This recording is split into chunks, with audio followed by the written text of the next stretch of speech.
Hi friends, my name is Maruti and I'm the co-founder of Cracku.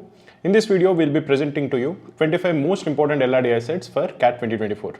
We do this series every year, so after you finish this video, please do check out the 25 most important LRDI sets for the previous years also. Initially, we'll first show you the LRDI set and after that we'll ask you the questions. So try to solve the LRDI set on your own and after that look at the video solutions. If you get stuck in any question or if you have any doubts with respect to any of the methods that we have used, please do comment below this video. I look at all the comments and I'll try to answer them to the best of my ability. In addition to the 25 LRDI sets, I would also recommend you to take a look at the 100 most important quant questions for CAT. The link for that video is also given in the description of this video. All the best. I hope this video will be very useful for you.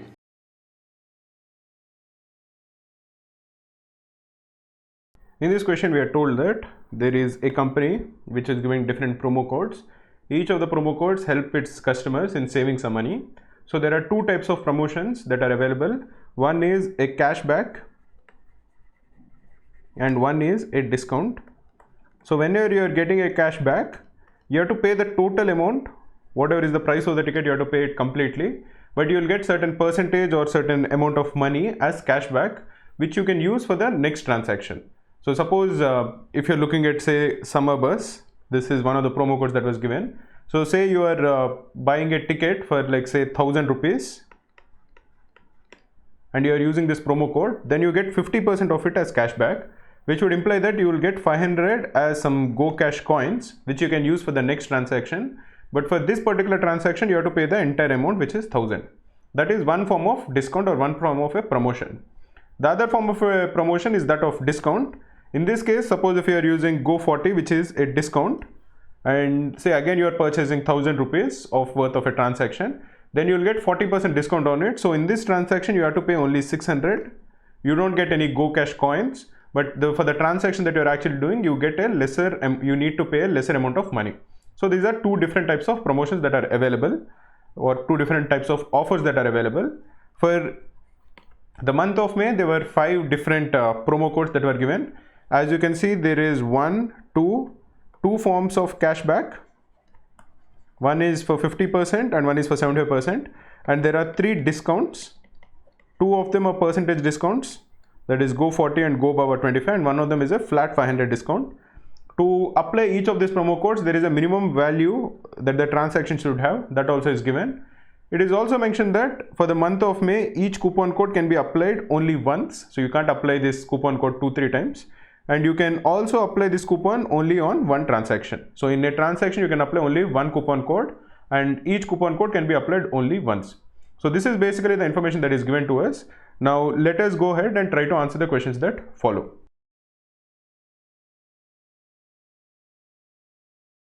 Aman wanted to buy 2 tickets in the month of May, both of which are for 1200 rupees. What is the minimum amount of money that he has to pay to buy these tickets? So Aman wanted to buy 2 tickets for 1200 and 1200. Now what is the minimum amount that he has to pay? There are 2 cases to consider. One case is if he is buying both of them in one go. That is if he is buying 2400 in one go, then how much should he pay? The second one is suppose he is buying 1200 in the first one. In this case, he'll try to either get the maximum discount or the maximum transaction, maximum cashback. And even in the second one, he's going to use the cashback that he has achieved in the first one and try to apply discount and get the best deal possible. So these are the 2 cases to consider. If you're looking at the first case in which he's buying both the tickets in one go, that is he has a transaction value of 2400 and he wants to minimize the amount that he's paying. So in this case, because he's doing only one transaction, he shouldn't look for any cashback because cashback will give you some coins that you should use in the future, but the amount you pay will be the same, which will be 2400. So you won't look for any cashback, you will look for the best possible discount. In this case, the best possible discount is 40% by Go 40. The other discounts are either 25% by Go Baba 25 or flat 500, which doesn't seem to be quite a lot. So if you are getting 40% discount on 2400, you have to pay only 60%, that is 60% of 2400, which is equal to 1440. So in the first case, where he is buying both the tickets in one go in one transaction, the price that he has to pay is 1440. Now let us look at the case in which he buys both the tickets in 2 different transactions. He uses 2 different offers for both of them, and suppose he has to pay the minimum possible amount. So in the first transaction for 1200, This can be either a discount or a cashback. It doesn't matter because he can use this Go Cash coins for the second transaction. So the best possible discount, if you look at it, for the cashback is 75%. But this is not applicable because the minimum transaction has to be 1500. In this case, in the first one, the minimum transaction is only 1200, so he can't apply Disco Bus promo code. Now in the remaining one, the highest possible discount is for Summer Bus, which is giving a cashback of 50%. So suppose he uses that cashback over here because that is the highest discount that is possible.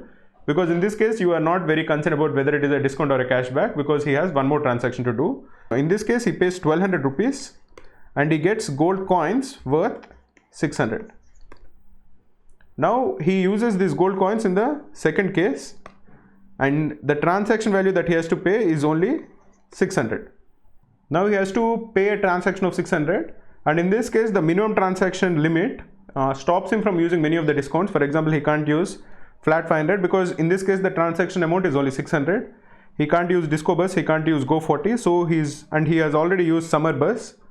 So the only discount that is available to him is Go Baba 25, and he is going to apply this and get 25% discount. So instead of 600, he'll have to pay only 450. So the total amount that he's paying is 450 plus 1200, which is 1650. But is there any other case in which he can get a lesser price? One of the reasons that he has to pay a lot of money in this case is because there is a minimum transaction limit of 1000 on each of these offers. So he's not able to use the best possible discount. So what we'll do is, we'll again use 1200 and 1200. We'll again use two separate transactions. But in this case, we'll use the discounts, which is Go 40, which will give him 40% discount, and flat 500, which will again give him 500 rupees discount. So in case of Go 40, when he's getting 40% discount, what is the amount that he has to pay? It will be 1200 into 60%, which is 720. And in flat 500, the amount he has to pay will be 1200 minus 500 because the discount is flat 500. So he has to pay 700. So in this case, the amount that he pays is only 1440. So 1440 is less than 1650, it is less than 1440. So the minimum amount that he has to pay in this case will be 1420. This is if he is using Go 40 in the first transaction and flat 500 in the second transaction.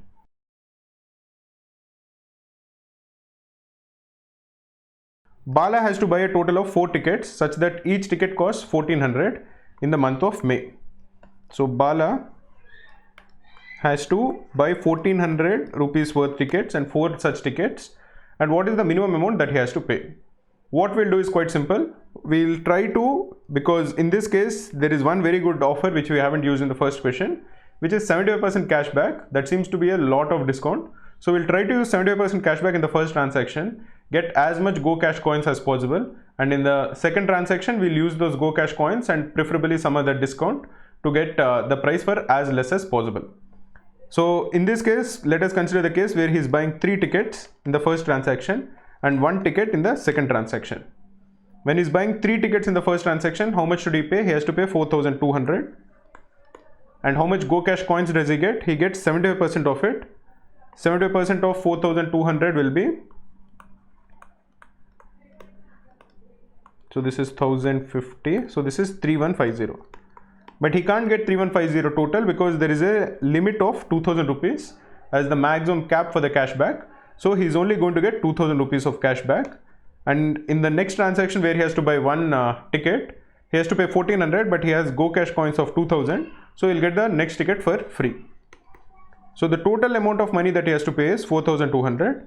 But as you can see, clearly we can do better than this because of 2 things. One, he didn't spend the Go Cash coins of 2000 that he already had. He wasted 600 because out of 2000 he only spent 1400. So 600 were lying waste. The second reason is because in the first transaction he was supposed to get 3150. But because there was an upper limit of 2000, he could only get 2000 from it. So this seems to be a very bad way of optimizing the amount that he has to pay. So in this case, we will assume that in the first case, he'll buy 2 tickets. And in the second case, he'll buy 2 tickets. Now, what is the amount that he has to pay in the first case? He has to pay 2800. And how much cashback does he get? 75% of 2800 is 2100, which is also greater than 2000. So the amount of cashback that he's going to get is 2000. because it will be minimum of either 2000 or the cashback offer of 2100. In the second case, again he has to pay 2800, but over here he gets a cashback of 2000, so he has to pay only 800. Now in this 800, can he use some offer to get more discount? You can see that he can either use 500 if you're looking at the minimum transaction limit, or go above 25. Now if he is using summer bus, which has a minimum transaction limit of 500, this is a cashback offer, and in the second case we don't want a cashback offer because we don't want to be left with some Go Cash coins which we have to use in the future. We want to minimize the amount that we are paying, so this is something that we are going to ignore, and we are go with the Go Baba 25 offer, in which case he is going to get a discount of 25%. So over here he gets a discount of 25% on 800, so he has to pay only 600. So the total amount that he has to pay is 2800 in the first transaction plus 600, which is 3400. This is the minimum amount that he has to pay. Basically what we have tried to do is we have tried to use the Disco Bus cashback offer, which is 75%, which is significantly higher than any of the other offers, as much as possible in the most efficient way. There are many other combinations that you can try, but you will realize that the amount that you will end up paying will be higher than 3400. Let us look at the next question.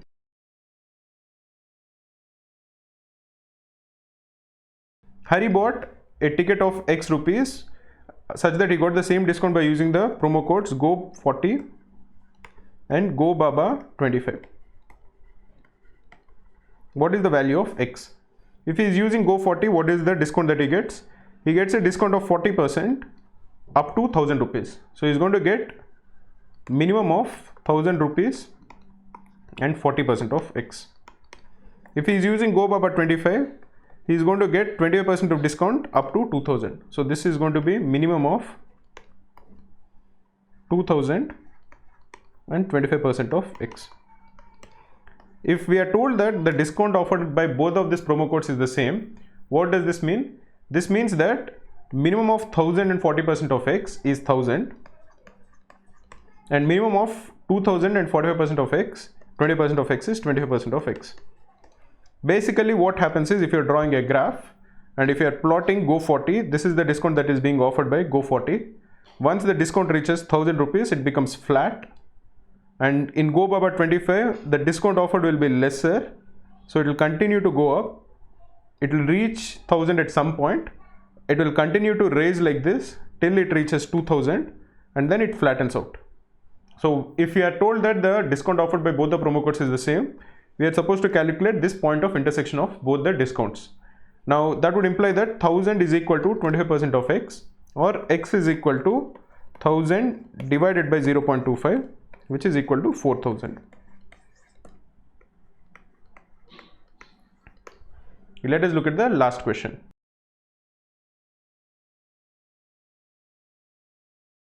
Vidya wanted to buy 20 bus tickets, each of rupees 200, and she wanted to buy this in 2 transactions. So in one transaction she will buy some, and in another transaction she is going to buy some. What is the minimum amount that she has to pay if she had applied only one promo code? So she has applied only one promo code. This would imply that she has applied some promo code in the first transaction. She has got either a discount or some sort of a cashback, and she wants to use that to buy the second promo code, second transaction. So what is the minimum amount that she has to pay? If you think about it, in the first, if you're looking at the offers that you have, again we'll come back to what we have discussed earlier. The offer which is giving the maximum amount of decrease or maximum amount of cashback or discount is the Disco Bus offer. This is giving 75% cashback. So the way we construct the transaction should be in such a way that he'll pay some amount of money in the first transaction, he'll get a lot of cashback. This cashback should more or less equal what he has to pay in the second transaction, so that the total amount that he is paying will be as low as possible. Because he's applying only one promo code, he has to apply only one promo code in both the transactions. So the best way to minimize this is to take use of Disco Bus, that is the 75% cashback, as much as possible. And because this is a cashback, you want to use this only in the first transaction. So let us assume that the first transaction was for X rupees. So he gets a cashback of 70% of X, and this 70% of X is basically whatever is left that has to be purchased. That is, this 70% of X will be equal to 4000 minus X. 4000 minus X is the amount that is remaining because he has already purchased tickets worth X.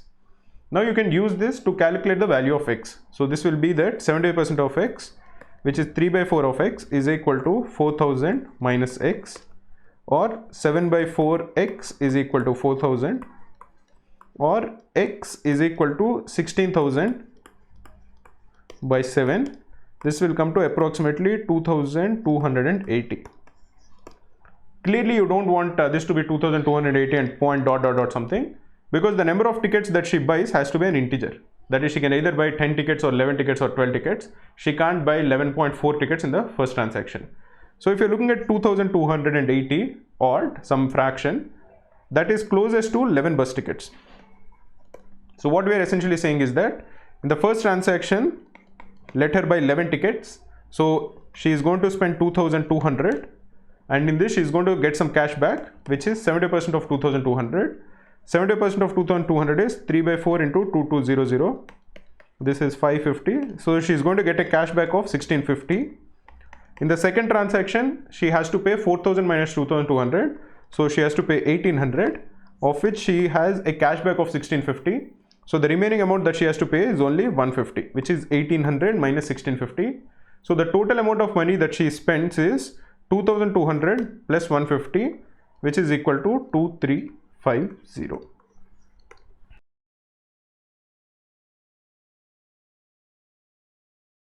In this question, we are told that there are 4 friends, Veena, Reena, Bablu and Bubbly. They met after a long time and all of them said 4 statements. The statements were regarding their cars. Each of them had one car brand out of Renault, Volvo, BMW and Bentley. And the colors of the 4 cars are black, blue, red and violet. We don't know which car is which brand, what is the color of each car. But we know that each of the 4 friends has made 4 statements. We are also told that one of them is definitely a truth teller. So all the 4 statements that that friend has said are true. We also know that one of them is definitely a liar. So all the 4 statements made by this friend are false. One of them is an alternator. So that friend makes true and false alternatively. And the 4th friend, we don't have any information about it. That friend can be either a truth teller or a liar or an alternator or none of the above. So let us first go through all the statements made by each one of them, and let us try to identify if any statement is definitely true or definitely false. Then we will try to identify which of them is the truth teller or the liar, and then we will try to assign each of the states to each of the friends and then try to solve the question. Before we look at each of the statements, let us look at the information that is given at the end. We are told that there is exactly one friend such that the name of the car, the name of the person, the color of the car and the brand of the car, all of them start with the same alphabet. We are also told that the 4 prices of the cars are 23 lakhs, 37 lakhs, 53 lakhs and 73 lakhs in some order. So now let us look at all the statements made by the friends. Reena first says that Veena's car is worth 37 lakhs. Then she says that Bablu's car is neither black nor blue. Then she says that Bubbly owns a red colored car. And finally she says that Bablu is a liar. Let us look at Bablu's 4 statements. Bablu says that only one amongst us has the same first letter of the car brand and the name of the person who owns that car. This we know for sure is true because that is an information that is given at the end. Now let us look at the second statement he made. I own the most expensive car. We are not so sure about whether this is true or false. Then blue colored car is owned by Veena, which is not the cheapest. Again, we can't comment on this. And finally he says Reena is a liar. Let us look at Veena's statements. When the price of any car is divided by 1 lakh, that is we get 23, 37, 53 and 73. The digits are prime numbers when considered individually or together. All of these 4 numbers are prime numbers, and if you look at them individually, we get either 2 or 3 or 5 or 7. All the 4 of them are again prime numbers. So this is also a true statement. Next we are told that Bablu is an alternator. Bubbly is neither a truth teller nor an alternator.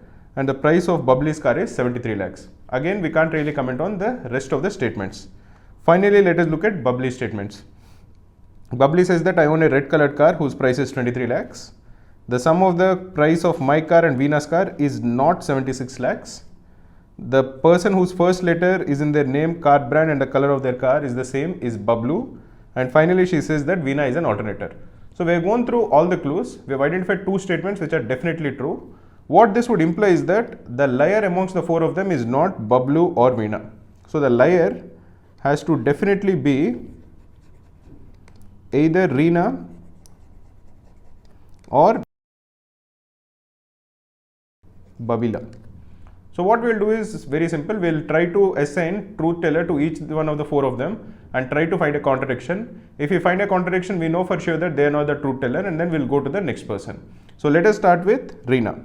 If we assume that Reena is the truth teller, then Reena cannot be the liar. This would imply that Bubbly has to be the liar. Babila. We have 2 more people. One is Bablu and the other is Veena. Now if you're looking at the statements made by Reena, Reena says that Veena's car is worth 37 lakhs. Color of Bablu's car is neither black nor blue. She says that Babila owns a red colored car. This is especially an important clue where Reena is talking about Babila and says that Babila owns a red colored car. Now because Reena is a true teller in this case, that has to be true. That is, Babila definitely has to have a red colored car. And if you look at one of the statements that Babila makes, Babila says, I own a red colored car whose price is worth 23 lakhs. So both of them cannot be true at the same time because Babila we have considered is a liar. So clearly there is a contradiction. Babila either has a red colored car or doesn't have a red colored car. It can't be both true and false at the same time. So Reena cannot be the truth teller. So now let us consider the other case where Babila is the truth teller. So if Babila is the truth teller, then Reena has to be the liar because one of the 2 of them is the liar. Now we'll consider the same statement again. Babila says that I own a red colored car whose price is 23 lakhs. So if again this is true, the color of Babila's car is red, but this is exactly what even Reena is saying. Reena is also saying that Babila has a red colored car. So again this is a contradiction because in this case we have considered Reena to be a liar. So the truth teller is not Reena and is not Babila. So let us consider the next case where the truth teller is Veena. If we consider Veena to be the truth teller, let us look at all the statements that Veena has made. The first statement that Veena has made is already true as we have discussed. Bablu is an alternator, so Bablu has to be an alternator. This also will be true. Babila is neither an alternator nor a truth teller. So this is neither A nor NT. That is, she is neither an alternator nor a truth teller. And the price of Babila's car is 73 lakhs. So he is saying that Babila's car is worth 73 lakhs. Now let us look at what are the statements that Bablu has made. Bablu is an alternator, so he makes true and false statements alternatively. The first statement he has said is true, so the second has to be false. The third will be true and the fourth has to be false. So if you are looking at it, the second statement that Bablu made is that I own the most expensive car is false, which is actually already proved because in this case, Babila has 73 lakhs. The car worth is 73 lakhs, which is the most expensive car. The next one is true. The blue colored car is owned by Veena, which is not the cheapest. So Veena has the blue colored car and it is not the cheapest. The next statement that he made is a lie where he said that Reena is a liar. This is not true because he makes true and false statements alternatively. So if Reena is not the liar, it would imply, again coming back to what we have said, that Babila has to be the liar. So all the statements that Babila has said definitely have to be a lie. Now let us look at the statements that Babila has made. Babila said, I own the red colored car whose price is worth 23 lakhs. This is a false. This is not true. The sum of the price of my car and Veena's car is not 76 lakhs. This has to be false. This would imply that the price of Babila's car plus the price of Veena's car has to equal 76 lakhs. Because in this statement it is saying that the sum is not 76, which is a falsehood. So the sum has to be 76 lakhs. But we already assumed that Babila's car is worth 73 lakhs. So it can't be equal to 76 lakhs because the prices of the 4 cars are 23, 37, 53 and 73. There is no 3 amongst the prices of the cars. So once you assume that one of the car is worth 73, the sum of that car and another car cannot be equal to 76. So again we have run into a contradiction. This would imply that the truth teller is also not Veena. This would imply that there is only one truth teller left and that has to be Bablu. So once we have decided this, let us again draw a simple table and try to fill in the values as quickly as possible. So let us have a table over here. This will be all the details about Reena. This will be all the details about Bablu. this will be about Veena, and finally about Babila. We know that true teller cannot be Reena, Babila or Veena, so true teller definitely has to be Bablu. Now let us look at all the statements that he has made. Only one amongst the following has the same color of the car, the name and the brand, so this already we have assumed is true. The second statement is I own the most expensive car. This also has to be true because he is a true teller. So the price of his car has to be 73 lakhs. Blue colored car is owned by Veena, so this is blue, which is not the cheapest, so it is not worth 23 lakhs, and we also know that it is not 73 lakhs, so it has to be either 37 lakhs or 53 lakhs. One of the two has to be the price of Veena's car. Finally, he says that Reena is a liar. Because he is a true teller, this would imply that Reena is definitely a liar. Now let us look at all the statements that Reena has made and we'll negate each and every one of them. The first statement that Reena has made is that Veena's car is worth 37 lakhs. This has to be false, so this would imply that Veena's car is definitely not worth 37 lakhs. This would imply that it is worth only 53 lakhs. The color of Bablu's car is neither black nor blue. This statement is false. So Bablu's car has to be either black or blue. The blue car belongs to Veena, so it can't be blue. This would imply that Bablu's car has to be black. The next one is Babila owns a red colored car. This also has to be false. So the color of Babila's car should not be red, and we know that it is not blue or black. So the only color remaining is that of violet, which has to be the color of Babila's car. This would imply that the only color left, which is red, has to go to Reena. Finally, it says that Bablu is a liar. This also we have already known is false because we know that Bablu is a true teller. So we have finished all the information that we have with respect to Reena and Bablu. Now let us look at the two persons remaining, which are Veena and Babila. Let us look at all the four statements made by each one of them. If you are looking at Veena individually, the first statement that Veena has said is definitely true. We know that it is true. We have known that all the digits are prime, that we have discussed earlier. The second one is that Bablu is an alternator. That is false because Bablu is a true teller. So this is definitely false. The third one is that Babila is neither a true teller nor an alternator. That we are not so sure about Babila. So let us put a dot over here before we discuss this any further. Finally, the price of Babila's car is 73 lakhs. This we know is for sure false because that is the price of Bablu's car. So we know that for Veena, the first statement is true. The second and fourth statements are false. The third statement, we are not so sure whether it is true or false. Let us look at Babila's statement. Babila says that I own a red colored car whose price is 23 lakhs. Babila's color of car is violet, so this is definitely false. The sum of the price of my car and Veena's car is not 76 lakhs. This we are not so sure whether it is correct or not, so we'll put a dot over here. Because Babila's car can be worth either 23 lakhs, in which case this will be true, or it can be worth 37 lakhs, in which case this will be false. The next one is that the person whose first letter in the name and the car and the brand are the same is Bablu. This also we are not so sure.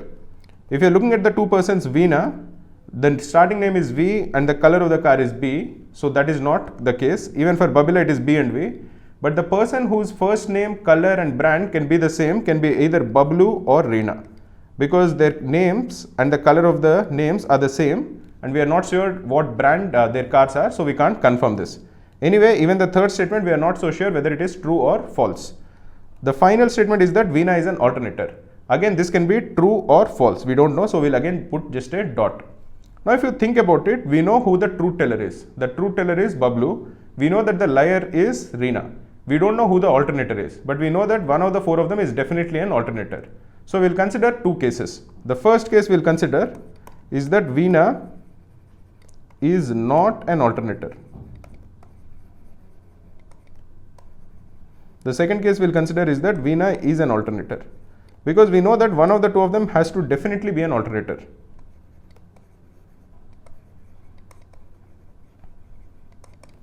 Now if say Veena is not an alternator, the fourth statement that Babila has made has to definitely be false.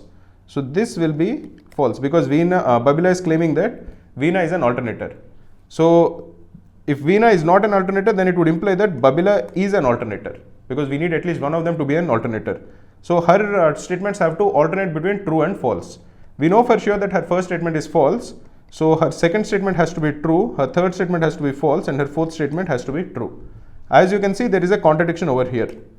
If Veena is not an alternator, it would imply that Babila is an alternator.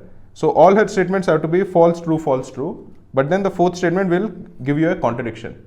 So the statement that Veena is not an alternator, a contradiction is arising from this. This would imply that Veena is definitely an alternator. Now if Veena is an alternator, the third statement that she made has to definitely be true. So this would imply that even Babila's fourth statement has to be true, where she is implying that Veena is an alternator. So this is essentially the information that we are able to get. If you are looking at Babila's statement, the first one is false. We don't know about the second and the third, but the fourth statement is definitely true. And we also know that Babila is not a alternator nor a truth teller, because that is one of the statements that Veena has made which has to be true. This is the information that we have. Let us go ahead and answer the questions that follow.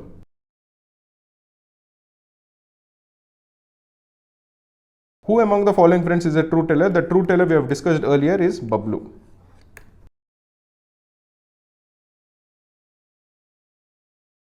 Who among the following owns the cheapest car? The cheapest car, we don't really know who owns the car worth 23 lakhs. It can be either Babila or it can be Reena. We know that the price of Bablu's car is 73. We know that the price of Veena's car is 53. But who owns 23 lakh car is not known. So the answer is cannot be determined.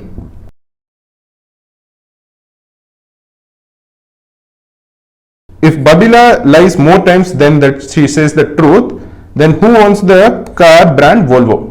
What do we know about Babila's statements? We know that the first statement that Babila has made is definitely false. We don't know about the second and the third statements. We know that the fourth statement that she made is true. In this question, we are told that the number of times she said false is greater than the number of times she has said truth. This would imply that her second statement and her fourth statement have to definitely be false. Second and third statement. Now let us look at what they actually were. The second statement is that the sum of the price of my car and Veena's car is not 76 lakhs. This has to be false. So this would imply that Babila's car is not worth 23 lakhs. So it has to be worth 37 lakhs. And this would imply that Reena's car has to be worth 23 lakhs. And the third statement says that the price of the person whose first letter, name, car brand and color of the car is the same as Bablu. This also has to be false. So Bablu's name and color are the same. So the brand should not start with B. So it cannot be BMW and it cannot be Bentley. This would imply that one person has to have all three of them to be the same. And as we discussed earlier, that cannot be Veena or Babila because their colors don't start with the same letter as their names. So the only person where that is possible is that of Reena. So Reena has to definitely own a Renault. And if Reena is owning a Renault, we know that Bablu is not owning a BMW or a Bentley and he is not even owning a Renault now. So his car has to be that of Volvo, which is exactly what we are supposed to find out. We are required to find out who owns the car Volvo. So that has to definitely be Bablu. Now let us look at the last question.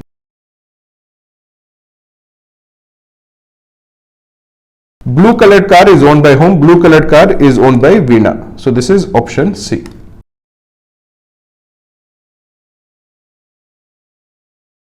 In this question, it is given that there is a class in which there are 100 students. Each of the students has to opt for one or more than one of the three specializations: finance, operation and marketing.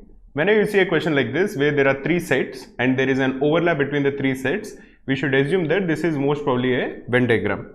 So if you draw the Venn diagram initially, these are the three subjects: finance, operations and marketing. Now a student can pick either one of them or more than one of them. So there is a possibility of having an overlap between two subjects. So let us go through with the question. The number of students who opted for marketing, that is marketing, is more than the number of students who opted for finance. So marketing is greater than finance overall. which is more than the number of students who opted for operations. So this is greater than operations, which is more than the number of students who opted for exactly 2 of the 3 specializations. So O is greater than E2, where E2 is the number of students who opted for exactly 2 specializations, which is more than the number of students who opted for all the 3 specializations. Say let us call it E3. Now we know that at least one student opted for all the 3 specializations. So it means that E3 is greater than or equal to 1. There is at least one. So if you look at each of the 3 sets, this is M, the whole set. This is the maximum. This is F, which is greater than everything else other than M. This is O, and E2 consists of three parts, 1, 2 and 3, and E3 is this one, 4 is E3, and we are told that E3 is at least greater than or equal to 1. So the number in the center has to be at least 1. So this is the information that is given to us.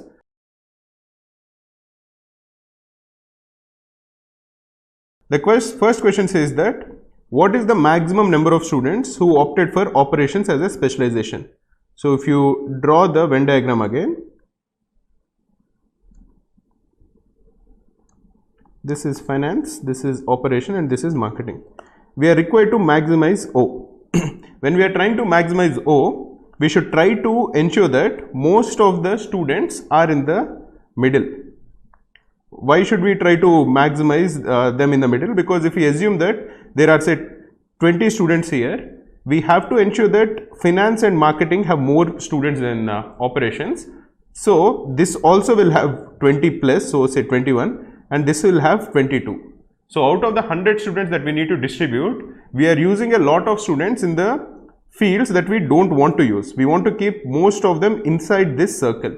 So when we are trying to keep most of them inside this circle, but also want to stick with the constraint that O is less than F and M, the best way to do it is keep them inside the center where O will have a lot of students, that is operations will have a lot of students who also take finance and marketing, or at least one of finance and marketing. That should be our goal. If you are ensuring that they are taking only operations, we will have to cater to the others also, because F is greater than O, which we don't want to do. So keeping that in mind, now let us assume that, let us draw the Venn diagram again. So this is the Venn diagram. This is F, this is O, and this is M. Now let us assume that the number of students who are in the middle is A. Now A is less than the number of students who are in the other 3 circles, which signify the number of students who have taken exactly 2 subjects. So A has to be less than 50. Because A is less than E2 and A plus E2 is less than or equal to 100, A has to be less than 50. So this number, that is the number of students who have taken all the 3 subjects, cannot be 50. Now let us assume that the number of students is 49. Now let us try to distribute all the students, that is if we are assuming that this is 49, let us see if we can find a distribution in such a way that all the conditions are satisfied. That is M is greater than, F is greater than, O is greater than, E2 is greater than, E3 is greater than 1, where E3 in this case is equal to 49. Now our ideal goal is to keep most of the students inside the E2 and E3 and try to get all of these to be 0. If we can find that kind of a distribution, we are done, because we have already proved that A shouldn't be 50, A cannot be 50, and if we can find the next highest number of A, will be done. So over here, if we are assuming that E3 is equal to, E2 is equal to 51, then we'll have to distribute this 51 in these 3 circles such that all the conditions that are mentioned here satisfy. Now E2, again, one of the things is to ensure that we are not giving a lot to, all the 3 numbers should be as close to each other, because we want operations to have the maximum possible, but we also want to ensure that it is less than F and M, so that O has to come as high as possible but not be greater than F and M. So all the 3 distributions over here should be as close to each other as possible. Taking that into account, we can distribute 51 into 18, 17 and 16 as the 3 numbers which are closest to each other, which total to 51. and we can distribute this in such a way. So because operations has to be the least, we'll give operations and finance as 16, and because finance has to be the second highest and marketing has to be the highest, we'll give finance and marketing as 18 and marketing and operations as 17. Now if you look at this diagram, that is this is finance, this is operations, this is marketing. Initially we have ensured that we want most of the students to lie between E2 and E3, that is between the overlaps areas. Now for E3 we have realized that the maximum possible is 49, and the remaining 51 we want to distribute as close to each other as possible so that operations will get its maximum possible value. Now if you want to distribute 51 into 3 close numbers, they have to be 18, 17 and 16. Now because marketing is the highest and finance is the second highest, we'll give 18 to marketing and finance and 17 to marketing and operations and 16 to operations and finance. In this case, if you look at the inequalities, the total M will equal 49 plus 18 plus 17, which will come to 84. The total of finance will come to 18 plus 16 plus 49, which is equal to 83. The total of operations will come to 49 plus 16 plus 17, which is equal to 82. The total of E2, which signifies the number of students who have exactly 2 specializations, will be 18 plus 17 plus 16, which is equal to 51, and E3 will be equal to 49. So here you can see that all the conditions have matched or have been met, none of the conditions has been contradicted. So the answer in this case is 82. Now let us go to the next question.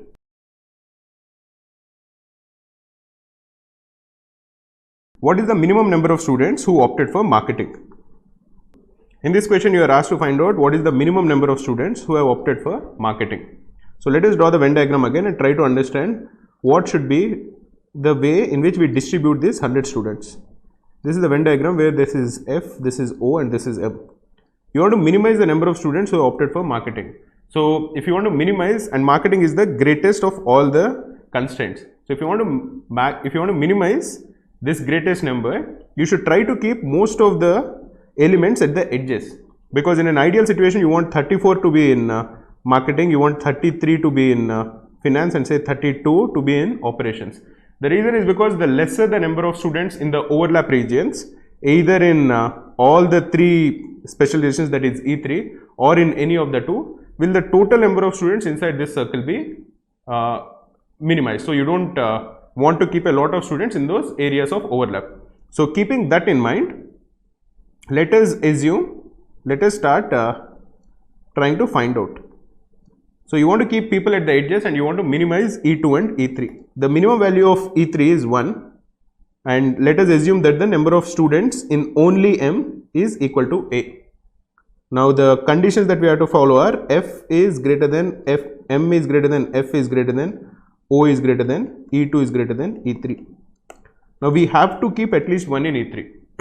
Now the minimum possible value of E2 will be 2, and we will give those 2 in the intersection between M and F, because that has to be taken care of, because O is the smallest of F, M and O. We will give the 2 in the intersection of F and M. Now the total of M right now is A plus 3. It has A over here alone, it has 2 in intersection with F, and it has 1 in intersection with all 3. Now F, you want to keep it as close to M so that the overall value of A is minimized. So we will try to get F to be A plus 2 and O to be A plus 1.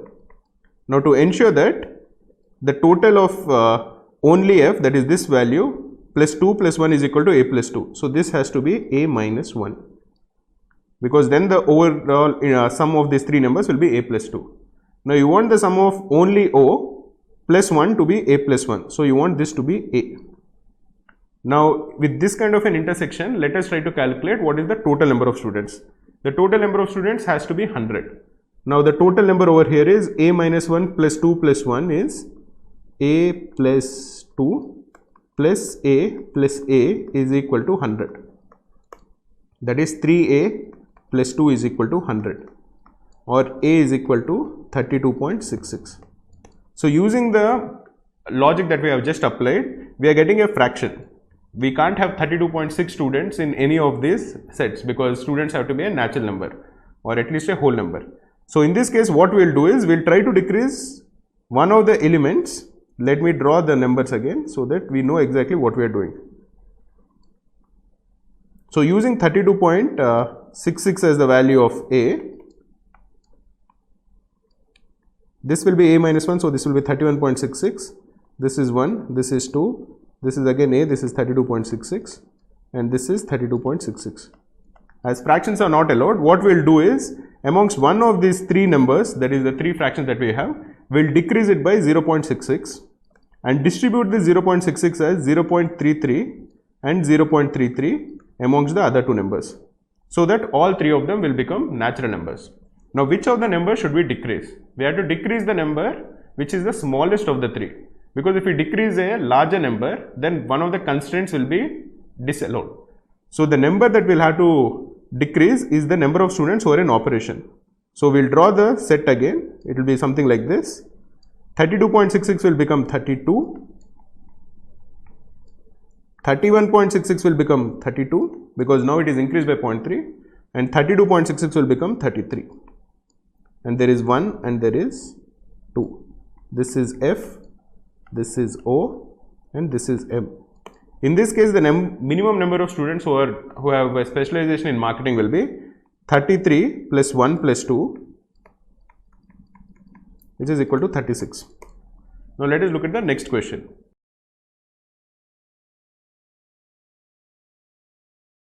What is the maximum number of students who opted for only finance?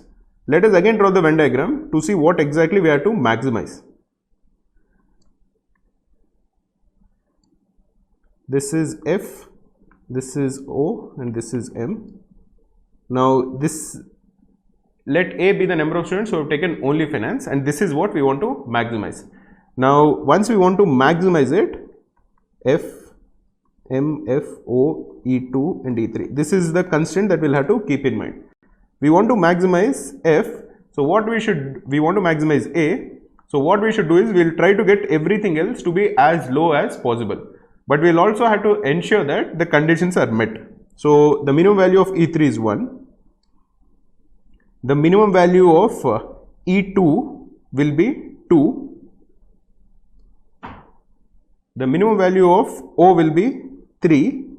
We want F to be A and we want M to be A plus 1. Now how can you distribute 3 in O and 2 in E2? If you put 2 as the intersection between O and M, we can make O to be 3, we can make E2 to be 2, and we can make E3 to be 1. So everything else is minimized.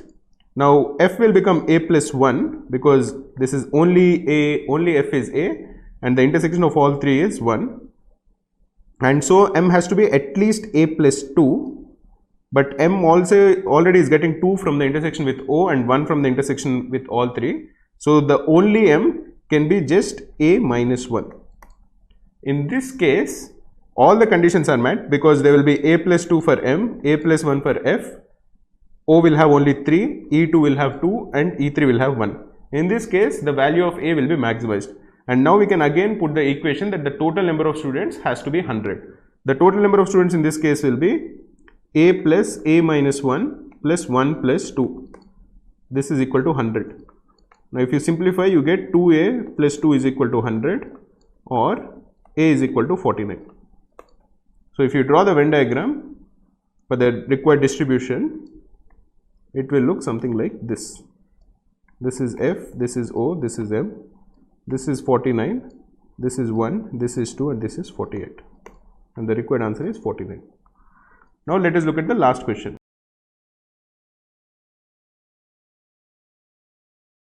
In this question, what is the maximum number of students who opted for finance and operation but not marketing? So let us draw the Venn diagram again. This is the Venn diagram and we will try to understand what is the region that we have to maximize. So this is F, this is O and this is M. Now the region that we need to maximize is this one, which is the intersection of F and O but not M.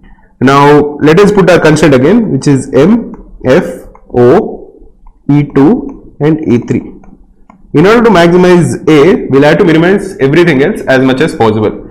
In everything else, these are things which we can't minimize because they have to be greater than A, but the one that we can minimize is E3 for sure. So we'll put E3 to be 1. Now once we have E3, let us try to see how we are doing with the constraints. E3 is 1, E2 is A, O is A plus 1 because both A and 1 come in O. So till now everything is looking fine. If you look at the total of F, this is A plus 1, but F has to be greater than O. So we'll add 1 to the only F segment. So F will be A plus 2 and M right now is just 1. So we'll have to make M to be at least A plus 3 because M has to be greater than F, which is right now equal to A plus 2. So we'll add A plus 2 to only M segment. So the total will become A plus 3. Now the sum of all of this should be 100. That is the condition that we have been using consistently. And the overall sum over here is 2A plus 4. Now 2A plus 4 has to be 100 or A has to be 96 by 2, which is equal to 48. So in this way we can maximize the number of students who take both finance and operation but not marketing. So if you are looking at F, O and M, this will be 48, this will be 1, this will be 1 and this will be 50. Notice that this is one of the many ways in which we can put 48 in the segment between F and O and not M. There will be other distributions, but the number will not exceed 48. You can put 48 and you can distribute the remaining 52 in other ways such that all the conditions are met, but you can't put more than 48 in F, M and not marketing and still satisfy all the constraints.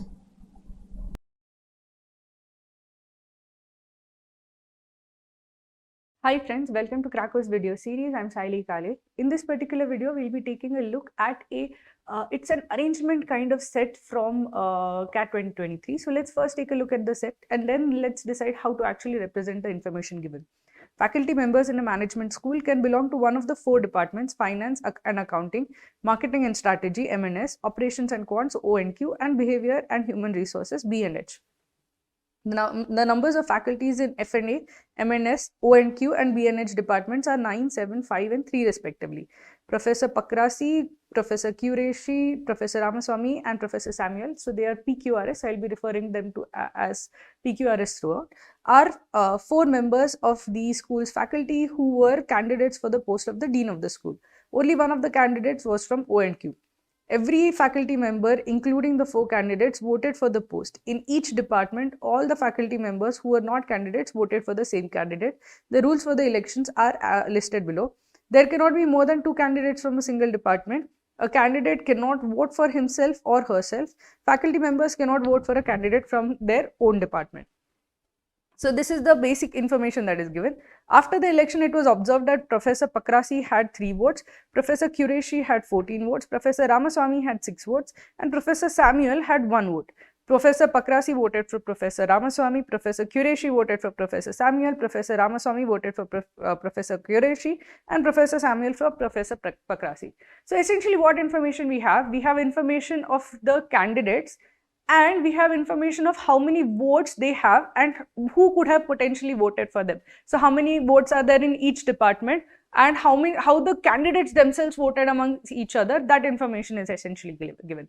So we have to essentially represent who got how many votes and how the votes got distributed. So let us see the best way to represent any information of this type where there is like arrangement of votes or arrangement or distribution of votes as such is a table format. In this table, how would you draw the table? So basically you are telling how many votes P has to get, how many votes Q has to get, how many votes R has to get and how many votes S has to get. So I will make P, Q, R, S and the votes that they got as the rows. So there are these 4 candidates, so they will be the rows of my table. Now, where can they get their vote from? They can get the votes from the 4 departments barring the candidates and the 4 candidates themselves. So for the 4 departments, I will show that these are the 4 departments and this is how the departments have voted. So this is for the departments section and then there is this candidate section where P, Q, R, S will vote among themselves for other candidates as such. That information is already known. So this is the total and each person over here there's one vote, and for each department the number of total votes of the department are given. So let us see. Now it is told that P has received how many votes? He has received 3 votes. Qureshi has received 14 votes. Ramaswamy has received 6 votes, and Samuel has received 1 vote. Of this, we are told that Pakrasi voted for Ramaswamy, so this Pakrasi will vote for Ramaswamy, so this is 1 vote from here. So everything else can be eliminated. Then you have Qureshi voted for Samuel, so Qureshi voted for Samuel, so there is 1 vote over here. Everything else is going to be crossed out. So this is essentially, I'm filling it the way I would fill an arrangement table. The moment you put a tick or any particular vote over here, you're not going to have them vote for anybody else. You have Ramaswamy voted for Qureshi, so you have 1 vote over here, and everything else is going to be crossed out. And Samuel voted for Pakrasi, so you have 1 vote over here, and everything else is crossed out as such. So this is the information that I can conclude. In the department, so I have F and A, M and S, O and Q, and behavior and human resources. Now, how many people does F and A have? That department has 9 people. M and S has 7 people. O and Q has 5 people, and B and H has 3 people as such.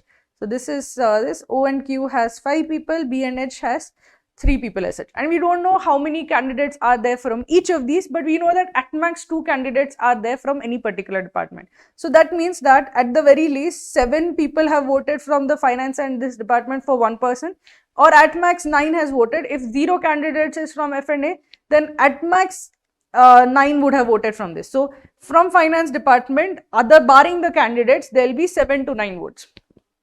From M and S department, M and S department, if there are 0 candidates, then there will be 7 more votes, at max 7 votes.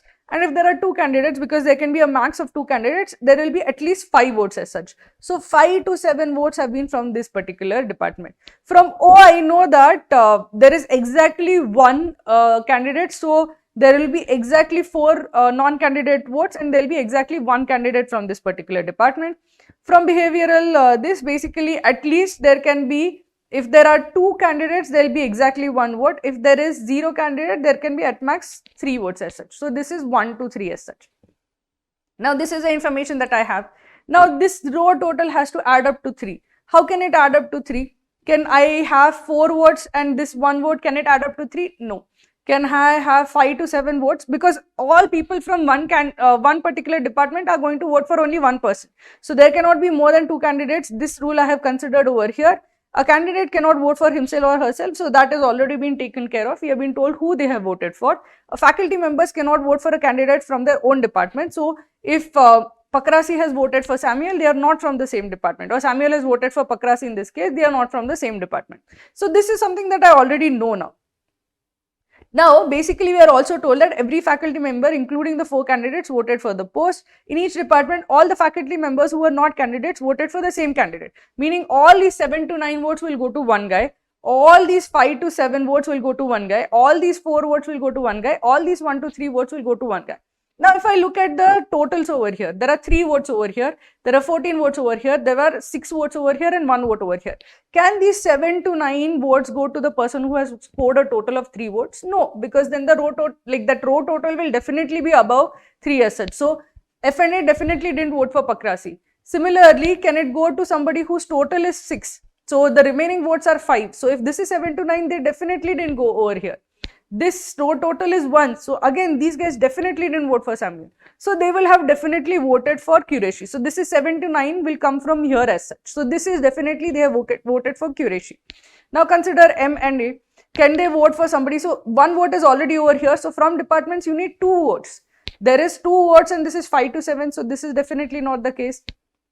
This is 6. So 5 to 7 could possibly work. This is 1. So this is also definitely not the case because this is 5 to 7 votes.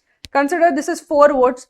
4 votes basically means that you will directly get, if you put 4 over here, 4 plus 1, this will become 5. So this guy, O did not, O and Q department definitely didn't vote for Pakrasi. So this is also gone. Then you have over here, they can vote for Qureshi. They can also vote for this. But if they vote, for example, Suppose I click over here. This is 4 votes from here. Okay. So this is 4 votes from here. There's 1 vote. This is 5 votes done. Where will the 6th vote come from? Can it come from here? No, because all of them have to vote together. So again, I am left with a kind of a quandary. Then this 1 vote will have to come from here. So it is a possibility. So I will not mark it off now. Over here, can he vote for this department, vote for somebody who has gotten a total of 1 votes? And essentially, if this is total of 1 votes, nobody has voted, else no other department has essentially voted for Samuel, because this 1 vote is from curation, that is now accounted for. Now consider for Samuel it is done. For Pakrasi, who could the votes potentially come from? So I have put cross, cross, cross. From all other departments, it is a cross, which means that the 2 votes that are required for Pakrasi have to come from over here, which means that this is not 1, 2, 3, this is exactly 2, which means that from OQ, you have 1 candidate from OQ, from BNH also you have exactly 1 candidate, because there are 2 remaining votes from this particular this. So there is exactly 1 candidate from BNH, there is 1 exactly candidate from O and Q. So this is done, this is therefore this remaining will be crossed, BNH cannot vote for anybody else. Now consider the situation. So if I consider, say that these 4 people voted for O and Q, 4 people voted for, say this is a total of 5, okay. This is a total of 5, so I'll need 1 more vote. Where will that 1 more vote come from? Because the only person remaining are these 5 to 7 votes. They are not going to split and give 1 vote here and the remaining vote to Qureshi, right? So that means this 4 is impossible. So even here I can put this cross off, which means that the 4 that I require or the 5 that I require has to come from here directly. Only way I can get 5, because here at max I can give 4 and I can't get 1 off from another department. So all 5 have to come from M. So that means that M department has, that is M&S department has 2 people. There are 5 non-candidate votes and 2 candidate votes. So which means that M&S department have 2 candidates, O and Q has 1 candidate, B and H has 1 candidate as such. So essentially let's consider M&S has 2 candidates, O and Q has 1 candidate, B has 1 candidate, which means that F department has 0 candidates as such, which means that all 9 votes are going to go for this person. There is no candidate from F and H department, so all 9 votes will go for Qureshi. Now Qureshi needs a remainder, so 1 vote from here, 9 votes from here, total of 10 votes. So the remaining 4 votes will come from the O and Q department. So we have been able to figure out where the votes are coming from, but we have not been able to figure out who is from which department. That is the last thing left to figure out. How do we figure that out? We have to use the fact that you cannot vote for the person from your own department as such, and 2 people are from the same department. So how do I figure that out? So basically, let us figure out who is from F department, who is from M&S department, who is from O department, who is from B department, and who is the which candidate is from which department as such. So there are 2 candidates from M&S. So let's consider who can be these candidates. See, I know that Pakrasi received 1 particular vote from Samuel. So P and S are not in the same department. So not in the same department. Q voted, got a vote from Ramaswamy. So Q and R are not in the same department. R got a vote from P. So P and R are not from the same department. Okay. And S got a vote from Q. So Q and S are also not from the same department. So basically, if I look at R and S are not with P and Q ever as such. So P and S are not together, P and R are not together, Q and R are not together, Q and S are not together. So essentially, it could be that either R and S are in the same department, or the 2 people who are there in MS department, essentially it could be RS or PQ. So it can't be PR or PS as such, it has to be either PQ. And similarly, it can't be QR or anything else. Either it is PQ or RS as such. So the 2 people that are there from this, there are 0 from FNO. So I can directly tell there are 0 from FNO.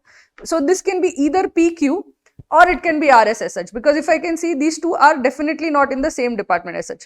Now, who received the M&S department votes? R received the M&S department vote. So R is definitely not from the M&S department, which means that RS cannot be the possibility for M&S department. So M&S department is PQ for sure. We had PQ or RS as possibility because P and S are not together, Q and R not together, P and R are not together, Q and S are not together. So PQ is one possibility, RS is one possibility. So these are the 2 possibilities. M&S department, you need 2 candidates. So those two candidates could be either PQ or RS, but R received votes from the MNS department, and the rule says that you can't vote for the candidate from your own department. So RS is not the possibility. RS can be eliminated. So the two candidates from MNS department are PQ. So that I have found out. Now R and S are over here. So either it could be R over here or S over here, or this is S over here, R over here. Now I'll do a final check whether who voted for whom. So P got a vote from behavioral department, which is fine because he's from the MS department for sure. Q got the vote from O and Q department, which is also fine because he's from an MNS department for sure. O got the vote, so R got the vote from MNS department, which is also fine because he is from the OQ department or B department, which is also fine. S got no other votes, so that is also fine. Let us consider the P voted for S, which is fine, he is not from the same department. Q voted for, S voted for P, which is fine because they are not in the same department. Q got a vote from R, again not from the same department. R got a vote from P, not from the same department. S got a vote from Q, again not from the same department. So this is basically the final possibilities considering all the rules, all the possibilities. I know that from the MNS department, PQ are there for sure. R can be in the O department, S can be from the B department, or vice versa as such. This is the final configuration of who got what votes and who is from which department.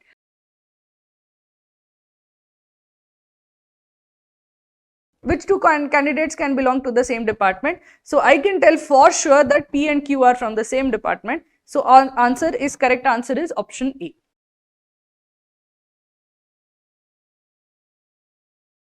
The second question is, which of the following can be the number of votes that Qureshi received from a single department? So from a single department, Qureshi received 9 votes and 4 votes.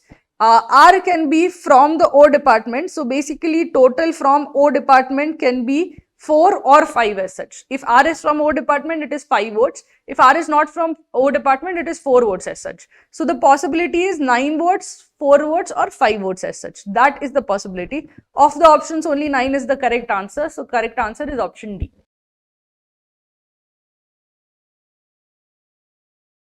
The third question is, Professor Samuel belongs to B and H. Which of the following statements is true or false? So if Professor Samuel is from B and H, so that would mean that this possibility is removed. Professor Samuel is from B and H, R is from O and Q. So these are the final cases as such. So let's take a look. Professor Pakrasi belongs to MNS. This is true. In all cases, Professor Pakrasi has to belong to MNS. So this is definitely true. Professor Ramaswamy belongs to O and Q, which is also true. This is also true as such. So this statement is also true. So both statements A and B are true. So the correct option to choose is option D.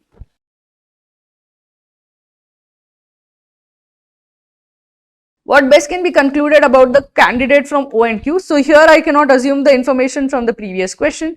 So the candidate from O and Q is either R or S. So that is what can be concluded. So it was not Samuel, not necessarily. It can be Samuel or Ramaswamy. It was either Professor Ramaswamy or Professor Samuel. This is the correct answer because it is either R or S as such. So the correct answer is option B. The last question is, which of the following statements is or are true? Non-candidates from MNS voted for Professor Qureshi. Non-candidates from MNS voted for Ramaswamy, not Qureshi at all. So this is untrue. Non-candidates from FNA voted for Professor Qureshi. This is true. Non-candidates from FNA did vote for Professor Qureshi. So only B is true. So the correct option to choose is option B.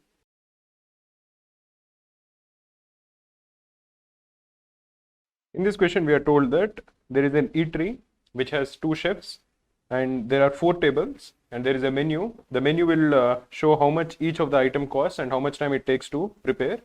One chef works on one order at a time and the order will be one of the items that are mentioned. We have been given a list of who has come to the restaurant and what they have ordered and how much it has cost. What we have to figure out is which chef has cooked which of the items and at what times are the tables busy, at what times are the orders served, and at what times did each of the group members leave. So let us start. We are told that group 1 had 3 people and they reached the restaurant at 9:15 and ordered 3 items which cost a total of 600 rupees. If you are looking for 3 items which cost a total of 600, the only way it is possible is if the three items cost 300, 150 and 150. Those three are the highest costing items, and only then will the total bill come to 600. So group 1 will get table 1, and the three items that they have ordered are pizza, burger and dosa. Pizza can be cooked only by Chef A. So Chef A works on it. It takes a total of 20 minutes to cook. Group 1 has come at 9:15 and they have immediately placed an order. So Chef A finishes cooking the pizza by 9:35 a.m. Chef B will work on either dosa or burger. Each of them will take 15 minutes. So suppose he has worked on burger first. He will finish burger by 9:30 a.m. As Chef A is busy with cooking pizza, he is going to work on the next one also, which is dosa. And he will complete cooking it at 9:45 a.m. So at 9:45 a.m. food is served. Let us call it food is served as FIS. So food is served at 9:45 a.m. The group will finish eating it in 25 minutes. So eating done, let us call that ED at 9:45 plus 25, which is equal to 10:10 a.m. And then the group leaves and the table will be ready. Let us call that table ready at 10:20 a.m. because the waiter will take 10 minutes to clean the table. This is the itinerary of group 1. Let us look at group 2. Group 2 comes at 9:30 a.m. and they will be allotted table 2. And they immediately place an order. They order 2 sodas. Each soda will take 5 minutes to prepare. Then they'll order 1 noodle. Noodle will take 20 minutes to prepare. And a pizza. Pizza also will take 20 minutes to prepare. The order is placed at 9:30 a.m. At that time, both the chefs are busy. But Chef A becomes free at 9:35 a.m. So from 9:35 till 9:45, he is going to finish 2 sodas. So Chef A will finish 2 sodas. Each soda will take 5 minutes. So Chef A will be done with the sodas by 9:45 a.m. because he'll start preparing at 9:35 a.m. Chef B is also free at 9:45 a.m. Both of them are free right now. But only Chef A can cook a pizza. So he's going to work on the pizza and he'll be done by 10:05 a.m. Chef B, on the other hand, will cook noodles, which will take again 20 minutes. And he will also be done at 10:05 a.m. The order is served at 10:05 a.m. Food is served. And eating is done after 25 minutes. That is at 10:30 a.m. And the table is ready at 10:40 a.m. This is the itinerary for group 2. Let us look at group 3. Group 3 will come and they will be given table 3. Now for group 3, both the chefs will become free at 10:05 a.m. Both Chef A as well as Chef B. When did group 3 come? They came at 10 a.m. And what did they order? They ordered a burger and a pizza. Again, pizza can be cooked only by Chef A. So pizza will be cooked by Chef A. And he starts cooking at 10:05 a.m. because that is when he finished cooking the earlier order. And he'll be done by 10:25 a.m. While the other one is a burger, this will be cooked by Chef B. He will also start cooking at 10:05 because he was cooking noodles till then for the earlier group. And noodles takes 20 minutes, but a burger will take only 15 minutes. So he'll be done at 10:20 a.m. So food is served at 10:25 a.m., which is when both the items are completely cooked. And at what time is the eating done? Eating is done 25 minutes later, that is at 10:50. And the table is ready for next group at 11 a.m. Now let us look at group 4. Group 4 will get table 4. And at what time did they come? They came at 10:10 a.m. Chef A is busy till 10:25, Chef B is busy till 10:20 a.m. And group 4 has ordered a burger, dosa and a soda. Soda takes 5 minutes, burger takes 15 minutes and dosa takes 15 minutes. So we can assume the order to be in any way. Basically, Chef B will start cooking and say he has cooked soda first. So Chef B, and he'll finish it at 10:25 a.m. Now at 10:25, Chef A is also free, Chef B is also free, and they have one burger and one dosa left. One of them is going to cook a burger and one of them is going to cook a dosa. There is no constraint about who cooks what. So let us assume that this is Chef A and this is Chef B. Both of them will take 15 minutes. Dosa will take 15 minutes, burger will take 15 minutes. So both of them will be done at 10:40 a.m.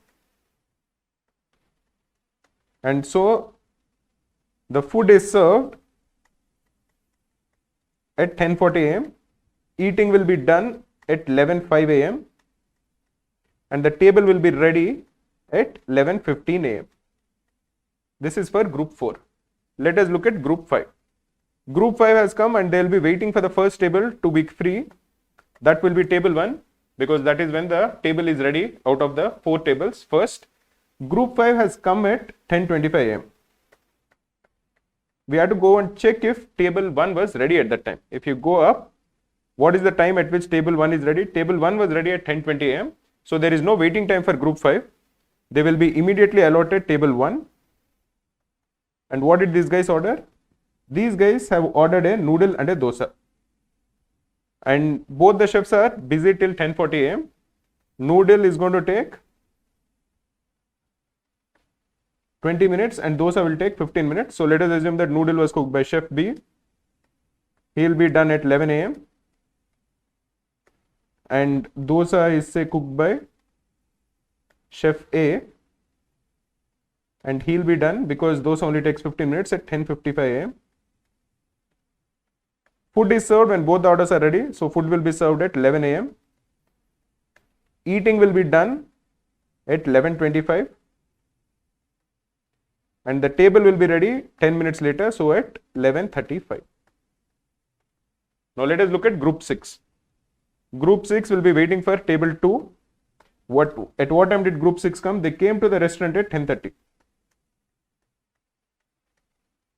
Now at what time is the table 2 ready? Table 2 is ready only at 10:40 a.m. So for 10 minutes they'll have to wait outside. Table is ready at 10:40, so they enter the restaurant at 10:40 a.m. Even though they placed order at 10:40, you should note that both the chefs are busy. One of the chef is busy till 11 a.m. and one of the chef is busy till 10:55 a.m. And what did these guys order? We don't know what they ordered. We just know that food was served at 11:15 a.m. and the total cost is 200. And there were 2 people, so they ordered a total of 2 items. So we had to figure out which are the 2 items that are ordered such that the total comes to 200 rupees. There are 2 cases possible.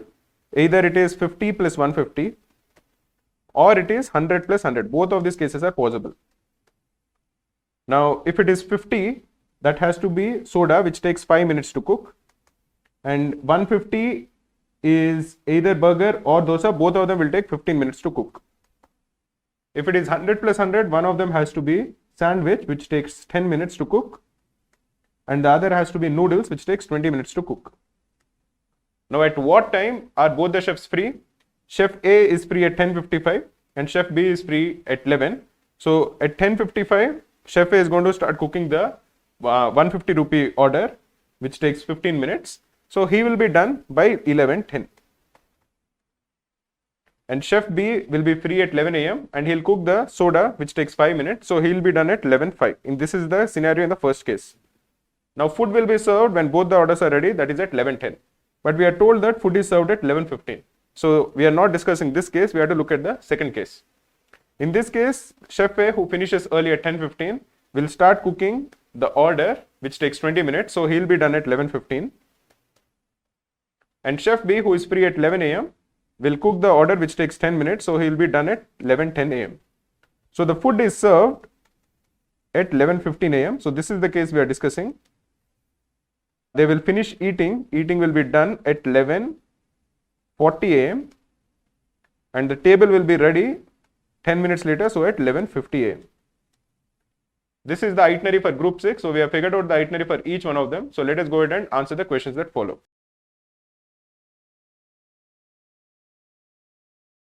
If one more group reaches the restaurant immediately after group 6 has arrived. So they have arrived at exactly 10:30. When is the earliest the new group will be seated in the restaurant? Group 6 sits at table 2. So the new group has to sit in table 3. When is table 3 ready? Table 3 is ready at 11 a.m. So the correct answer is option C.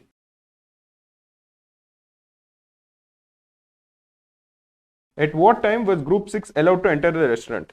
Group 6 was allowed to enter the restaurant at 10:40 a.m. Let us look at the next question.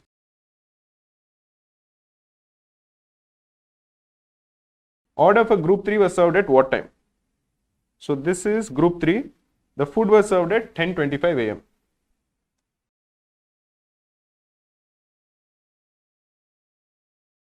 What is the number of food items which were cooked by Chef B for group 2? For group 2, the 2 sodas were cooked by Chef A, the pizza was cooked by Chef A, Chef B cooked noodles alone. So the number of items that he cooked alone is exactly equal to 1.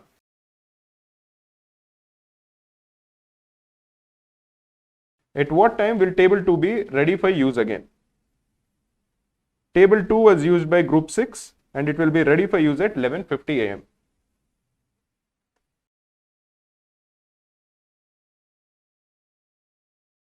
For how many minutes was table 1 occupied from 9 a.m. to 12 noon? The table is occupied initially from 9:15 till 10:20 a.m. That is for 1 hour and 5 minutes. So that is for 65 minutes. And after that, the table was occupied by group 5. They came at 10:25 and they were there till 11:35. So for another 70 minutes. So the total minutes that table 1 was occupied is 65 plus 70, which is 135 minutes.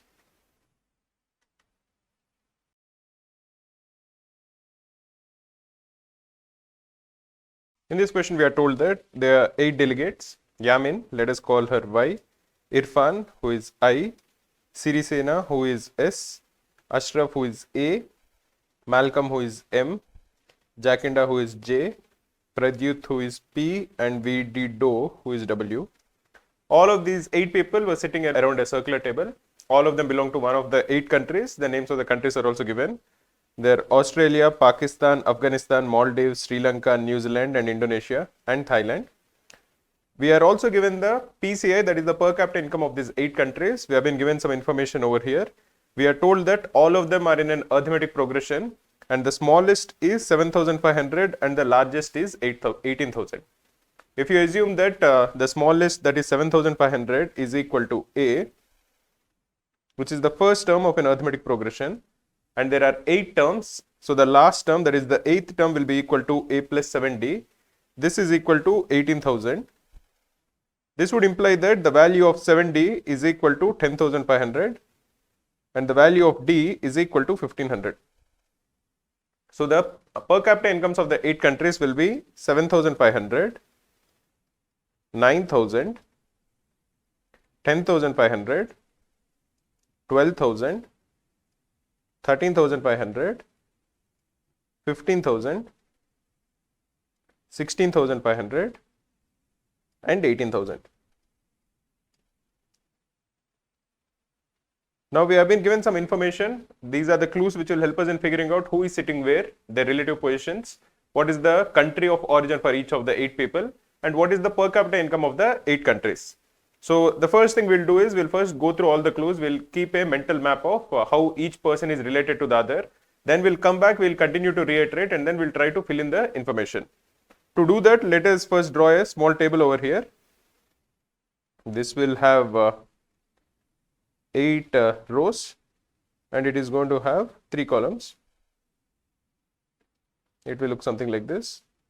This is for the name. This is for the country.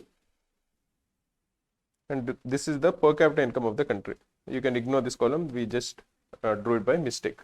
Let us assume that the names of the people we have been given. One is Yamin, Y, then I, S, A, M. This is I, this is S, this is A, this is M.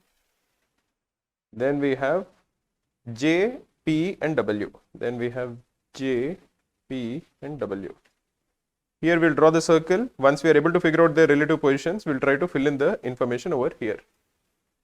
This will have 8 seats. 1, 2, 3, 4, 5, 6, 7 and 8. Let us first go through all the clues and let us try to understand what is the information that is given. The minimum PCA, per capita income, and maximum PCA is given to be 7,500 and 18,000. This rule, we have completely used this clue because we have figured out what are the per capita incomes of the 8 countries. Ashraf, who is facing towards the center, here we are told that Ashraf is facing towards the center, does not belong to the nation with the least PCA. So Ashraf's per capita income is not equal to 7,500. And he is not an immediate neighbor of J and S. So that we will figure out once we start filling the circle. But there is some more information over here which we haven't completely used up. So we won't put a cross to this particular clue. We are told that J is not seated opposite Sirisena, that is S. That also we'll keep in our minds. The delegates of Afghanistan and Australia are facing towards each other, and the delegate from Pakistan is sitting to the immediate left of the delegate from Afghanistan.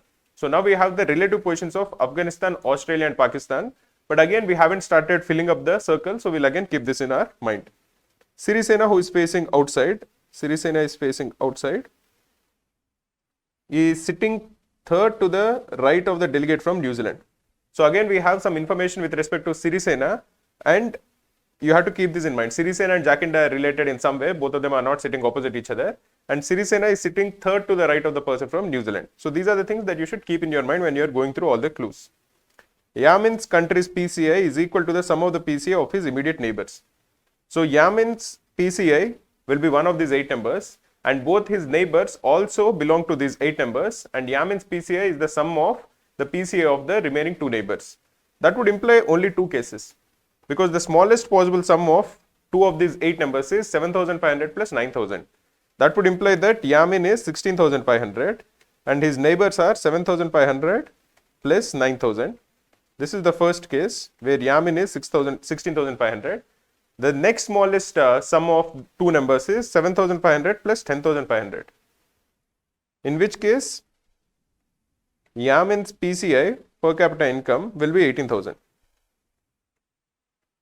These are the only 2 cases possible. If you are adding any 2 other numbers, for example, if you are adding 9,000 plus 10,500, the sum will be 19,500, which is greater than the highest PCI income. So these are the only 2 cases possible. Again, we'll just keep it in our mind and we'll try to figure out what to do later. Malcolm, who is facing outside, Malcolm is facing outside, is an immediate neighbor of Irfan and Pradyut. So Malcolm, Irfan and Pradyut are related. All of them are sitting consecutive to each other such that Malcolm is in the middle. Jacinda belongs to a nation with the maximum PCA. Jacinda's PCA is 18,000. This would immediately tell us that the second case of Yamin is not correct. This would imply that Yamin's PCA has to be equal to 16,500. And we should also keep it in our mind that Yamin is sitting next to 2 people. One of them has a PCA of 7,500 and the other has a PCA of 9,000. We'll use that information when we are filling the circle, but these are things that you should keep in your mind. And he is sitting second to the left of Malcolm, who is from Indonesia. So Malcolm, we are told, is from Indonesia. Again, Malcolm is now related to Jacinda. Jacinda is related to Sirisena in some way because both of them are not sitting opposite each other. And Malcolm is also sitting next to Irfan and Pradyut. So these are things that you should keep on thinking. Irfan and Pradyut belong to nations whose PCA are 10,500 and 12,000. So Irfan is either 10,500 or 12,000. Similarly, Pradyut is either 10,500 or 12,000. New Zealand's PCA is greater than 9,000. Neither Irfan nor Pradyut is from New Zealand. Jacinda is not from New Zealand. So if New Zealand's PCA is greater than 9,000, what will be New Zealand's PCA? New Zealand's PCA will be either 10,500 or 12,000, but that is not possible because we are told that Irfan and Pradyut are not from New Zealand. It can be 13,500. It can be 15,000. It can be 16,500, in which case Yamin will be from New Zealand. And it can't be 18,000 because we are told that Jacinda, who has 18,000 PCI, is not from New Zealand. So New Zealand's PCI has to be either 13,500, 15,000 or 16,500. This is the information that we are able to remember when we have first gone through all the clues. Now if you are trying to start filling up the table, I think the first person we should fill up is Malcolm. The reason for that is because Malcolm is related to two other people, Irfan and Pradyut, who are sitting next to him. So this is either Irfan or Pradyut. So either this is Irfan or Pradyut. We are also told that Malcolm is facing outside. So this has to be Malcolm, who is like this. And we are told that Jacinda is sitting second to the left of Malcolm. So this has to be Jacinda. And Jacinda is facing towards the center. So this has to be Jacinda. Jacinda is like this. We also know the per capita income of these three people. Jacinda is 18,000. Irfan and Pradyut is 10,500 or 12,000. Irfan or Pradyut is 10,500 or 12,000. Malcolm is from Indonesia. This is the information that we are able to jot down.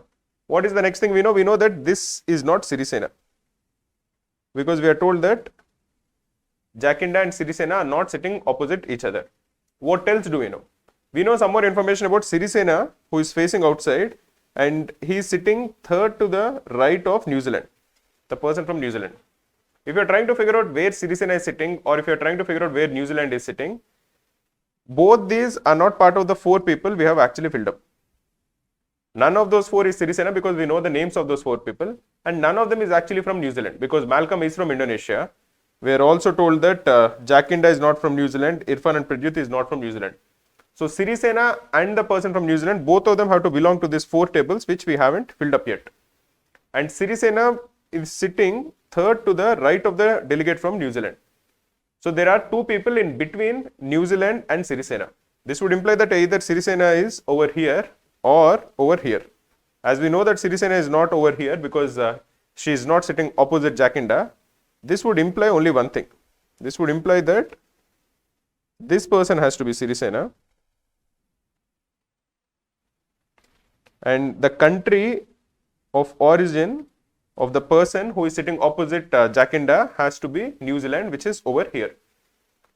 Now what else do we know? We know one more thing. One more important thing is that with respect to Yamin, we know that Yamin has 16,500 PCI, and she is sitting beside two people who have 7,500 and 9,000 as the per capita income. Now where exactly can Yamin belong to? Again, Yamin has to belong to either here or here or here. Yamin cannot be from New Zealand because Irfan or Pradyut, who is sitting over here, has a PCA of 10,500 and 12,000. This would imply necessarily one thing. Yamin cannot even sit in this place because we know that the per capita income of New Zealand is greater than 9,000. So if you're trying to figure out where Yamin has to sit, this is the only position available for Yamin.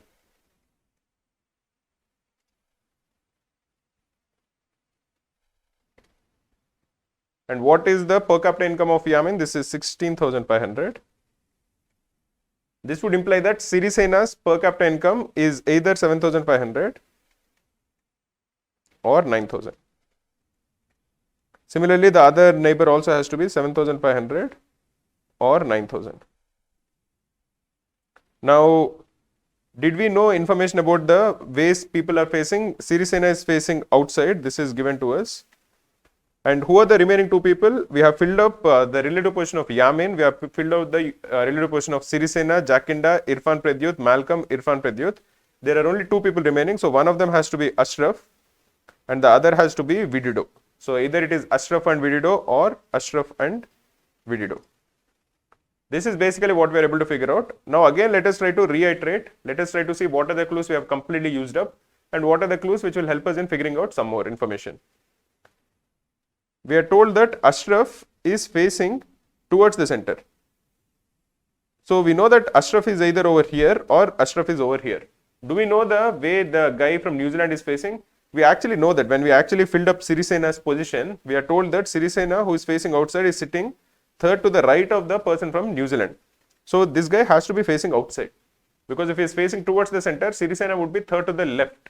But because Sirisena is third to the right, this guy is facing outside. So this cannot be Ashraf because Ashraf is facing towards the center. So this has to be Ashraf.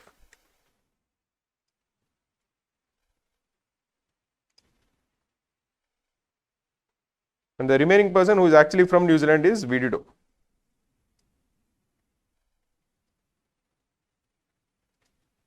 And Ashraf doesn't belong to the nation with the least PCI. So this would imply that Ashraf's PCI has to be 9,000.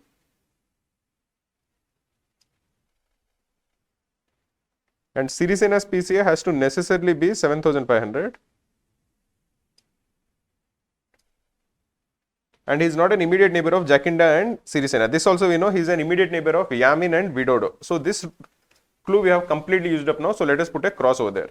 Jacinda is not seated opposite Sirisena. This also we know they are actually neighbors sitting beside each other. The delegates from Afghanistan, Australia are facing towards each other, and the delegate from Pakistan is sitting to the immediate left of the delegate from Australia. So now I think we can use this clue because we have filled up some information. We also know which way all the people or most of the people are facing. So if you are looking at trying to identify two countries, both of them have to face the center. So if you are writing the circle again just to avoid confusion, suppose this is the same circle, and if you are giving names, this is 1, 2, 3, 4, 5, 6, 7 and 8. We have to identify two people who are diametrically opposite each other and both of them are facing the center.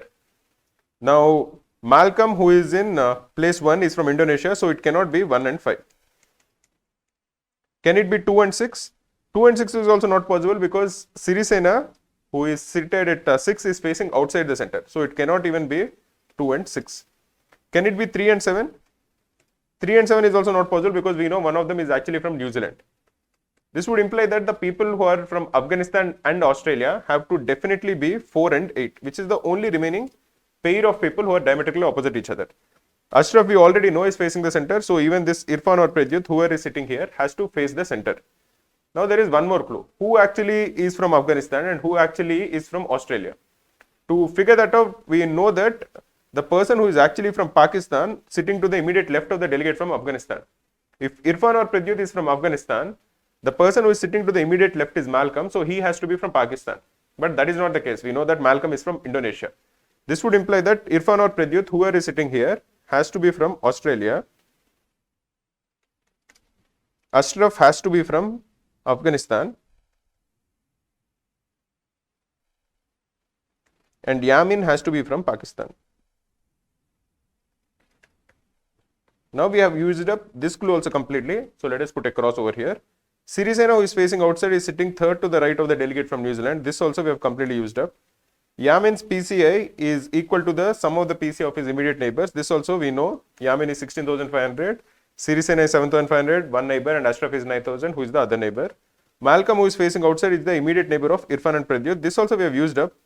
We know the relative positions of Irfan and Pradyut, but we don't know who is sitting to the right and who is sitting to the left. Jacinda, who is sitting, who belongs to the nation with maximum PCI, that we know is 18,000. He is sitting second to the left of Malcolm, who is from Indonesia. This also we have used up completely. There is no more information that we will gain from this. Irfan and Pradyut belong to nations whose PCI is 10,500 and 12,000, not necessarily in the same order. Again, we don't really know the PCI of Irfan individually. We also don't know the PCI of Pradyut individually. We just know that both of them together belong to 10,500 and 12,000 in some order. New Zealand's PCI is greater than 9,000 and Irfan Pradyut is not from New Zealand. Jacinda is also not from New Zealand. This also we know. In fact, we know that New Zealand's PCI has to necessarily be either 13,500 or 15,000. Similarly, the only remaining person is Malcolm. So Indonesia also has to be either 13,500 or 15,000. But there is no more information over here. So we'll go ahead and answer the questions that follow.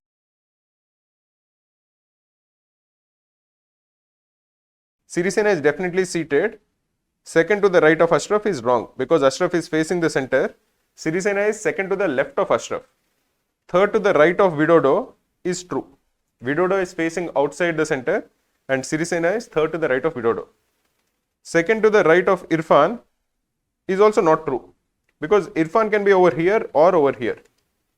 So in one case, Sirisena is second to the right of Irfan. In another case, Sirisena is diametrically opposite Irfan. So this also is not necessarily and always true. Cannot be determined is not true because option B is the correct answer. Let us look at the next question.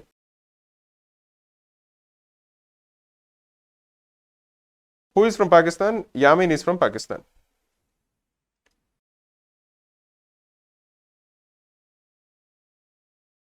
Who is from the nation with the least PCI? That has to be Sirisena. The PCI is 7,500.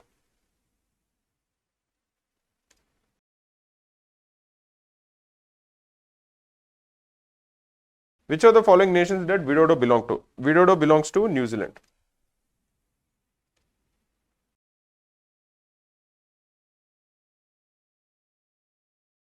In this question, we are given some information. We are told that there are 4 friends, Arjun, Ben, Charan and David. For ease, let us call them A, B, C, D. And they have a bag which contains 5 different fruits. The fruits are apple, orange, banana, guava and mango. The cost of each of these fruits is also given. It is ₹1 for apple, ₹2 for orange, ₹3 for banana, ₹4 for guava and ₹5 for mango. We are told that each of these 4 friends plays a round where they pick a fruit and then put it back, and whatever is the value of the fruit is earned by each of the friends. We have been given some clues. Essentially what we are required to calculate is in each of the 4 rounds how much money did the 4 friends earn. So let us draw a table. The table will have some rows and columns. So it will be something like this. This is A, this is B, this is C, this is D, this is in round 1, this is in round 2, this is in round 3 and this is in round 4, and this is the total money that they have earned.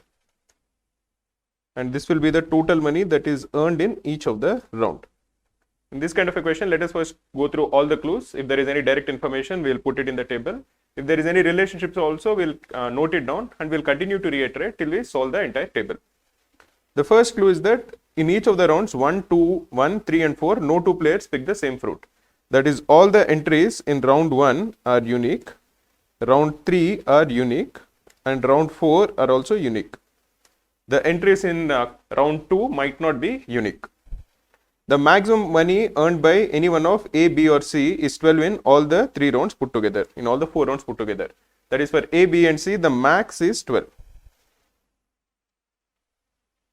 One of the 5 fruits contributed ₹20 in all the rounds together. So this ₹20 can be contributed only by orange or guava or mango, because you want it to be a factor of 20. What is the total number of entries in this table? That is, the total number of fruits that are picked by all the 4 friends across the 4 rounds is 16.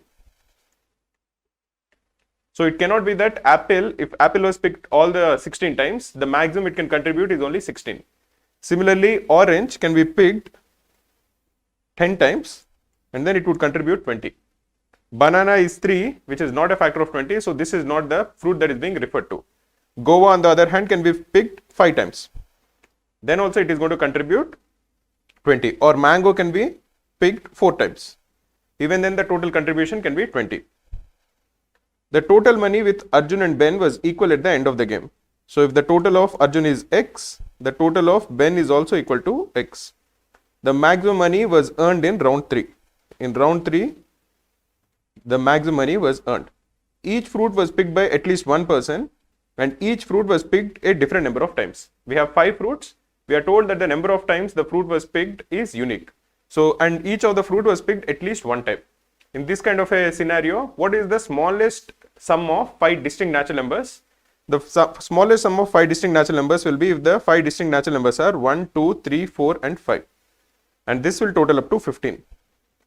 But you want the total to be equal to 16. So you have to add 1 to one of these numbers and you still want all of them to be distinct. If you add 1 to 1, the set of 5 numbers will be 2, 2, 3, 4 and 5. And even though they total up to 16, 2 and 2 are repeated 2 times. Essentially the number 2 is repeated twice. So the only way in which you can have 5 distinct natural numbers which total up to 16 is if the 5 distinct natural numbers are 1, 2, 3, 4 and 6. Essentially that extra 1 was added at the end to 5. Now again, you don't know which fruit was picked how many times, but you know that the 5 fruits were picked either 1 time or 2 times or 3 times or 4 times or 6 times. This will give us an important clue because now you can cancel the possibility where orange was picked 10 times because the maximum it was picked, any fruit was picked is only 6 times. You can also cross out the case where guava was picked 5 times because no fruit was picked 5 times. So the only possibility is that mango was picked 4 times. So the number of times mango was picked is 4. So at least one fruit we have been able to identify the number of times it was picked. Let us look at the next clue. Orange was picked more number of times than mango. We already have figured out that mango was picked 4 times. So orange has to be picked 6 times. So we figured out for 2 of the fruits the number of times they were picked. The sum of the money earned by Arjun in round 1 and David in round 4, that is the sum of these 2 numbers, is equal to 5. Both the numbers are natural numbers. So each one of them will be at least equal to 1. So the different cases possible are that the 2 numbers are either 1 and 4 or 2 and 3 in some order. It can't happen that one of the numbers is 0 and 5. So it has to be either 1 plus 4 or 2 plus 3 in some order. We'll try to figure it out later. Arjun picked mango in round 3. So the money earned by Arjun in round 3 is 5. None of Arjun, Ben and Charan picked the same fruit in 2 rounds. That is, the first row, all the elements are unique. In the second row, all the elements are unique. And in the third row also, all the elements are unique. This is the information that is given to us. And we have to try to go ahead and figure it out. One of the things that you should notice is that in the last clue, when you are told that the sum of the elements in the first, second and third rows are unique. And they are 4 out of the 5 numbers. 1, 2, 3, 4 and 5. Suppose you add up all the 5 numbers, the sum will come to equal 15. But you have to pick 4 out of these 5 numbers. So essentially you have to subtract one number from 15 and then you will get the total money earned by Arjun, Ben and Charan. You also know that the maximum that any one of the 3 has earned is 12. So if you are looking at Arjun and if you are looking at Ben and if you are looking at Charan, if they pick all the 5 fruits, their total would have been 15. But they did not pick one of the fruits. If the one fruit that they did not pick is say apple, the total they would have earned would be 15 minus 1, which is 14. But that is not the case because you know that he has earned less than or equal to 12. Similarly, if the one fruit that they did not pick is orange, the total would have been 13, which is also greater than 12. So that is also not the case. What this would imply is that Arjun has definitely picked the fruits which cost 1 and 2. Same is the case with Ben and same is the case with Charan. We don't know about David yet, but 1 and 2 were definitely picked by A, B and C in some of the rounds. This would help us in noticing that 1 was picked at least 3 times. And so, because 4 and 6 were already identified, the fruit which was picked 3 times has to equal apple. Now there are 2 fruits left. There is banana and there is guava. And one of them was picked once and one of them was picked 2 times. We'll try to figure it out later. But you know that the 2 fruits picked by A, B and C are at least 1 and 2. You also know that all the fruits picked by A, B and C are unique. So each one of them can pick the fruit which costs 2 rupees exactly once. But the total number of times orange was picked is 6 times. This would imply that D has to pick orange exactly equal to 3 times. What this would also help us in noticing is that we have figured out the rounds in which apple was picked. All the 3 times we have figured out who has picked. We haven't figured out the round, but we know which of the 4 people have picked apple. Apple was picked exactly once by A, B and C. We have also identified who has picked orange how many times. It was picked exactly once by A, B and C and it was picked 3 times by David. Now the last one that you can identify is that of mango. If you are looking at mango, the total number of times it was picked is equal to 4. But you know that because A, B and C picked unique fruits in each of the rounds, the maximum number of times A can pick is 1, B can pick is 1 and C can pick is 1. And you already know that David has picked orange 3 times. So he can pick mango only once. And if you add up all the maximum cases, it is coming to equal 4. What this would imply is that each one of them has to pick mango exactly once. Now we have identified all the fruits that were picked by David. We have identified 3 fruits picked by A, B and C. We have to figure out the one fruit that is not picked by A, B and C. The one fruit that was picked by A, B and C. This is the one that is remaining. Once we figure it out, then we'll go ahead and try to fill in the table because we have some more clues with respect to the uniqueness of some rows and uniqueness of some columns. But how do we identify what is the remaining fruit that was picked by A, B and C? One more clue that you should remember is that the sum of the money earned by A in the first round and D in the last round is equal to 5. So we remember we discussed something earlier that it has to be either 1 plus 4 or 2 plus 3 in some order. But David has only earned either 2 or 5 in each of the rounds. He has not earned 1 or 4 or 3. This would imply that the amount of money earned by David in the last round has to equal 2. This would also tell us that the amount earned by A, Arjun, in the first round is equal to 3. So A has picked 3 at some point. We know that the sum of A and B is the same, so B also has to pick 3. So the number of times that banana was picked is equal to 2. This would tell us that the number of times guava was picked is equal to 1. And we have even identified who out of the 4 has picked apple, orange, banana and guava. We have identified the distribution of all the fruits across the 4 friends. We have to just identify which rounds each of these fruits was picked in.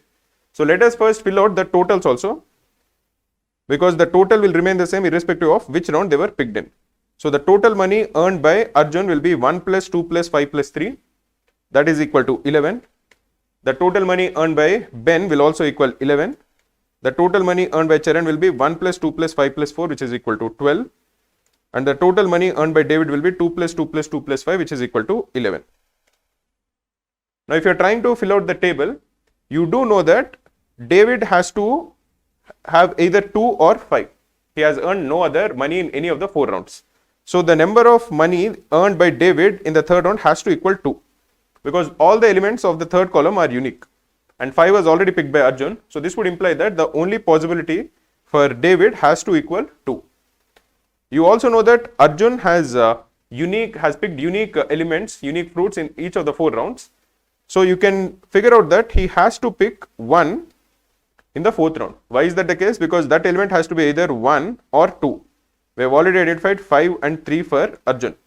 And because all the elements of the 4th column are unique, he has to pick 1. This would imply that he picked 2 in the 2nd round. Notice that the uniqueness doesn't apply for the 2nd column. Because if the uniqueness applied for the 2nd column, we would have been able to figure out the money earned by David in the 2nd round. But that doesn't apply because some of the elements of column B could have been repeated. Anyway, so we have filled this much. So in order to go further, whenever you are getting stuck somewhere or whenever you feel that you have a lot of information and you are not able to figure out which information is necessary, it is always important to again go through all the clues, figure out whether the clue is useful or not useful, whether it has any more extra information. If it has any more extra information, we'll keep it like that. And if it has no other extra information, we'll put a cross. Then we will be able to identify what are the clues that we should focus on. So let us look at all the 10 clues that are given. And if the clue is completely used up, we'll put a cross. If the clue is completely not used up, then we'll put some star. So the first clue says that in each of the rounds 1, 3 and 4, no 2 players pick the same fruit. We haven't completely used this up. This is not a direct information. There is definitely something we can use, something more that we can use from this clue. The maximum money earned by Arjun, Ben and Charan is 12 in all the rounds put together. This we have completely used up because we know exactly how much money was earned by each one of them in the total money earned by all the 4 of them. One of the fruits contributed 20 rupees in all the rounds together. This also we have completely used up. We know that that fruit is mango and it was picked 4 times. The total money with Arjun and Ben was equal at the end of the game. This also we have completely used up. The total money equals 11 rupees. The maximum money was earned in round 3. This we haven't used up because we don't know how much money was earned in round 3 or round 1 or round 4. Each fruit was picked by at least one person and each fruit was picked by a different number of times. This also we have completely used up because for all the 5 fruits we know how many times each one of them was picked. Orange was picked more times than mango. This also is completely used up. The sum of the money earned by Arjun in round 1 and David in round 5 is 5. This also we have completely used up. They are 3 and 2 respectively. Arjun picked mango in round 3. This also we have completely used up. And the last clue is that none of A, B and C picked the same fruit in any 2 rounds. This also we haven't completely used up because we don't know which fruit each one of them has picked. Now if you look at it, the 3 clues that are remaining, which we should probably use to fill the table, are that the elements of column 1, 3 and 4 are unique. Similarly, the elements of rows 1, 2 and 3 are unique. And the fact that the maximum amount of money was earned in round 3. If you're looking at the fact that the maximum amount of money was earned in round 3, let us try to focus on that. The total money earned in all the 4 rounds put together is 45. This is the value of 11 plus 12 plus 11 plus 11. That is 3 11s is 33 plus 12 is 45. and that will be the total earned in each of the 4 rounds if you combine all 4 of them. So if you assume that the amount of money earned in round 3 is, say, A, you know that the amount of money earned in the remaining rounds have to be less than or equal to A. So what is the minimum possible value of A? If, say, for example, A is equal to 11, and the sum of the remaining 3 rounds, if you are summing them up, also have to be less than or equal to 11. So the total will be equal to 44. But you know that the total earned is 45. So this would imply that the amount of money earned in the third round has to at least equal 12. Because that is the maximum amount of money, that is the round in which the maximum amount of money was earned. And we know the elements, 2 of the elements. The 2 of the elements are 5 and 2 and they contribute 7.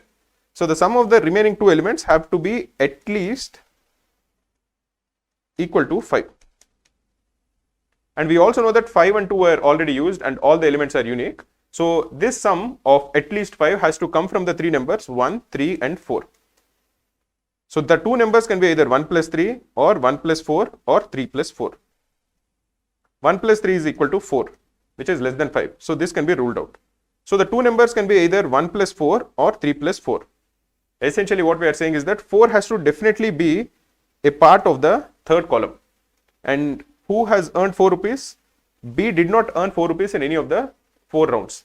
4 was only earned once and that was by C. So this would imply that the amount of money earned by C in the third round has to equal 4. This would also help us in figuring out how much he has earned in round 4. Because we have figured out 4, that element has to be either 1 or 2 or 5.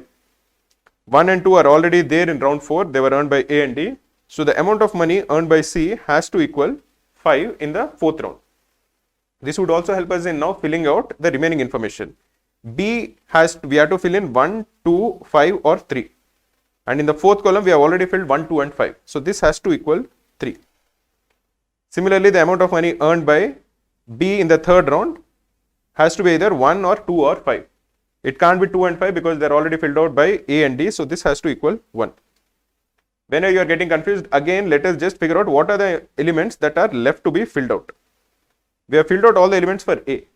For B, we have to fill out 2 and 5 in the first and second round in some order. For C, we have to fill out 1 and 2 in the first and second rounds in some order. And for D, we have to fill out 2 and 5 in the first and second rounds in some order. Essentially, if you are looking at it, there are 6 elements that should be filled and there are only 3 unique elements. The 3 unique numbers are 1, 2 and 5 and they will make up for all the elements in the first and the second column.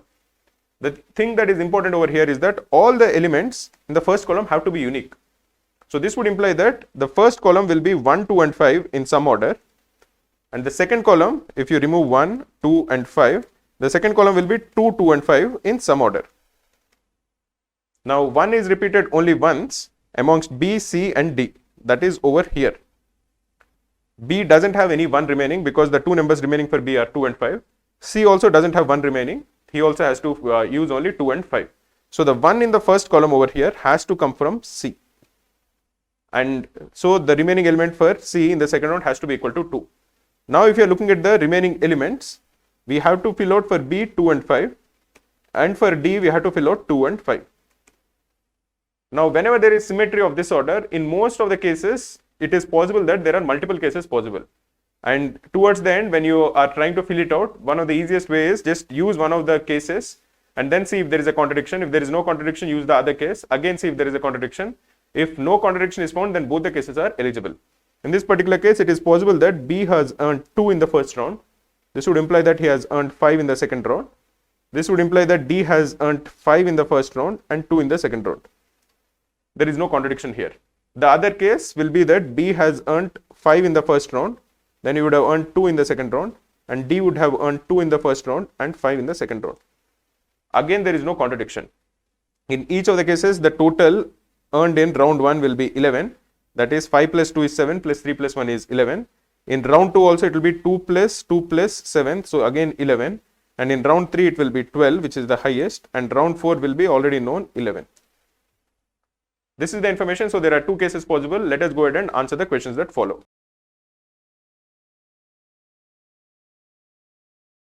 How much did Ben earn in all the 4 rounds put together? The total earned by Ben is rupees 11.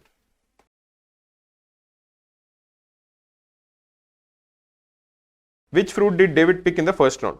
The fruit picked by David is either costing 5 or 2. So it can be either mango or orange. So the correct answer will be cannot be determined. It can be one of the two possibilities.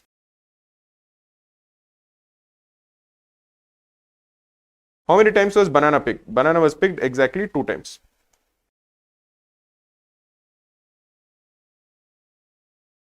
Which fruit did Charan pick in round 2? The fruit picked by Charan in round 2 cost 2 rupees, so that has to equal orange.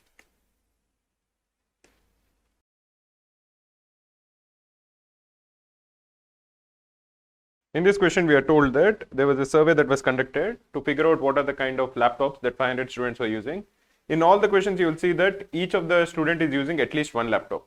And when they're figuring out the number of laptops that are being used by the students, the laptops with brand HB was being used by 280 students. The laptops with brand TEL is being used by 320 students. The laptop with brand SR is being used by 145 students. And finally, the laptop with brand Lenovo is being used by 115 students. So what is the total number of laptops that are being used? That is 280 plus 320, which is equal to 600, plus 145 plus 115 is 260. 600 plus 260 is 860. This is the total number of laptops that are being used. And what is the total number of students? That is 500 students. This is a maximum minimum question where we are required to calculate what is the maximum and minimum number of students who have a particular number of laptops. The students can have either 1 laptop or 2 laptops or 3 laptops or all the 4 laptops. So let us assume that the number of students who have exactly 1 laptop is equal to A. The number of students who have exactly 2 laptops is equal to B. The number of students who have exactly 3 laptops is equal to C, and the number of students who have exactly 4 laptops is equal to D. Then A plus B plus C plus D is the total number of students in the campus, which is equal to 500.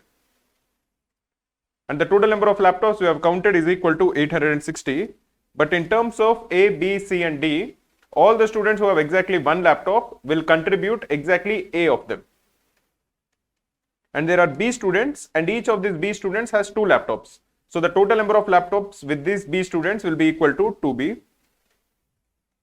And these C students have 3 laptops with them. So the total number of laptops with these C students will be equal to 3C. And these D students have 4 laptops each. So the total number of laptops will be equal to 4D. So here we have 2 equations. A plus B plus C plus D is equal to 500. A plus 2B plus 3C plus 4D is equal to 860. If you subtract the first equation from the second equation, you are going to get B plus 2C plus 3D is equal to 360. This is a key equation in all maximum and minima equations, in all maximum and minima sets which have 4 parameters. You will be able to find out the value of B plus 2C plus 3D. So B plus 2C plus 3D is equal to 360. So now if you are actually asked to calculate the maximum number of students who have exactly 2 laptops, then you will make C and D to be equal to 0 and B will become equal to 360, which is the maximum value.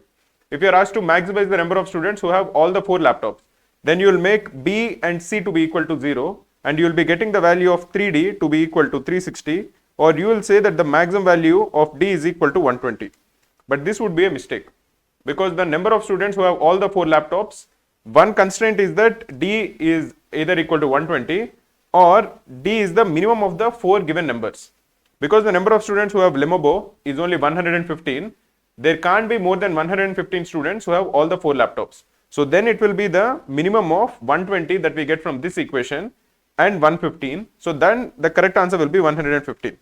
Or essentially when you're looking at all the questions, the first thing to do is figure out this equation, which is B plus 2C plus 3D is equal to 360, and also keep a check on the minimum number of students or the minimum number of the laptop with the minimum number of students using it.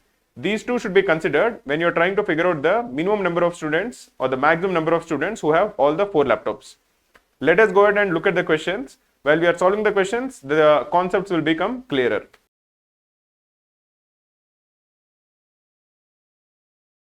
Okay, it is given that all the students have used laptops of at least one company, and the number of students who have used exactly 2 laptops is maximum. Or essentially we are saying that from this equation B is maximum.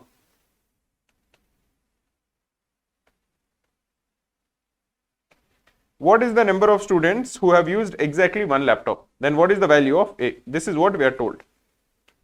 Remember that B plus 2C plus 3D is equal to 360. If you are trying to maximize B, then you will make C and D to be equal to 0. So the value of B is equal to 360. The value of C is equal to 0. The value of D is equal to 0. This is the maximum value of B. Now in this particular case, what is the value of A? We know that A plus B plus C plus D represents the total number of students in the campus, which is equal to 500. So the value of A will be equal to 140. So the correct answer is option C. Let us look at the next question.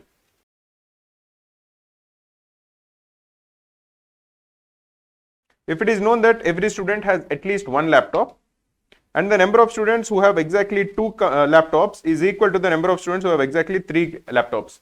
So we are told that B is equal to C. It is also given that the number of students who have used exactly 2 laptops is maximum possible. So B, which is equal to C, is maximum possible.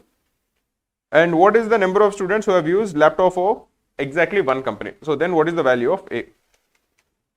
If you are told that B is equal to C, B plus 2C plus 3D is equal to 360. So 3B plus 3D is equal to 360, or B plus D is equal to 120. Now you are told that B is maximum.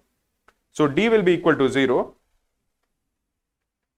B will be equal to 120, which is actually the value of C.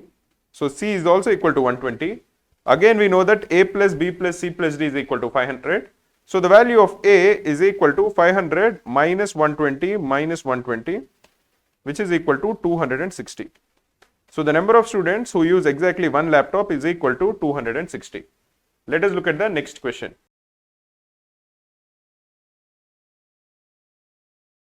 If it is given that the number of students who have used exactly one laptop is maximum possible, now we are told that A is maximum.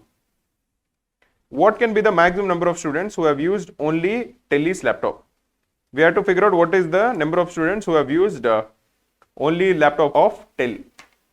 When A is maximum, that is when the number of students who have used exactly one laptop is maximum, that occurs when D is maximum. We can prove that, but you can accept that this is actually the case. If you are trying to maximize A, you have to first maximize D. Once you maximize D, then you have to maximize C. Once you maximize C, then you have to maximize B. When you do these three, then A will be maximum. This can be explained because A plus B plus C plus D is a constant. So you are trying to minimize the value of B plus C plus D. This has to be minimized if you want to maximize A. And if you are trying to minimize B plus C plus D, and you know that B plus 2C plus 3D is a constant, D has the highest coefficient. So you have to maximize the value of D. Once you have maximized the value of D, then maximize C because it has the second highest coefficient. And once you maximize C also, then you will be able to find a value of B. Then you have the value of B, C and D. Once you have the value of B, C and D, you will be able to calculate the value of A. That will be the maximum possible value of A. So let us first try to maximize D. What is the maximum value of D? Like we have seen in the earlier case, if you make B to be equal to C to be equal to 0, D will be equal to 120. Here we are saying that the maximum number of students who have used all the 4 laptops is 120. But we have noticed that one of the laptops is used by only 115 students. So we can't have 120 students who are using all the 4 laptops. Therefore, the maximum value of D is only equal to 115. In this particular case, 3D will be equal to 345, or the value of B plus 2C will be equal to 360 minus 345, which is equal to 15.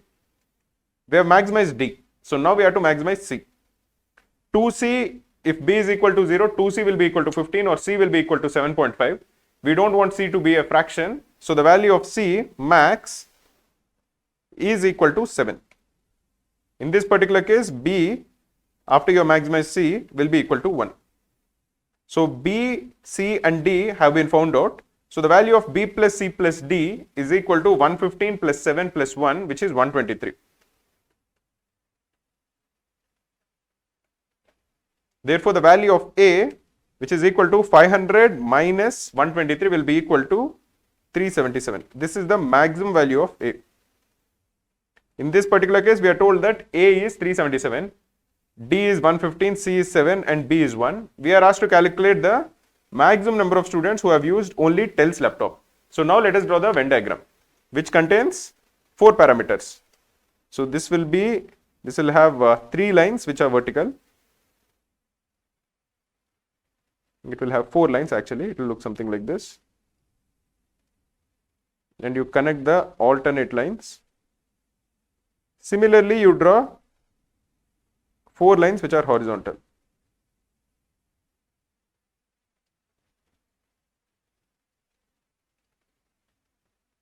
Again, you connect the alternate lines. Each of this diagram represents a particular laptop. The 4 laptops, if you look at, are HB. This is say HB. This is TEL. Say this is TEL. This is Acer. This is say Acer. And this is Lenovo.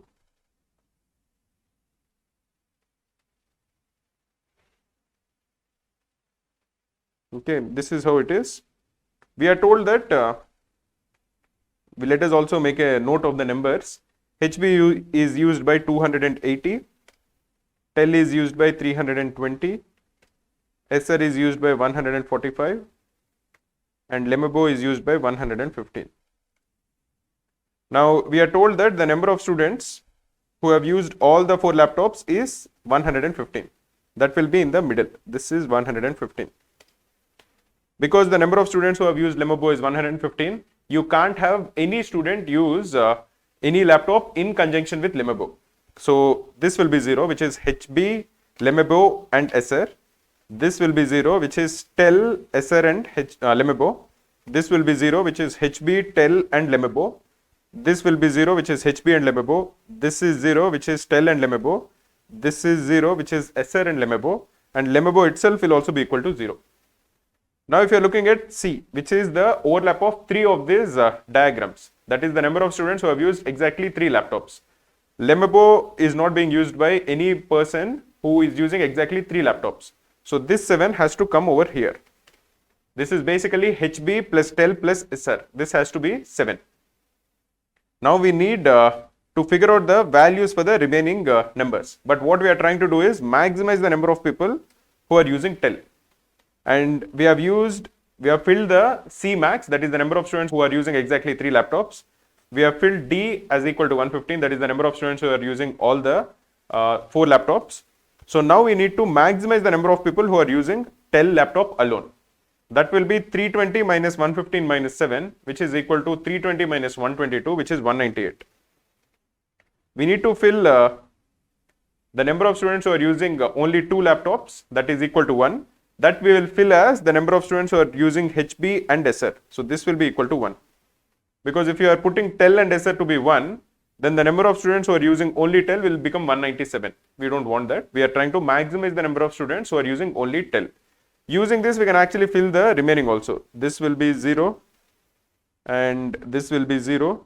So the number of students who are using only Acer will be 145 minus 123. That will be equal to 22. And the number of students who are using only HB will be 280 minus 123. 280 minus 123 will be equal to 157. Now if you count the total number of students who are using exactly 1 laptop, that will be 157 plus 198 plus 22. 157 plus 198 plus 22. This is 220. 220 plus 157 is 377. Like we expected in this particular case, when you are drawing the Venn diagram, you will figure out that the number of students who are using exactly 1 laptop is 377. This is maximized. Just to reiterate, when we are trying to maximize the number of students who are using only 1 laptop, we have to first maximize the number of students who are using all the 4 laptops. Then we have to maximize the number of students who are using all the 3 laptops. Then we have to maximize the number of students who are using exactly 2 laptops. In that particular case, you will maximize the number of students who are using exactly 1 laptop. So here we will find out that the value of D will be 115, the value of C is 7, the value of B is 1 and the value of A is 377. Once you have that, we are asked to maximize the number of people who are using only TEL's laptop. So before we come to TEL, we'll first fill out the Venn diagram. We will fill out the number of students who are using all the 4 laptops as 115. So every other part which involves Lemebo will become equal to 0 because Lemebo itself is used by only 115 students. Then we need to fill 7, which is the overlap of 3 of these shapes. For the 3 areas which involve Lemebo, we have already filled up 0. So the only remaining region which represents the overlap of 3 of these shapes will become equal to 7. So we have filled C also up. We need to fill the value of B, that has to be equal to 1. That represents the number of people who are using exactly 2 laptops. Here we have an option to fill it either as HB plus SR or HB plus TEL or TEL plus SR. We are trying to maximize the number of students who are using only TEL. So we'll make the overlap of TEL and SR to be 0, the overlap of TEL and SR to be 0 and TEL and HB to be 0. So HB and SR will be equal to 1. In that particular case, we can deduce that the number of students who are using only TEL is 198, the number of students who are using only HB is 157, and the number of students who are using only SR is 22.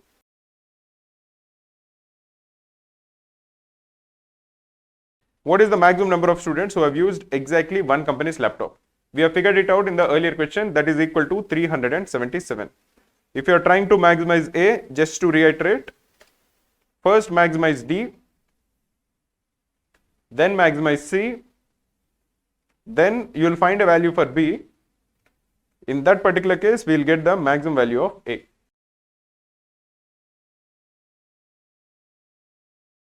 In this question, it is given that there are 2 friends, Virat and Saurav. They play a game of dice where Virat will roll the dice twice and then Saurav will roll the dice twice. They calculate the sum of Virat and the sum of Saurav.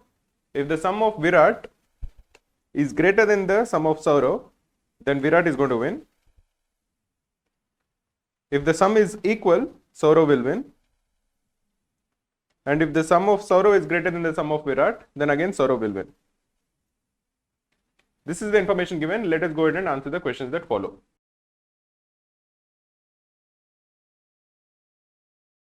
In this question, we are told that just for this particular game, Saurav and Virat decided that either one of the 2 can start the game. And whoever starts the round will have to start all the subsequent rounds also. We are told that the number that rolled on the dice has been given over here. And the game ends when the last roll of 2 has been placed. So somewhere over here.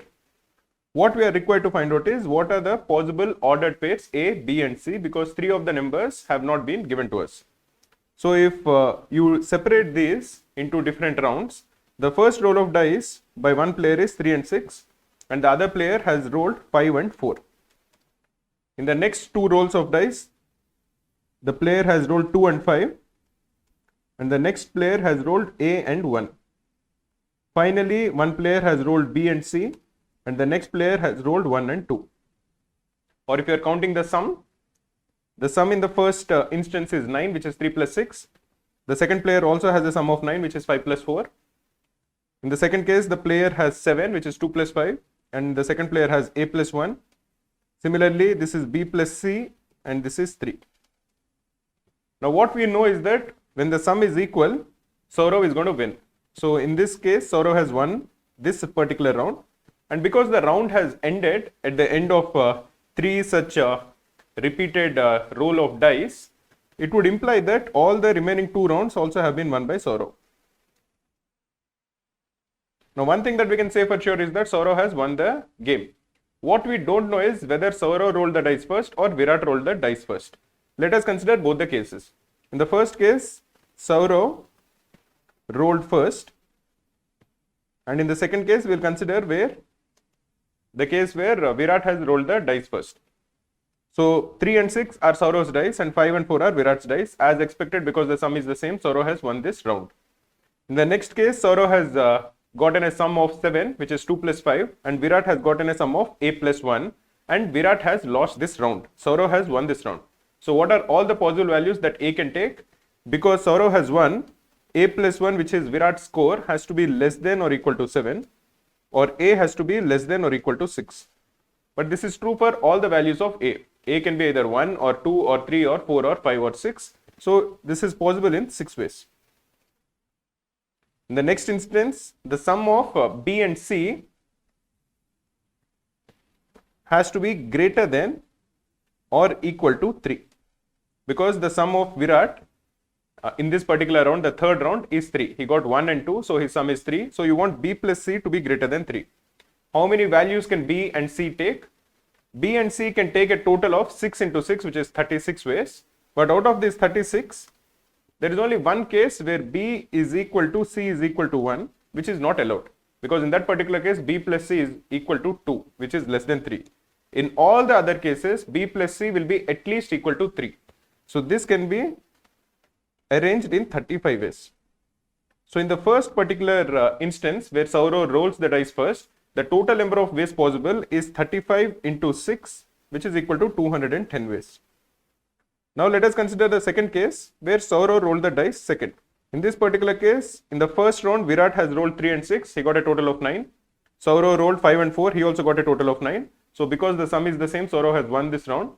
In the second round, Virat has rolled 2 plus 5 and Saurav has rolled A plus 1, and Saurav has won this round. So this would imply that A plus 1 is greater than or equal to 7, or A is greater than or equal to 6. A is a roll of dice, so the maximum possible value is 6. So this would imply that A has to exactly equal 6. So A is equal to 6. So there is only one way or one number that A can take. In the next case, B plus C is what Virat has rolled, and that has to be less than or equal to 3. So B plus C is what Virat's sum is. This has to be less than or equal to 3, which is Saurav's sum. Now what are all the possible pairs B and C which satisfy this given inequality?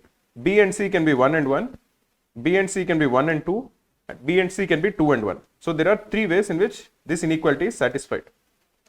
So the second case where Saurav rolls second, the number of triplets A, B and C possible are 1 into 3, which is 3 ways. So the total number of triplets A, B and C which are possible is 210 plus 3, which is equal to 213. Let us look at the next question.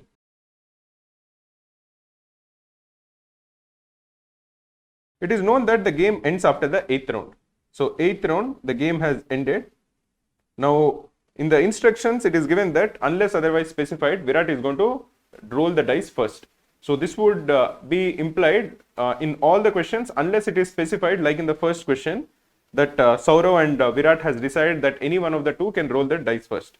So in this question and the following questions, we will assume that Virat has rolled the dice first. The numbers rolled on the 8th round of dice is 4, 5, 1, 6. So 4, 5 was rolled by Virat, 1, 6 was rolled by Saurav. So the sum is 9 for Virat and 7 for Saurav. This would imply that the 8th round was won by Virat. And now the game is over. This would imply that the last 3 rounds have been won by Virat. So the 7th round was also won by Virat. 6th round was also won by Virat. And 5th round, what can you say about the 5th round? 5th round is not won by Virat. 5th round has to be won by Saurav. Why is this the case? Because if Virat has won the 5th round, he would have won the 5th, 6th and 7th rounds. So he would have won the game at the end of the 7th round itself. Then there would have been no need to play the 8th round. But because we know that Virat has played the 8th round and won the 8th round, it would imply that the 5th round has to be won by Saurav. So if you're looking at all the options given to us, we have to pick only the options in which the player who has rolled the dice second, which in this case is Saurav, has won the game. If you're looking at the first quadruplet that is given to us, it is 4, 3, 2, 6. The sum of the first pair is 7, the sum of the second pair is 8, so Saurav is going to win. So this is a valid set of numbers. The next set is 4, 1, 1, 5. So Virat has rolled 4 and 1 and Saurav has rolled 1 and 5. The sum of Virat is 5, the sum of Saurav is 6. So this also is a valid set. In the next case, you have 2, 3, 1, 4. 2, 3 was rolled by Virat, 1, 4 is rolled by Saurav. The sum of Virat is 5, the sum of Saurav is also equal to 5. When the sum is the same, Saurav wins. So this also is a valid set. Next is 5, 6, 5, 5. Virat's sum is 5 plus 6, which is 11, which is greater than 5 plus 5, which is 10. So this is not a valid set. The next one is 2, 3, 1, 2. Virat's sum is 2 plus 3, which is 5. Saurav's sum is 1 plus 2, which is 3. So because Virat's sum is more, he's going to win this round. So this is also not a valid set. The last one is 1, 2, 3, 4. Virat sum is 1 plus 2, which is 3. Saurav sum is 3 plus 4, which is 7. So this also is a valid set, as this round will be won by Saurav. So the number of sets which are valid is 1, 2, 3 and 4. So the correct answer is 4. Let us look at the next question.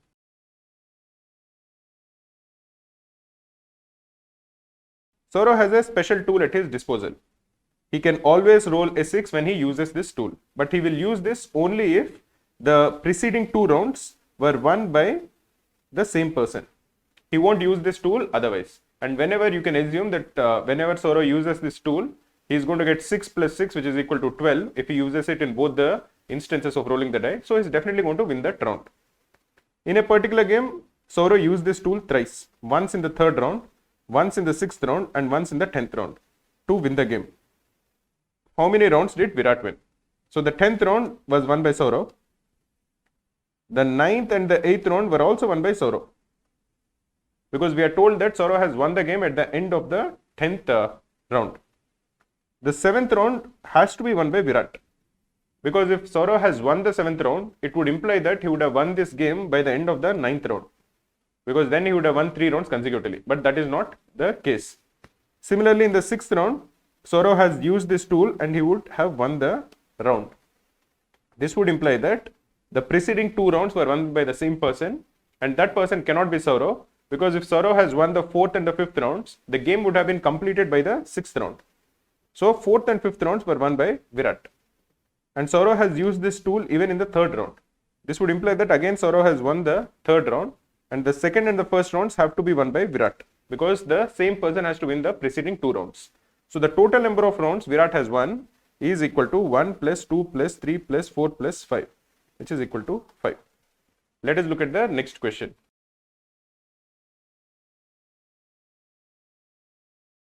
Again, Saurav has this tool wherein he can get a 6 on demand. We are told that Saurav has used this tool to win a particular round. It is known that Saurav has rolled 1 in the initial roll of this round. So in this particular round, he did not use that tool both the times. He used it only in the 2nd time, and in the 1st instance he got 1, and in the 2nd instance he used this tool and got a 6. So the total of Saurav is 7 and he won this round. So the total of Virat has to be less than or equal to 7. We are also told that Virat has rolled the same number in both his chances in this round. Suppose the number that was rolled by Virat both the times in this round is say V. Then his total is going to equal V plus V, which is equal to 2V. We are told that 7 is greater than or equal to V. So the value of V has to be either 1 or 2 or 3. Now we are required to calculate the probability that Saurav wins this round had he not used the tool. So we'll have to consider 3 cases. The first case is that Virat has rolled 2 ones. The probability of this happening is 1/3. The second case is that Virat has rolled 2 twos. Again the probability is 1/3. And finally Virat has rolled 2 threes. Again the probability of this case is 1/3. Now if Virat has rolled 2 ones, his total would have been 2. Saurav has already rolled a 1, and whatever Saurav would have rolled, his total will be greater than or equal to 2. So in this particular subcase, Saurav will always win. So the probability that Saurav would win if Virat has rolled 2 ones is equal to 1. In the second instance, if Virat has rolled 2 twos, Virat's total is 4. And Saurav already has 1 from the first roll of dice. So his second roll, because he is not using this tool, has to be either 3 or 4 or 5 or 6. Then his total will be greater than or equal to 4. So any one of these 4 out of the 6 numbers would imply that Saurav has won this particular round. So the probability is 4 divided by 6, which is equal to 2 by 3. In the final case where Virat has rolled 2 threes, Virat's total is 6 and Saurav's total from the first roll of dice is 1. So his second roll has to be either 5 or 6. So the required probability in this particular subcase is 2 by 6, which is 1 by 3. So the overall probability that Saurav would have won without using the tool is 1 into 1 by 3, which is equal to 1 by 3, plus 2 by 3 into 1 by 3, which is equal to 2 by 9, plus 1 by 3 into 1 by 3, which is equal to 1 by 9. 2 by 9 plus 1 by 9 is 1 by 3. 1 by 3 plus 1 by 3 is equal to 2 by 3. So the probability that Saurav would have won without using the tool is 2 by 3. So the correct answer is option C.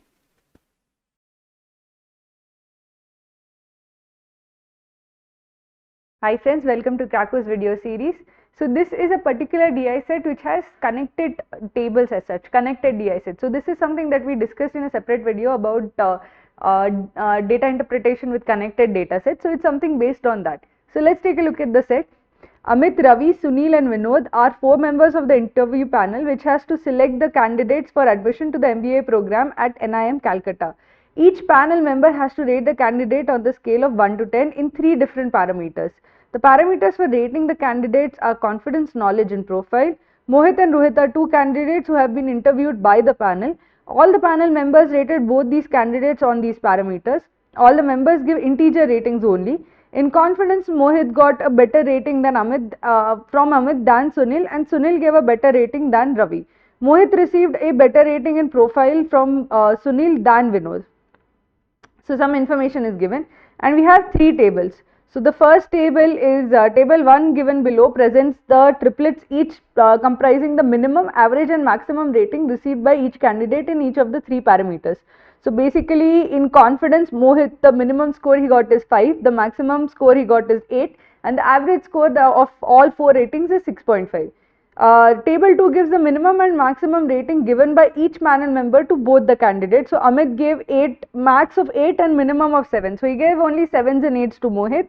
He gave maximum of 6 and minimum of 4 to Rohit. So this gives max and min rating given by each panel member to both the candidates. Table 3 gives the average rating given by each panel member on every parameter. So basically the average value of how much in confidence how much did they score, in knowledge how much did they score, so that information is given. Now essentially when we have 3 data sets and we have to merge these are connected data sets. So whatever Mohit got in confidence, it is basically given by these people only. So the 5 and 8 are basically scores given by Amit, Ravi, Sunil and Vinod. So first table, second table and third table are connected. Now what exactly should we do over here? We have to essentially merge this data in such a way that we can answer our questions. So let's take a look at what the questions are. So the first question is how much rating did Sunil give to Rohit? The second question is what is the average rating given by Ravi to Rohit? Third is difference between ratings, and fourth is selects average rating across all 3 parameters. So basically we want to find out, like for example we want to find out the 1-to-1 mapping of how much did this person give Rohit, how much this person gave Mohit in each parameter. So essentially we have to do the individual mapping. So essentially whatever is the average data, combined data, we have to split it up into a finer level and we have to make sure that all 3 data sets are properly represented in our final table as such. We will create a table only, but what kind of table should we have? We should have table that shows the individual rating, that is how much did say Amit give Mohit in confidence, how much did Ravi give Rohit in confidence. That is the level of granularity that should be there. Since most of the table, 2 of the 3 tables are have rows as the panelists, I will continue with that just for ease of use. You can switch the table up also, but just for ease of use I will say that the row headers are still the panelists. So this is Amit, Ravi, Sunil and Vinod, and this is Amit, Ravi, Sunil and Vinod, and they rate in 3 parameters and they rate Mohit and Rohit.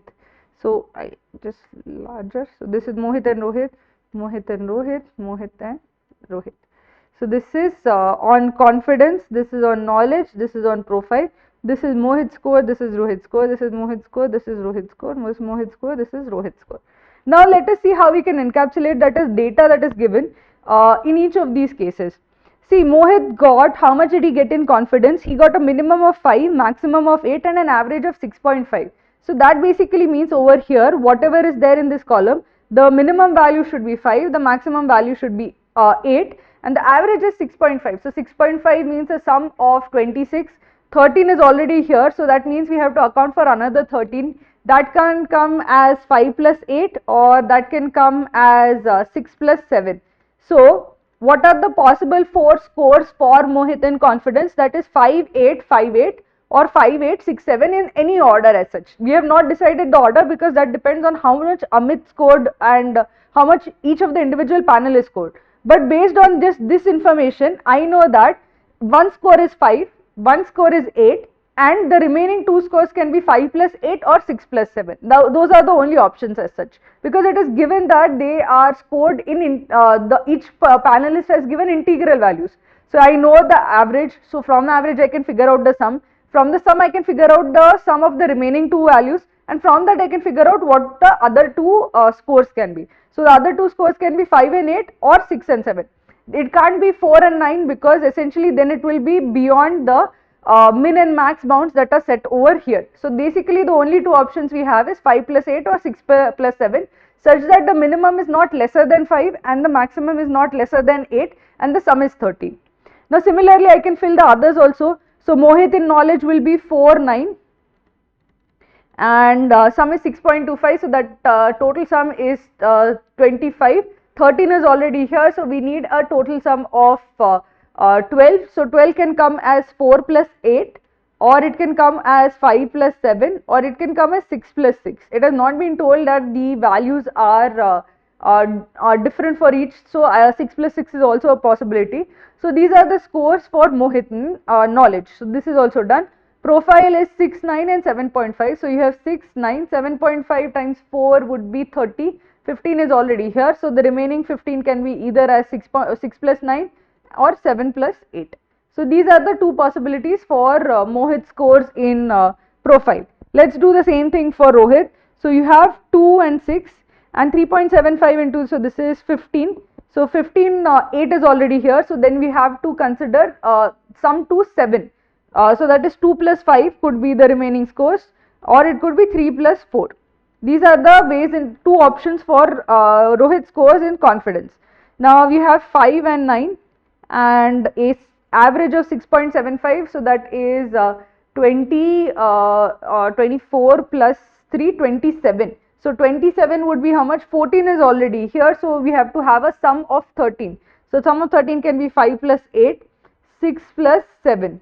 These are the essentially only two ways in which you can sum to 13 in and get a total sum of 27 as such. So let's see Rohit in profile, so that is 3 and 6, and average is 4.5, so that is 4.5, that is 18. 9 is already here, so the remaining 9 can be as 3 plus 6 and 4 plus 5. So these are essentially the possibilities of the individual scores. Now we also have to say that they have to fit the min and max given by Amit to Mohit, Amit to Rohit, etc. So Amit gave a max of 8 and 7 to Mohit. So that basically means that this cell value can be a minimum of 7 and maximum of 8. So I'll write that over here. This is 8 or 7, 8, between 8 or 7. This can be between 6 and 4. This can be between 6 and 4. This can be between 6 and 4. This similarly I can say this is between 6 and 4. This is between 5 and 3. This is between 6 and 4. This is between 5 and 3. I find it easier if the things are represented and up. I find it easier to actually proceed. You might find this unnecessary to do, but essentially if for me, when it is up in front of me, I find it easier to solve that way, rather than if it is not in front of me, I find it difficult as such.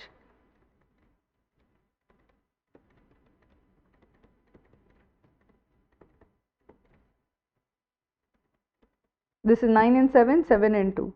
This is 9 and 7 and 7 and 2. 9 and 7, 7 and 2. Okay, also we are given the Amit score in confidence. So Amit gave a total score of 7 in confidence.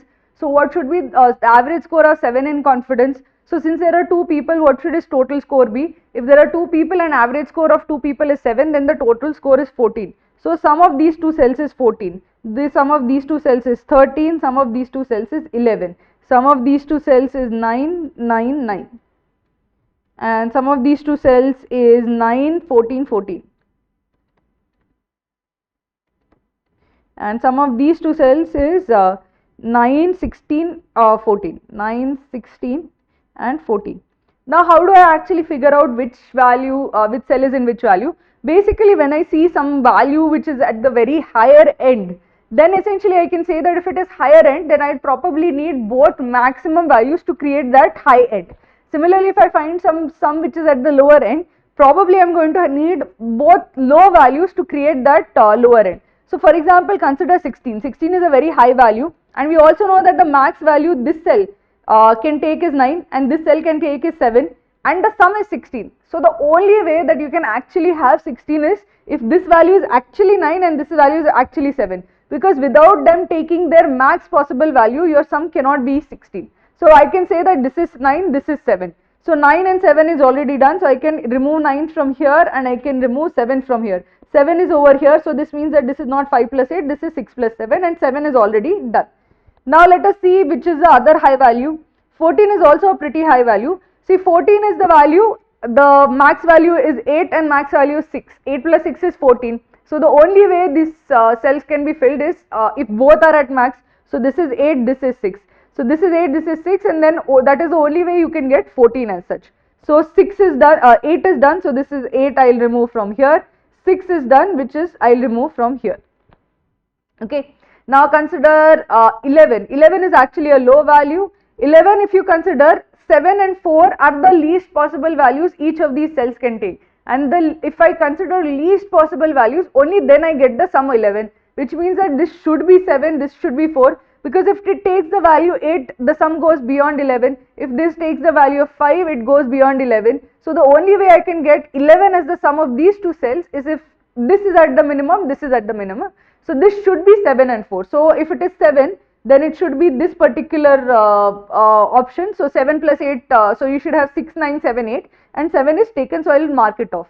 Similarly, if this is 4, this should be the option and 4 is already taken, so I will mark it off. Now let us consider other cells. This is 8 plus 6, 7 plus 4, neither max nor min, so let it be. This is 6 plus 5, 4 plus 3, neither max nor min, so let it be. 6 plus 5, 4 plus 3, neither max nor min, so let all of these be. Now let us consider 9 plus neither max nor min, so let it be. 9 plus 9, 5 plus 3, again neither max nor min, the same over here. Now let us consider over here. Over here we have 14. Now essentially, now in many cases, okay, you can't have 9 also be taken, because essentially 9 has been taken in this particular column as such. So if 9 can't be taken, even that essentially puts the lower and upper limit as such. So from my sums, I can't figure out any other space, any other way to fill the table right now. Now I will consider the fact what is left over here. So I have to essentially put 5, 5 and 5 plus 8 or 5, 6 plus 7. Now let us consider the values over here. You have minimum is over 8 is done, minimum over here is 5, minimum over here is 5, minimum over here is 4, minimum over here is 5, minimum over here is 7. So if minimum over here is 7, it means that it either can take the value 8 or 7 as such. It can't take the values 5, 5 or 6, which means that the other two lower values, essentially either 5 and 5 or 6, have to go to the from Ravi or Sunil as such. So again I can't fill, so I will wait. You have 5 and 3. So 5 and 3 over here, 9 and 3 over here, 7 and 2 over here. See, you have a 2 you have to place, and you see that these two values take a minimum value of 3. So you can't place 2 over here, you can't place 2 over here. This minimum value is 2. So the only place you can put this 2 is over here. So this has to be 2. So this is again marked off. Again I have no place which can accept a 2 among these two. So this won't be 2 plus 5, it has to be 3 plus 4. So you have 3 and 4 in some order over here. Now if this is 2, this sum is 9. So what would be this value? If this is 2, this sum is 9, this has to be 7. So again we know this is not 5 plus 8, it has to be 6 plus 7 and 7 is placed off. So we have 5 and 6 remaining. Now 6, basically 5 and 6 can come either way, so we will not fill it for now as such, so let it be. And this is 3 and plus 3 or 4 in some order, so let that be. We will take a look at the additional information that is given there later, but let us try to fill the remaining table based on what is given. So you have 4 plus 8 or 5 plus 7 or 6 plus 6, okay. So we have at least one 4 as such that we have to place. Here the minimum is 7, here the minimum is 4, here the minimum is 5. So the only way we can actually put the 4 is over here. Nowhere else can we fit the 4, because here minimum is 7, here minimum is 5. So this must be the 4. So 4 is actually placed. If this is 4, the sum is 9, so this must be 5. So 4 is placed, 5 is placed. Now again, we know that here both places we can't put either 4, we can't put 4 either place. So we will remove this 4 plus 8 as such. So we have the options of either 5 plus 7 or 6 plus 6 as such. So let us consider what to take over here.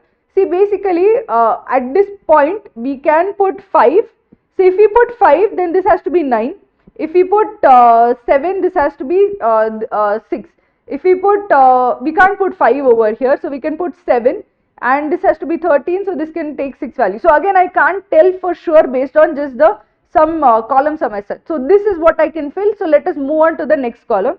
Now here you have 9, 6 and 7. So 7 is also placed, so you have 9 and 6. So where can you put 9? Can you put 9 over here? No, the max is 6. So you will have to put 6 over here and you will have to put 9 over here. If this is 9, this is 5 because the sum is 14. If this is 6, this is 7 because the sum is 13. So this entire value for knowledge is filled up. So all of this is done. Now let us do the same for performance or profile. So you have 6, 9 and 8. 6, 9 and 8. Can you put 9 over here? No. Can you put 8 over here? No, because the max is 6. So the only value you can essentially put is 6. So we'll put that over here. The sum is 9. So this has to be 3. So 3 is done. 6 is done. These two can be 9 or 8 as such. And similarly you have 6 and 5. Both of them can take the values accordingly. So we have been able to fill all values other than these 4 values over here and these 4 values over here. So let us also see the additional information that is given. All members give integer. In confidence, Mohit got a better rating from Amit than Sunil. So basically I can say that Amit than Sunil, and Sunil gave a better rating than Ravi. So in confidence, Mohit got a better rating from Amit than Sunil, and Sunil gave a better rating than Ravi. So basically you have 8, 5, 8, 6, 7, 8 is over here, 7 is over here. So you have 5 and 6 remaining, and Sunil gave a better rating than Ravi. So this means that this should be 6, this should be 5. Why? Because it is given that in confidence Mohit got a better rating from Amit than Sunil, and Sunil gave a better rating than Ravi. So sorry, Sunil gave a better rating than Ravi. So basically this should be 6, this should be 5, sorry. So from this clue I can fill out that this is 6, this is 5. See, if this is 5, this has to be 4. If this is 6, this has to be 3. Why? Because the sums are 9. So because of that I can fill out the remaining 2 values. Similarly, Mohit received a better rating in profile from Sunil than Vinod. So between these two, you have to basically put 8 and 9 over here. Now Mohit received a better rating in profile from Sunil than Vinod. So that basically means 9 is over here, 8 is over here. If 9 is over here, then 5 is over here, and if 8 is over here, 6 is over here. So this is basically how we can fill out the entire table by using all the information that is there. So now that you know how to fill this table,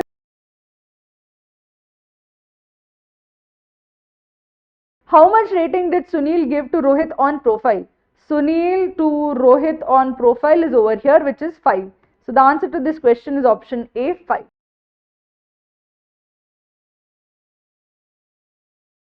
Let's take a look at the second question. What is the average rating given by Ravi to Rohit? So Ravi gave a 4, a 5 and a 3. So the average of 5, 4, 3 is 4. So the average rating given by Ravi to Rohit is 4.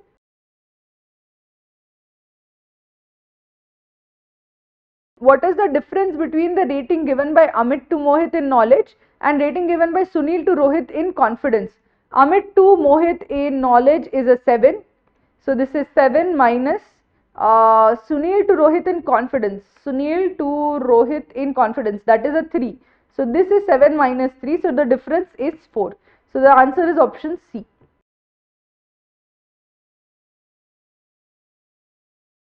If the panel selects only those members whose average rating across all 3 parameters is greater than 5, then which of the statements is correct?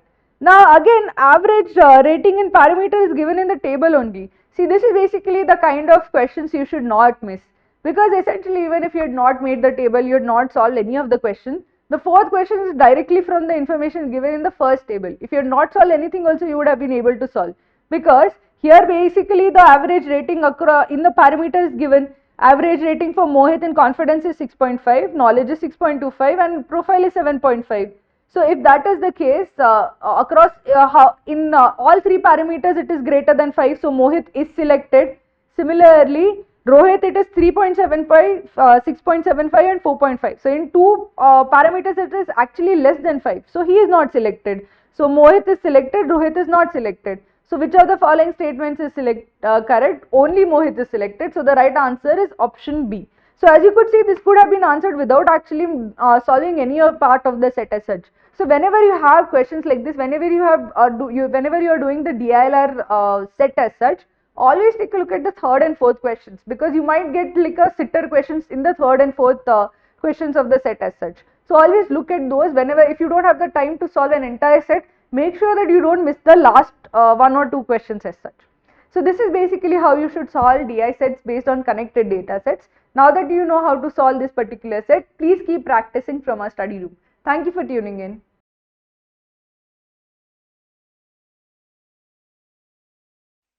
In this question, we are told that there are 7 friends, P, Q, R, S, T, U and V, and they are studying in an MBA college. They have taken electives, and each friend has a certain number of electives common with the other friends.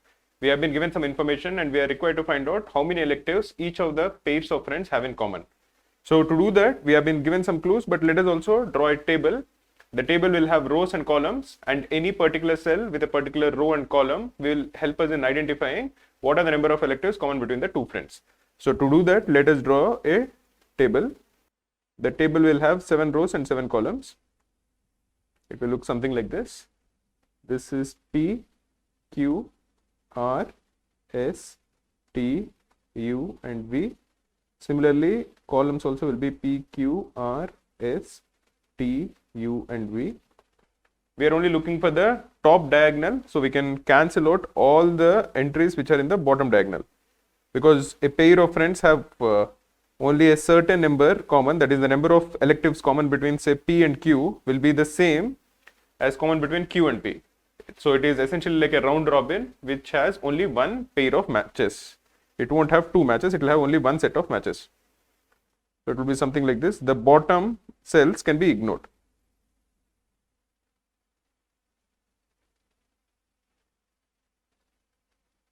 We have been given some more information. We are told that each of Q, R, S, T and V, so you have Q, R, S, T and V, they have 2 electives common with one friend. So each of them will have a 2 and 3 electives common with 2 friends. So there will be 2 3s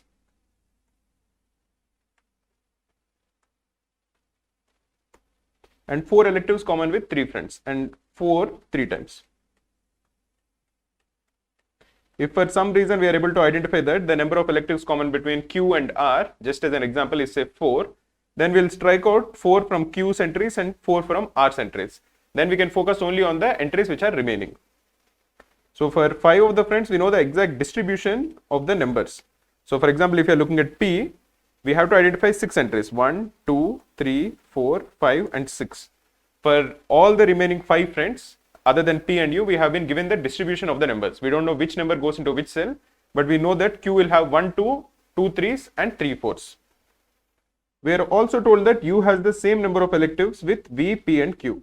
So for U, we don't know the distribution of the numbers, but we know that the number of entries, the number of electives with V, P and Q for U is the same. We also have been given some additional information.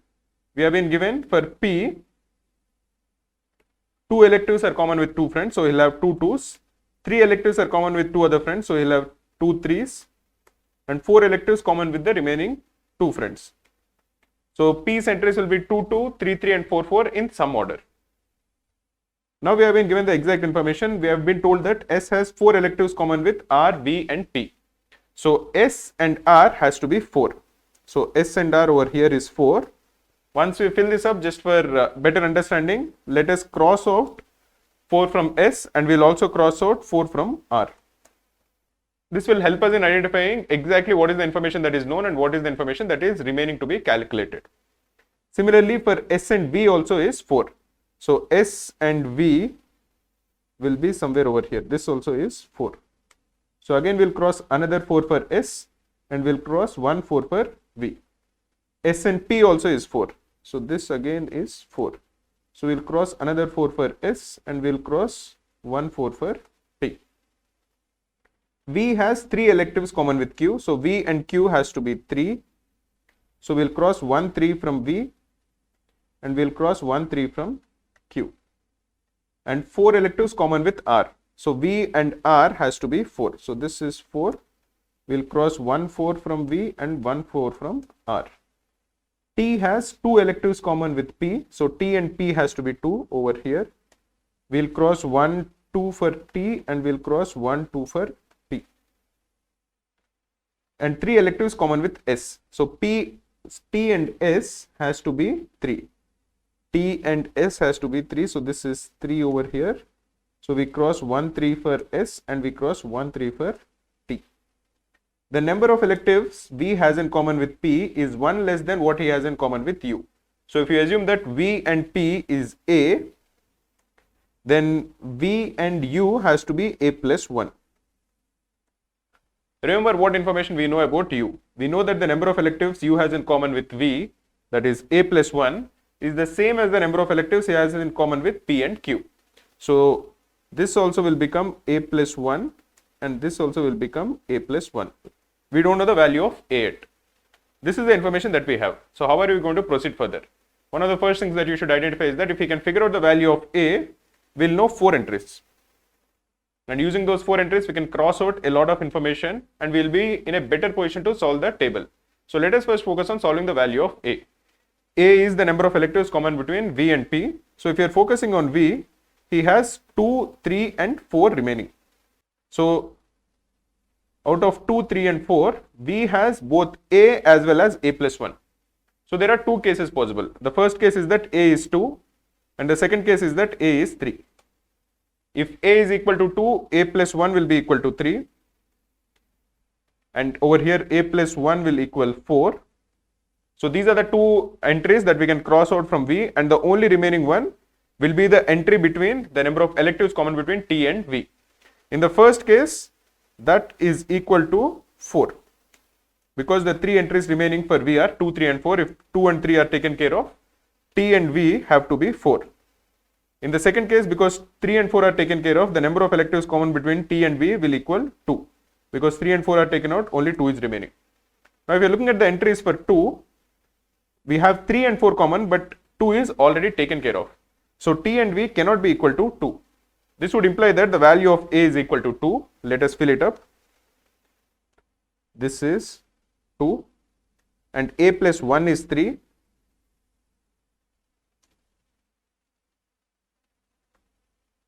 And over here also is 3. And the number of electives common between T and V is equal to 4. The important thing to note is we have made 5 entries now, and we'll have to cross out for each one of them. For P, Q, R, S, T and V, wherever we have made these entries, we'll have to remember to cross out the numbers, because again that will help us in making the next step easier. So for example, we put that P and V is 2. So let us cross out 1 2 for P and 1 2 for V. We have put out 4 as T and V. So let us cross out 1 4 for T and we'll cross out 1 4 for V. And we have put U and V to be equal to 3. So for U we haven't made an entry. So let us make an entry. We have found 3 3s for U. One with V, one with P and one with Q. So we'll cross out 1 3 for U and 1 3 for V. As expected, we have completely finished all the entries for V. The final column is completely filled. Now we have 2 more entries that we'll have to strike out. One for U and P, which is 3. So we'll cross out 1 3 for P, we'll cross out 1 3 for U. And for U and Q, another 3. So we'll cross out 1 3 for Q and we'll cross out 1 3 for U. This is the information. Now how are you going to proceed further? We'll proceed further because you'll notice that for some of the guys we have figured out all the entries of a particular number. For example, for Q we have figured out all the entries of 3. So the only entries remaining for Q are 2 and 4. Now let us look at any other person for which we can identify this kind of a setup. For example, for R, the only entries remaining are 2 and 3. So if you are looking for an intersection between Q and R, it has to be 2. So if you are looking at Q and R, this has to definitely equal 2. Okay, this cannot be, we can't be sure because R has 4 also. So just ignore this for a moment. But essentially what we have to do is figuring out this kind of an overlap. For S again, for example, you have only 2 and 3 because 4 is taken care of. For T on the other hand, it is only 3 and 4. So now let us try to identify the overlap between Q and T. The overlap has to be equal to 4. Is Q and T there? Yeah, so over here this has to equal 4 because T doesn't have 2 and Q doesn't have 3. So now let us remove 1 4 from Q and we'll remove 1 4 from T. Similarly, if you are looking at V, it is completely taken care of. For P, again it is 3 and 4. For P, we have identified the 2's. So if you are looking at P, we have an entry with Q and we have an entry with R which are remaining. So P and Q has to equal 4. So P and Q will put 4 over here. Let us remove 1 4 from Q and 1 4 from P. So now P has only 3. So and that entry has to be with R. So we'll put a 3 over here for P and R. So we have removed a 3 for P and we have removed a 3 for R. So again we have identified everything that is there to be identified for P. The only entries remaining are Q, R, S and T. For Q we have only 2 and 4. For R we have 2, 3 and 4. For S we have 2 and 3. And for T we have 3 and 4. So let us try to identify what is remaining for T. We have T and R. And we have T and U. We don't know, we can't say much because R has 2, 3 and 4 remaining. R has 2, 3 and 4 remaining. Next, if you are looking at Q, we have Q and R and we have Q and S. Now for Q and S, we have a single intersection. That intersection has to be equal to 2 because Q doesn't have 3 and S doesn't have 4. So Q and S has to equal 2 over here. So let us remove 2 from S and let us remove 2 from Q. So the only remaining entry for Q has to be 4 and that is with respect to R. So this has to equal 4. So we remove Q completely and we remove 1 4 from R also. So for R now we have removed 4.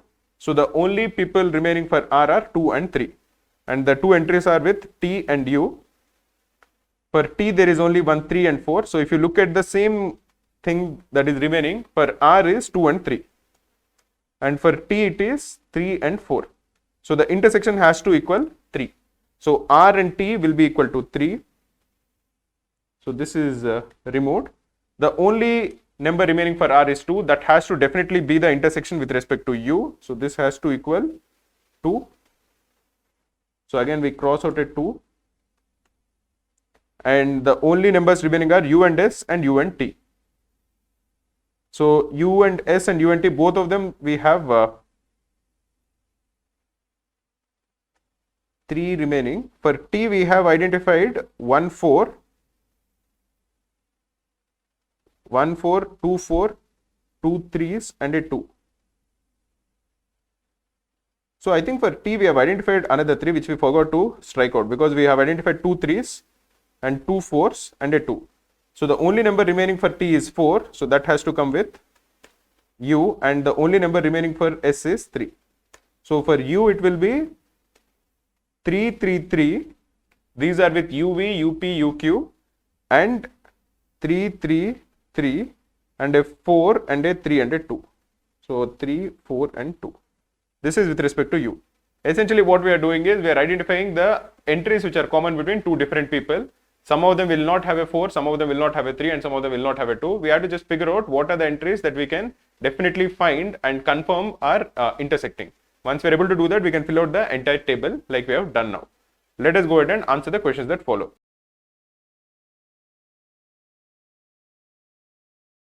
How many electives did T have in common with R? If you are looking at T and R, that has to equal 3.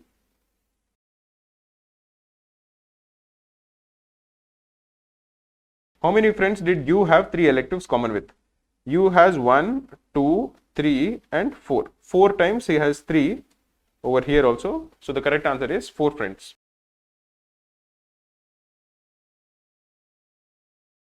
How many friends can the exact number of electives R has common with can be uniquely determined?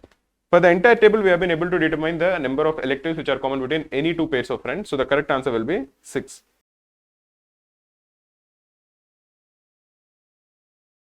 Which of the following statements is definitely not true as per the question? So we have 4 statements. Let us figure out which of the 4 statements are true and which of them is false. R has 3 electives common with U. With U and R, the number of electives common is 2, so this is false. Q has more electives with T than S. What is Q and T? Q and T is 4 and Q and S is 2. So this is true. P and U have 3 electives in common. P and U have 3 electives in common. This also is true. None of this. So the only statement which is false is option A. This is the correct answer.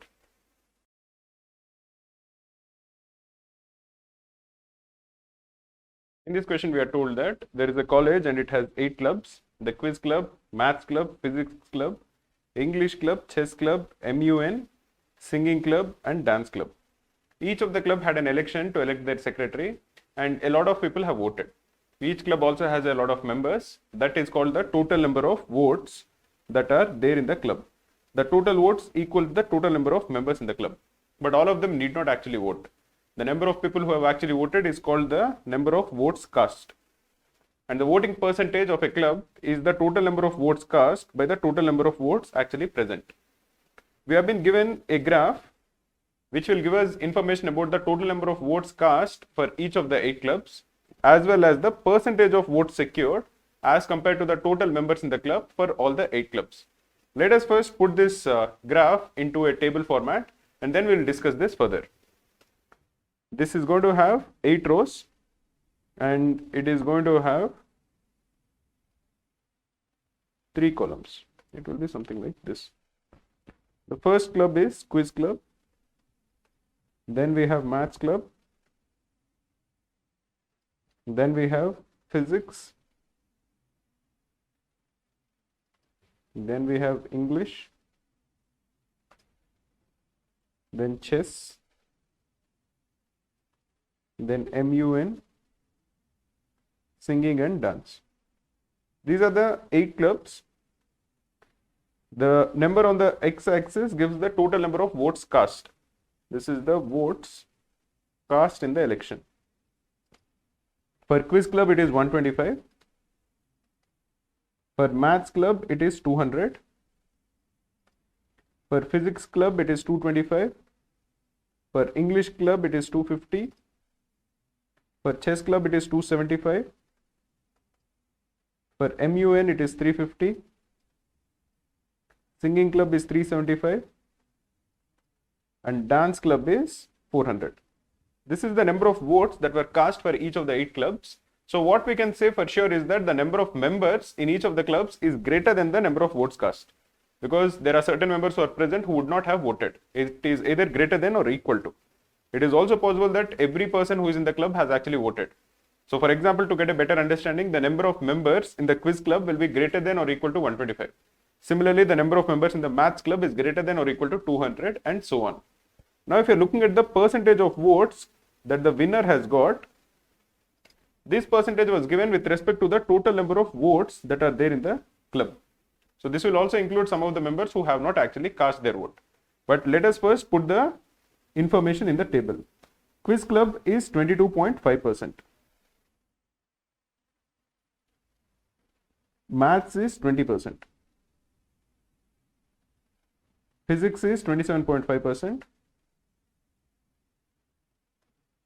English is 25%. Chess is 40%. MUN is 35%. Singing is 27.5%.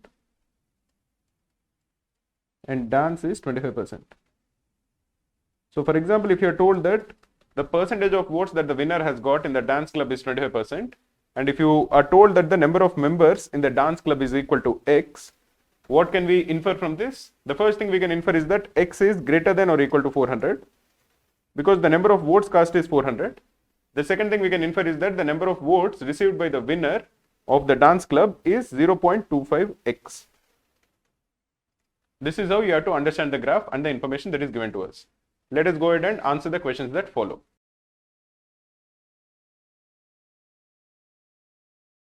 How many clubs have necessarily more total number of votes than MUN if it is given that the winning student in MUN secured the lowest number of votes among all the 8 winning candidates?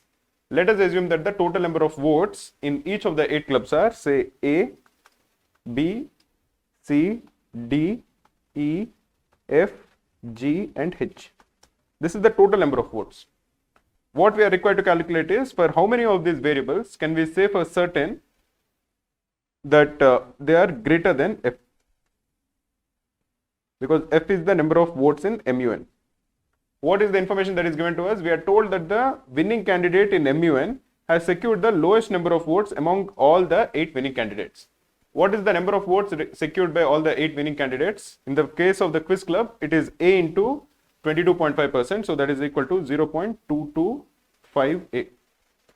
In the case of maths club, this is 0.2B. In the case of the physics club, this is 0.275C. In English club, it is 0.25D. Chess club is 0.4E. MUN is 0.35F. Singing is 0.275G. And dance is 0.25H. Amongst all of these, we are told that this is the lowest. So we know that 0.35F is, for example, less than 0.225A. Or A is greater than 35 by 22.5 F. If A is greater than 35 divided by 22.5 F, then definitely A is greater than F. Because 35 by 22.5 is greater than 1. This is roughly 14 by 9. So if A is greater than 14 by 9 F, then A is definitely greater than F. So we know that A is definitely greater than F. Similarly, the coefficient of B over here is 0.2. So using the same inequality, we can infer that B is greater than 35 by 20 F. And therefore, it is definitely greater than F. So B also will be greater. In the same way, C also will be greater. And D also will be greater. But for E, there will be a trick. What is the trick? We know that 0.35F is definitely less than 0.4E. That is, we know that 0.35F is less than 0.4E. This is similar to what we have done earlier. This would imply that E is greater than 7 by 8 F. This is known to us, but whether E is greater than F or not cannot be inferred from this. We know that E is greater than 0.875 F, but it is possible that E lies between 0.875 F and F. So for example, if the value of E is equal to 0.9 F, then E is greater than 7 by 8 F. But then it doesn't mean that E is greater than F. But on the other hand, if say E is equal to 1.1 F, again E will be greater than 7 by 8 F and E will also be greater than F. So in this particular case, E is greater than F. But just on basis of the information that is given to us, we cannot conclude for certain that E is greater than F. So here we can't conclude for certain. In the case of F, we can again ignore this. Again, in the case of singing, 27.5% is less than 35%. So using the same inequality, we can conclude that G is greater than 35 by 27.5 F. Now this is greater than 1. Therefore, G is greater than F itself. So it is true for singing and it will also be true for dancing because 25% is again less than 35%. So for the number of clubs for whom we can say for certain that the number of votes is greater than the number of votes of MUN is 1, 2, 3, 4, 5 and 6. Let us look at the next question.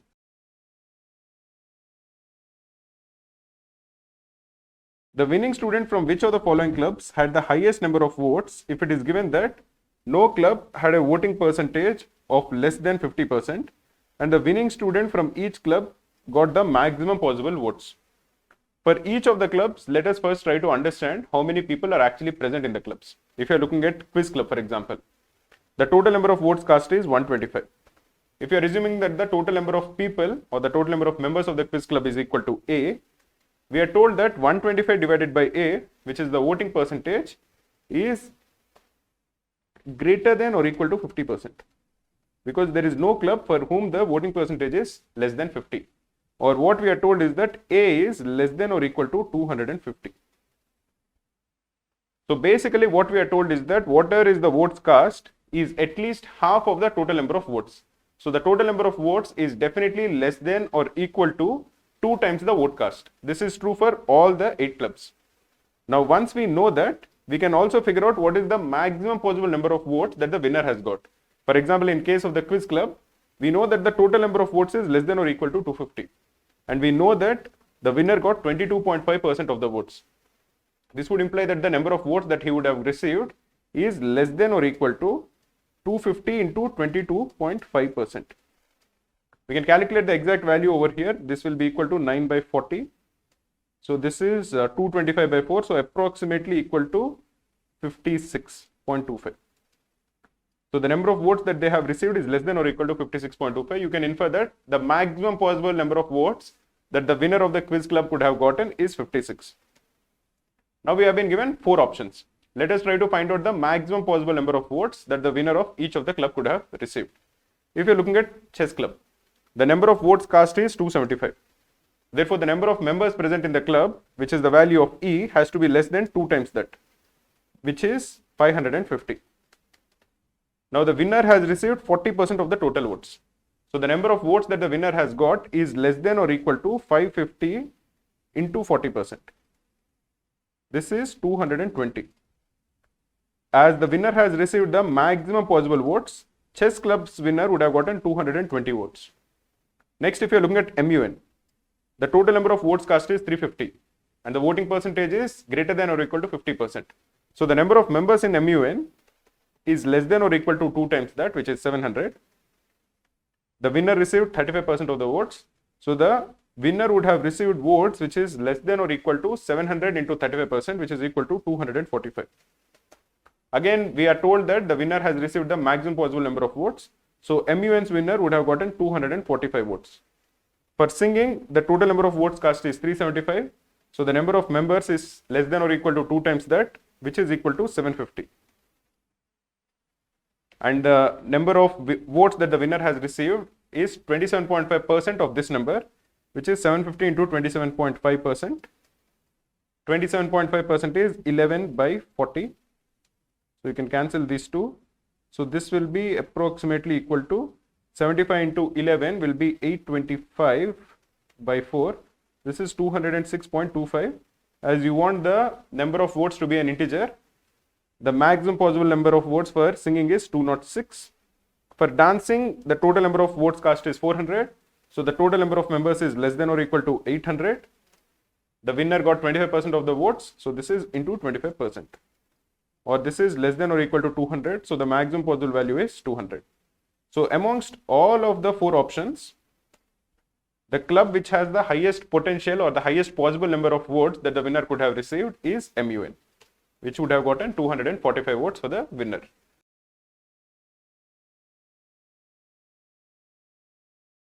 The secretary of which of the following clubs secured the highest number of votes? The highest number of votes is dependent on the number of people who are present in the clubs. It is not really dependent on the number of votes cast, because the information that is given to us is that the winner has gotten a percentage of votes, which, and to calculate the exact number, we would need to know what is the number of members who are present in the club.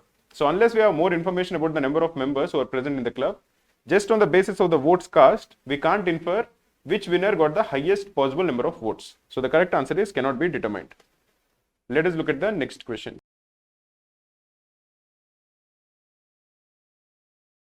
If every club had at least 80% voting percentage, so voting percentage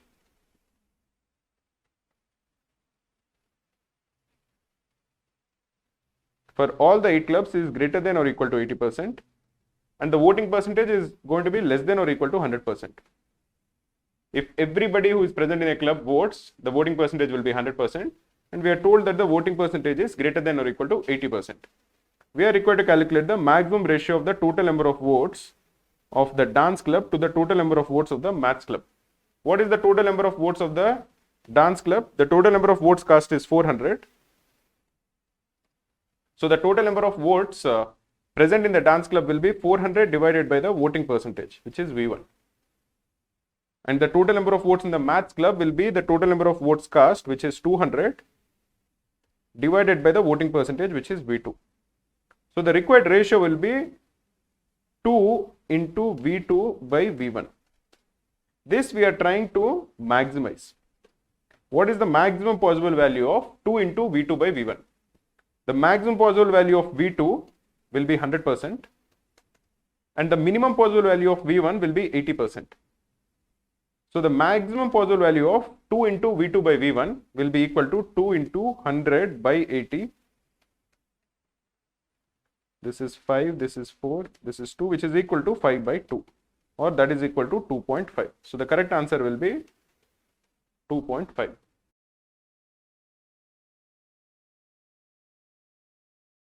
In this question, we are told that there are 3 countries A, B and C, and all the 3 countries have some men and some women. We are also told that there are 2 kinds of people. There are people who play sports and there are people who don't play sports. We have been given some information. Using this information, we have to figure out how many men are there and how many women are there in the 3 countries. And out of all the men, how many of them play sports and how many of them don't play sports. Same is the case for women also. So let us first draw a table and then we'll go through all the clues that are given and we'll try to fill the table up. So the table is going to have 3 rows and it is going to have 4 columns. It will look something like this. This is for country A, this is for country B, and this is for country C. The first 2 columns are for men and the second 2 columns are for women. The first one is going to represent the people who play sports and the second one is people who don't play sports. Same is the case even for women. There are sports and there are not sports. Finally, we have a bottom row which is for the total. Now let us go through all the clues that are given to us.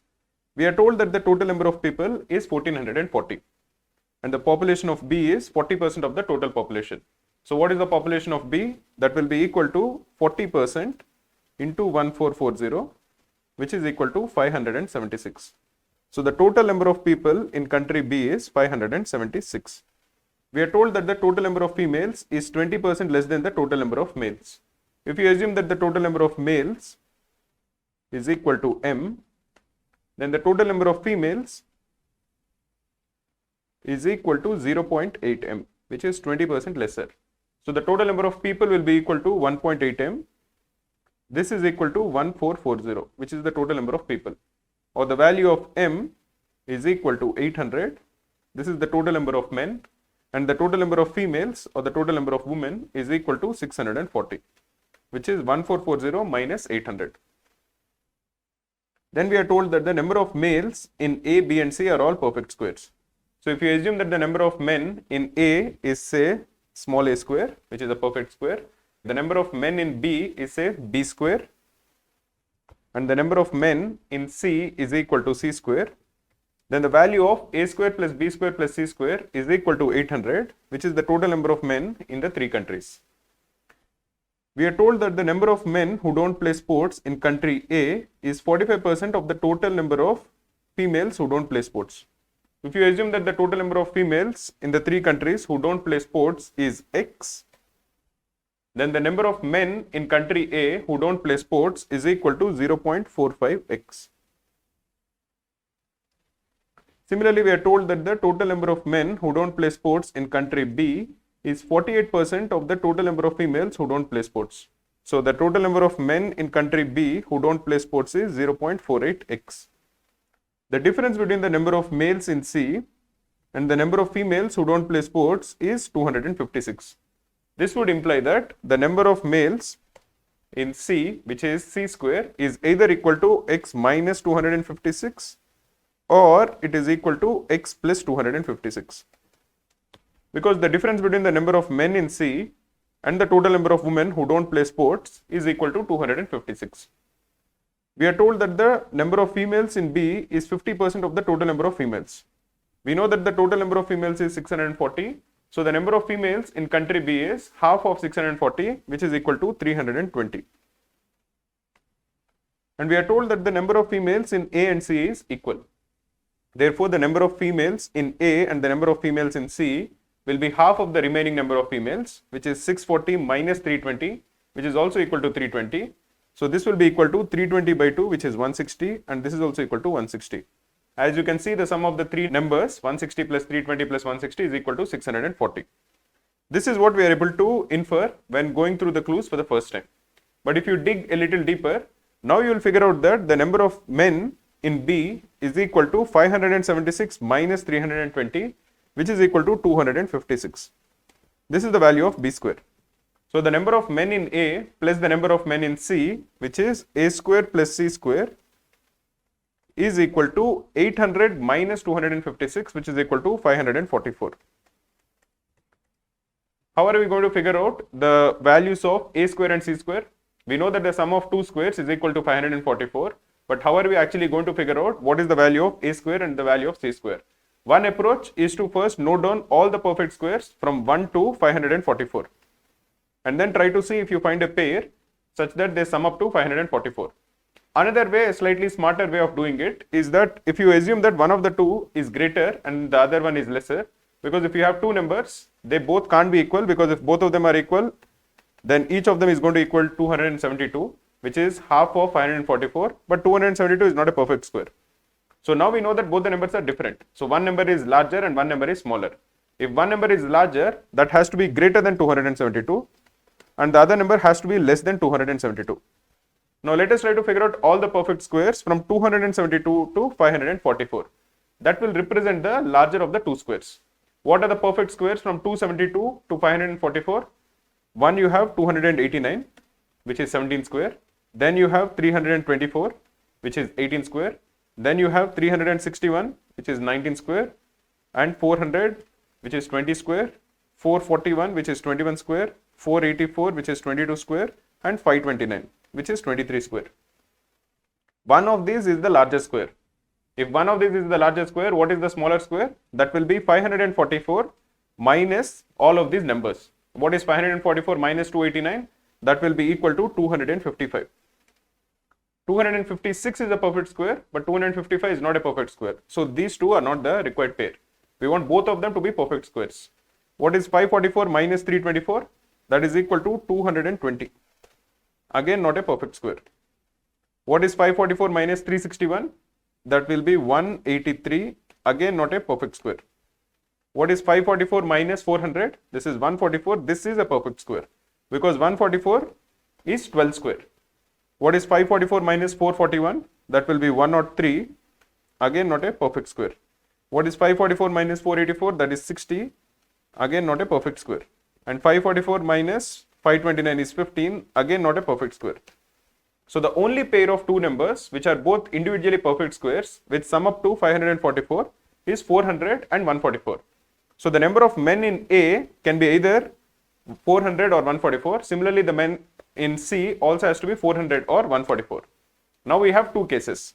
If you are looking at the men in A, they can be either 400 or they can be 144. In the first case, the men in C will be 144, and in the second case, the men in C will be 400. In the first case, what is the value of X? We know that the number of men in C is either X minus 256 or it is equal to X plus 256. If the number of men is equal to 144, the value of X has to equal 144 plus 256, which is equal to 400. In the second case, if the number of men is equal to 400 in country C, the value of X is either equal to 144 or it is equal to 400 plus 256, which is equal to 656. This is the value of X. But in the second case, you will realize that the value of X cannot be equal to 656. Why is that the case? Because you know that the total number of women who don't play sports has to be definitely less than or equal to the total number of women itself, which is equal to 640. So X has to be less than or equal to 640. So it cannot take the value of 656. So there are only two possibilities. In the first case, the number of men in A is 400 and then the number of men in C is 144, which would imply that the number of women who don't play any sport is 400. In the second case, the number of men in A is 144, the number of men in C is 400 and the number of women who don't play any sport, which is equal to X, is equal to 144. But now if you look at the value of 0.45 into X also has to be a natural number. If you're looking for the number of men who don't play sports in a particular country, that has to be an integer. It cannot be a fraction. If you assume that the value of X is 144, the value of 0.48 into X will not be an integer. So the value of x cannot be equal to 144. Therefore, the value of x has to definitely equal 400.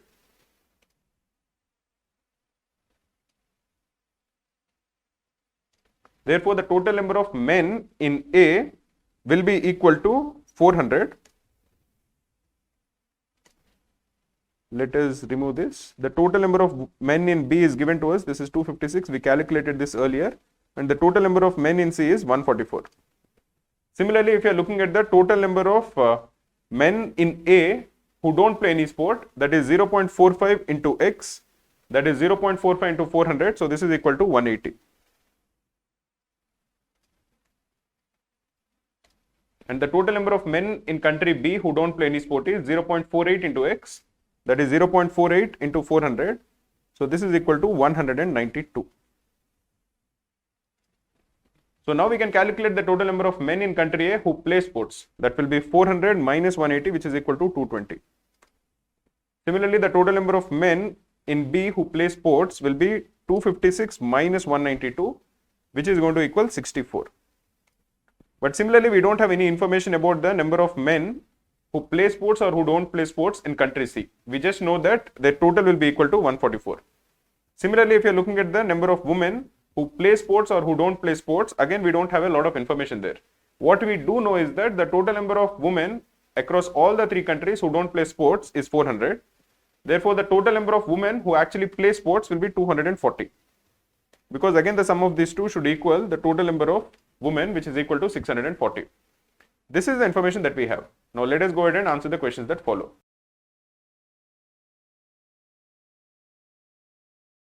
How many men of A play sports? That is equal to 220.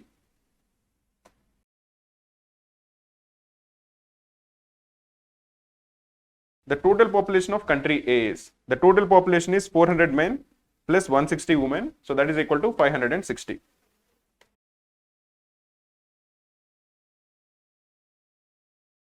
If it is known that the number of females who don't play sports in A is 60% of the number of females who play sports in the same country.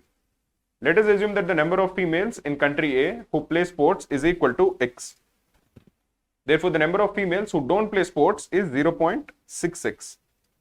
The sum of these two will equal the total number of women in the country, which is equal to 160.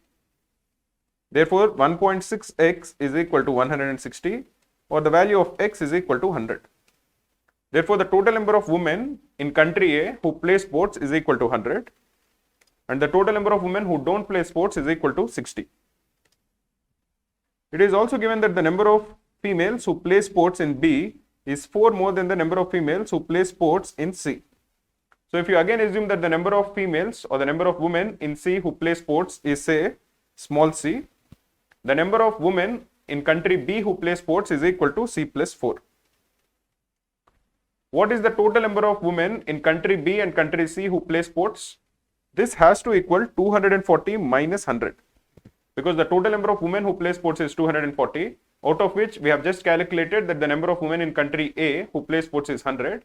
So the sum of the remaining two countries, the women in the other two countries who play sports, has to equal 140. Or the value of 2C is equal to 136. So the value of C is equal to 68. So this will be equal to 68. And this will be equal to 72, which is 68 plus 4. Now we know the number of women in country B who don't play any sport. That is because that is equal to 320 minus 72. What is the value of 320 minus 72? This will equal 250 minus 2, so this is 248. Similarly, the number of women who don't play sports in country C will be 160 minus 68. What is the value of 160 minus 68? This is equal to 92. So now let us look at the question. In this scenario, which of the following options best describes the number of people in C who don't play any sport? We know the number of women in C who don't play any sport. That is equal to 92. Now let us assume that the number of men who don't play any sport is equal to M in country C. So the total number of people who don't play any sport is equal to 92 plus M. But what is the maximum value of M? The maximum value of M is 144. We know that there are 144 men in C. We don't know whether they are playing sports or not playing sports. If all of them don't play any sport, the maximum value is 144. So in that particular case, the total number of people who don't play any sports in C, the maximum value will be 92 plus 144, which is equal to 236. And what is the minimum value of M? We know that 144 men are there in country C. If you assume that all of them play sports, then there are no man who doesn't play any sport in country C. In that particular scenario, what is the total number of people in C who don't play any sport? That will be 92 plus 0, which is equal to 92. So the required value will vary between 92 to 236. Both of them are possible. So if you're looking for the number, it will be definitely greater than 91 and it will be definitely less than 237. So the required answer will be option C. We can't say that it is definitely greater than 92 because there is a chance that it will actually equal 92. If all the 144 men play sports, then the total number of people who don't play sports in country C will equal 92. It won't be more than 92. Now let us look at the next question.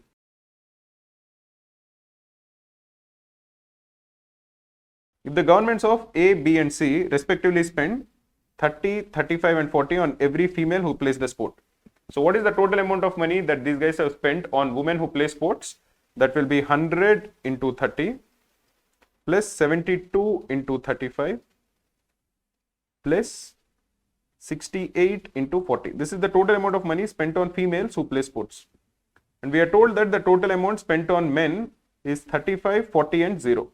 So the total amount of money spent on men who play sports is 35 into 220 plus 40 into 64. We don't know the number of men who play sports in country C. But because we are told that the country spends no money on the men who play sports, it doesn't really matter. So this will become equal to 0. Then what is the ratio of the amount spent on men and women, that is females and males, by the government? So now we have to just simplify this. This will equal 3000. 72 into 35 is 2520. 68 into 40 is 2720. Divided by 35 into 220. To do these kind of calculations, you can either use your calculator or you can use simple tricks. If you're trying to figure out what is the value of 35 into 220, that will be equal to 70 into 110. And we know that 70 into 110 is equal to 7700. 40 into 64 is 2560. If you are simplifying this, the numerator will be, if you are adding this, this is 5240. 5240 plus 3000 is 8240 divided by what is 7700 plus 2560. The last two digits will be 60. 77 plus 25 is 102. You can simplify this, you can cancel a 0 and you can divide the numerator and denominator by 2. So this is 412 divided by 513. So the required answer is option A.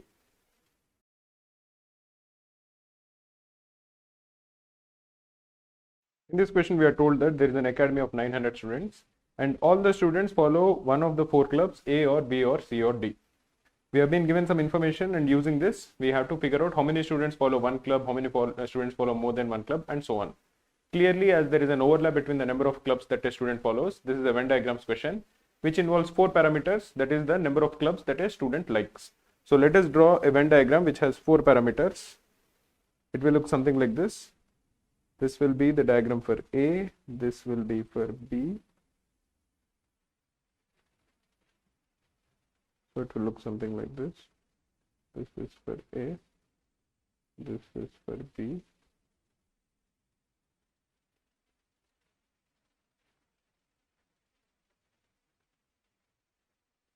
This is for C and D.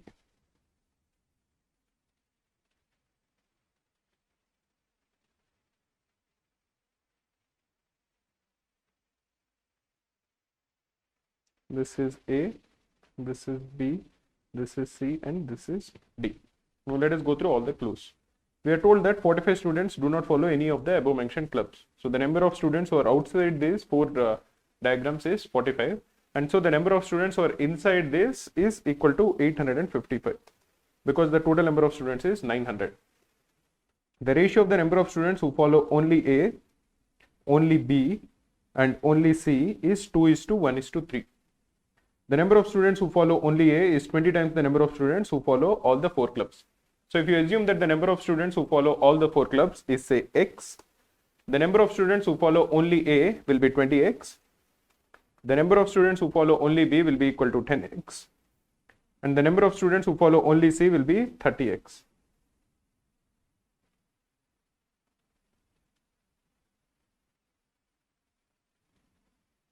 Any student who follows club D will also necessarily follow club C. So there will be no student who follows only D, or who follows only B and D, or who follows only A, B and D, or who follows only A and D. Anybody who is following D would have to definitely follow C as well.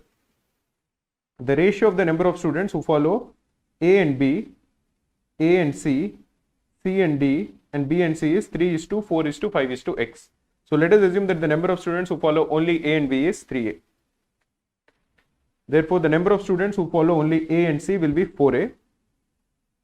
And the number of students who follow only C and D will be 5A. And therefore, the number of students who follow only B and C will be 6A.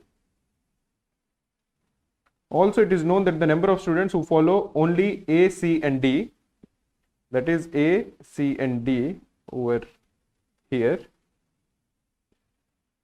A, B and C, that is over here, and B, C and D, that is over here, are in the form of n square plus 8, n plus 1 whole square plus 8, and n plus 3 whole square plus 8, where n is a natural number and the sum is 190. So if you sum these three numbers, you are going to get 190, or the sum of n square plus n plus 1 whole square plus n plus 3 whole square has to equal 190 minus 3 times 8 is 24. So 190 minus 24 is 166. We are told that n is a natural number, so we can use trial and error to easily find out the value of n.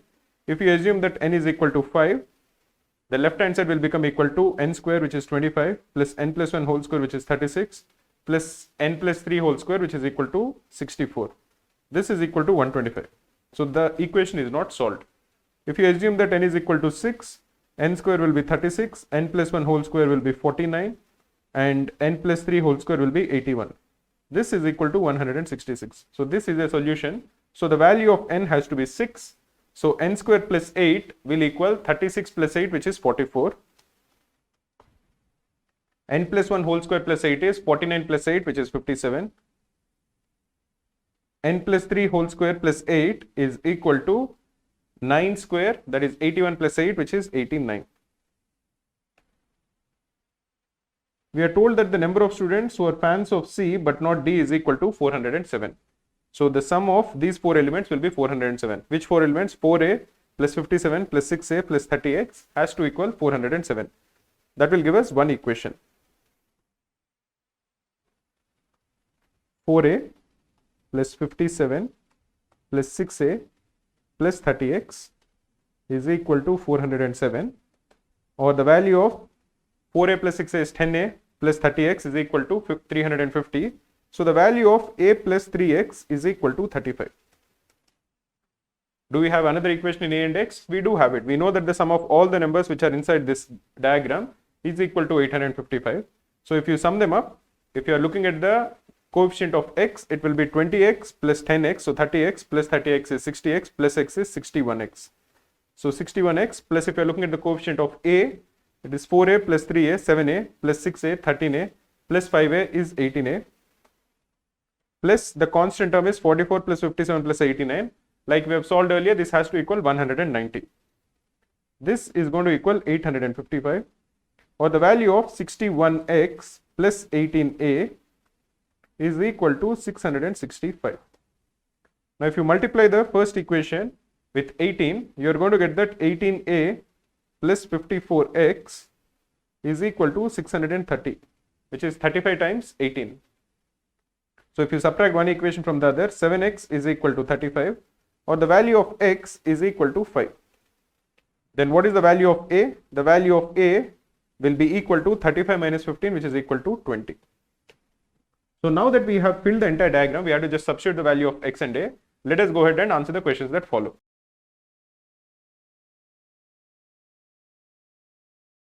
How many students follow a maximum of 2 clubs? If you are looking at the students who follow a maximum of 2 clubs, the number of students who follow 0 clubs is equal to 45.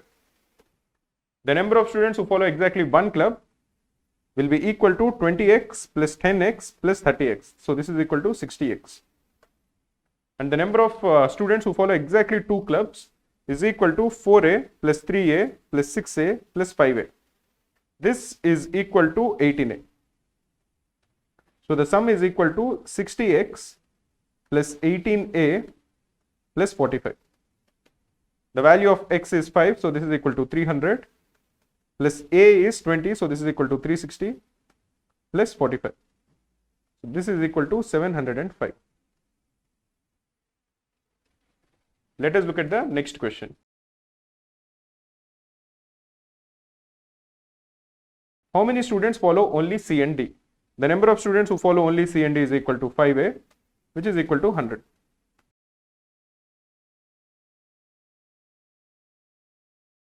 Find the number of students who follow a minimum of 2 clubs. The number of students who follow 2 clubs, like we have described earlier, has to equal 18a. The number of students who follow 3 clubs is given to us. It is 44 plus 57 plus 89, which is 190. And the number of students who follow all the clubs is x. So this will total up to 18a will equal 360 plus 190 plus 5. So this is equal to 550 plus 5. So this is 555. Let us look at the next question.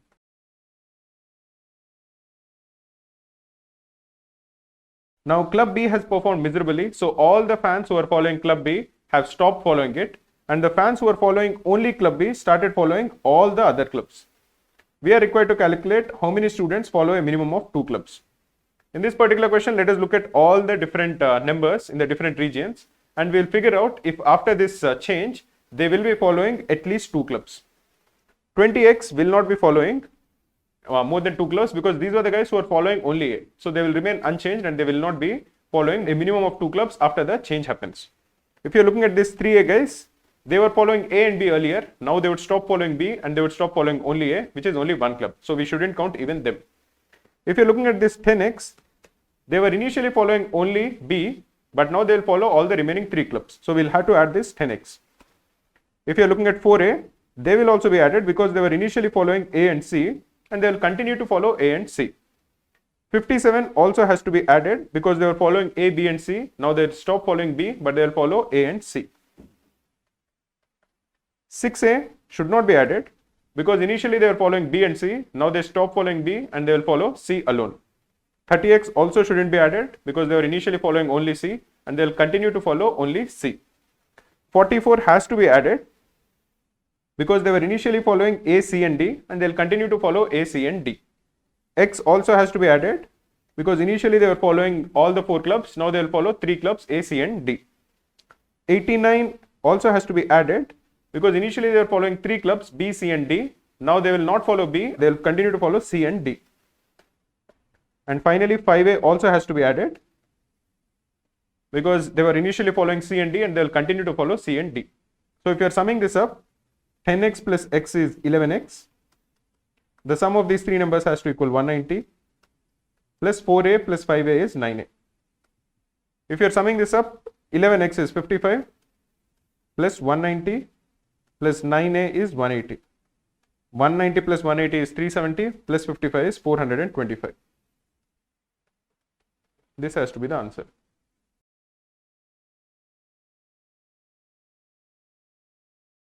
Hi friends, welcome to Cracku's video series. I'm Sayali Kale.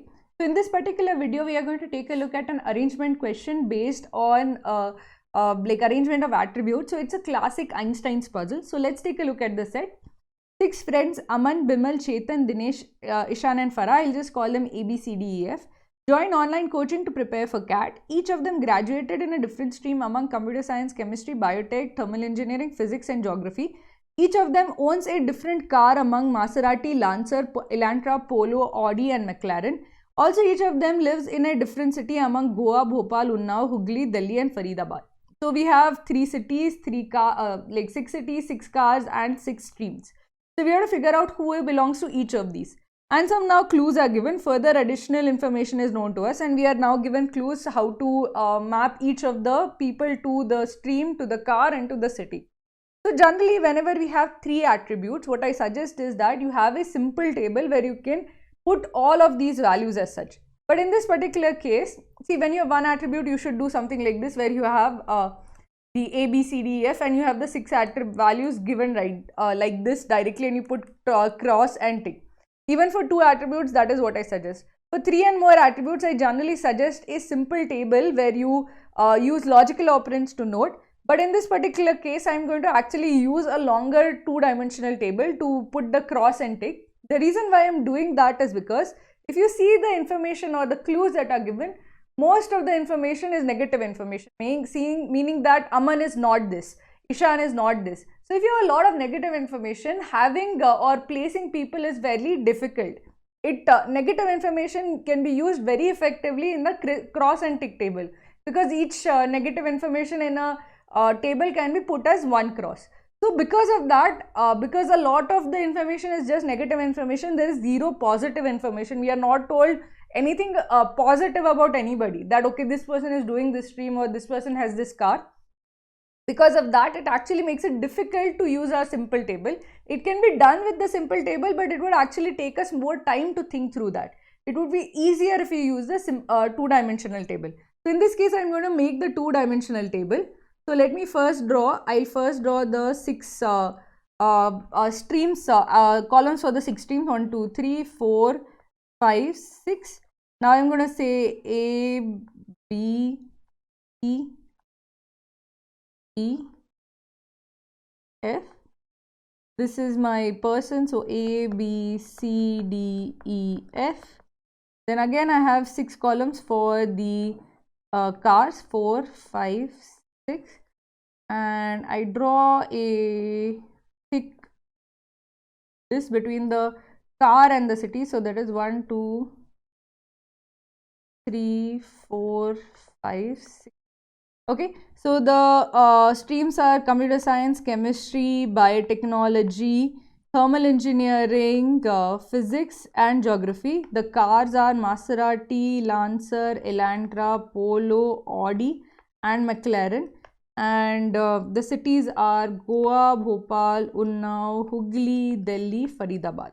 Okay, so these are the information that is given about each of these place, the car and the street. So now let us start using the rules to place either a cross or a tick. If Aman's, for example, does not have a Maserati, I'll write it down as this, like a cross over here. If Aman has a Lancer, I'll put it like this. If Aman has a Lancer, I can say that Aman will not have any other car, so I can put crosses. If whenever I put a tick, I can put crosses in the remaining slots of the columns, and in the same everything else in that column as such. So it's immediately after you put a tick, you can fill that particular column and that particular row as such. So that is the idea of how to fill this particular table. Now let us take a look at each of the clues. Neither Aman nor Ishan graduated in biotechnology or chemistry. So biotechnology no, chemistry no, and same for Ishan, no chemistry, no biotechnology. Neither of the two owns an Elantra, so no Elantra, and neither lives in Hooghly. Okay, so that those are the crosses. I've used all the rule entirely, so I can tick it off. Either Chetan or Farah lives in Unnao. So Unnao can be only Chetan and Farah, so I can put a cross for everybody else. And neither of the two graduated in computer science or chemistry. So Chetan, computer science or chemistry. Similarly, computer science or chemistry. So this I have used up entirely. Neither Bimal nor Dinesh owns a McLaren or Elantra. So Bimal and Dinesh, I can put crosses for McLaren or Elantra. Also, neither of them graduated in computer science. So computer science, and or geography. So geography. Okay. I can see that computer science is either A or E now, because that is the only spots that are left as such in the computer science column. Now we have, so I have used up this rule entirely. Neither Bimal nor Ishan graduated in physics. So Bimal and Ishan, I put crosses for physics or thermal engineering. So again, I put crosses over here. And neither of them owns an Audi. So I can put Audi over here, or lives in Bhopal. So Bhopal I can put over here.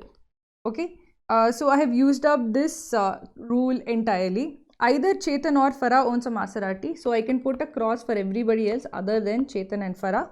Also, the owner of Maserati did not graduate in thermal engineering. So I went and encoded this part of the rule, so let it be. I will not tick it off. The one who wants a Lancer graduated in biotechnology. So wherever you have biotechnology, you should have Lancer. So if there is cross for biotechnology, you can put a cross for Lancer, and wherever there is a cross for Lancer, you have to put back a cross for biotechnology. So here at biotechnology, again I can put a cross over here because this person did not, A and E don't have biotechnology, so they won't have the Lancer either. And Lancer owns graduated in biotechnology, so I put the crosses as such. Did I fill any column or row till now? No, I have not filled it anything now. And the one who owns a McLaren graduated in physics. So McLaren graduated in physics. So if it's not physics, then it's not McLaren. So this is also a cross. E did not graduate in physics, so he can't have a McLaren. So for E, I have removed all cars other than Polo. So he has a Polo. So let me put that tick and all other crosses as such. Now after putting this cross also, I see that the only car possible for B is now a Lancer. So that is a tick and everything else is a cross. So if B has a Lancer, then he graduated in biotechnology. So this is a tick. Everything else is a cross. Okay. And if I fill the table, I see D for chemistry, nobody else can be there other than D. So D will be chemistry and everything else will be a cross. So these are the rules that I have filled in. Now again for D, I have crossed everything other than Audi. So D has to have an Audi and everything else will become a cross. Now if I see Maserati and Elantra, Maserati can be either C or F, and even Elantra can be either C or F. So essentially if C has Maserati, then F has Elantra. If F has Maserati, C has Elantra. So basically these two cars belong to these two people, which means that McLaren is not with either of them because one of them has to have the other car. So A has McLaren, so A will have McLaren car. Now we know that the owner of the McLaren car did not graduate in thermal engineering, so this is also a cross. And let's see the other this also. The owner of Maserati didn't graduate, so he has McLaren. I have still not used the rule, so I will not still tick it off. The one who owns a Lancer graduated in biotechnology, I used that rule up. And the one who owns a McLaren graduated in physics, sorry. So McLaren graduated in physics, so this is physics and this is also gone. So this is also done. If I see computer science, it's only E is left with computer science possibility. So E is Ishan does computer science. So this also becomes a cross. So if I see thermal engineering and geography are left, and that has to be distributed between C and F. Maserati and Elantra are left and they have to be distributed between C and F. Let's see for places. So and the one, so this rule I have actually used up completely, biotechnology and Lancer and McLaren and physics. So I'll tick it off. Fifth one, I have not still used the second part of the rule. The one who lives in Delhi graduated in chemistry. Chemistry is D, so he lives in Delhi. I can mark off everything else other than Delhi. Okay, and the one who lives in Goa graduated in thermal engineering. Goa in thermal engineering, that means it has to be C or F because thermal engineering can be only C or F. So that basically means that Goa is nobody other than C or F. So I can cross everybody else other than that, which means that if I see my this is C or F. Unnao is also C or F as such.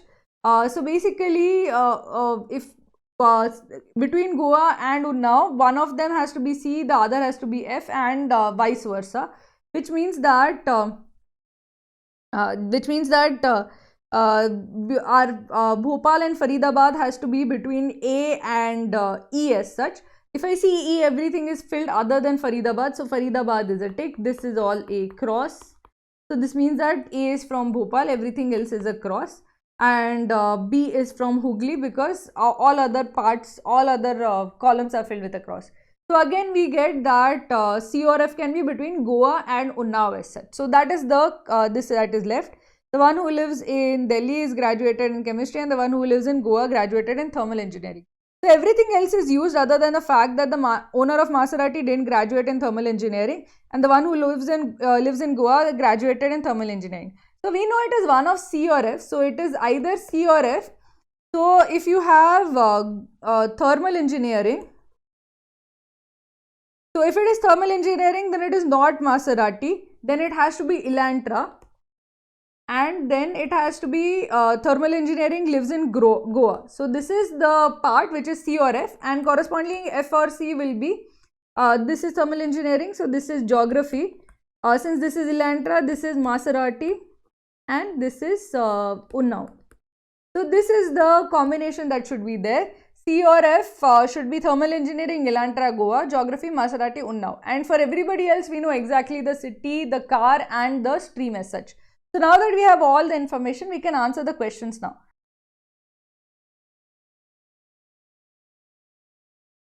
Which among the following is the correct match? Chetan, geography, Elantra, Unnao.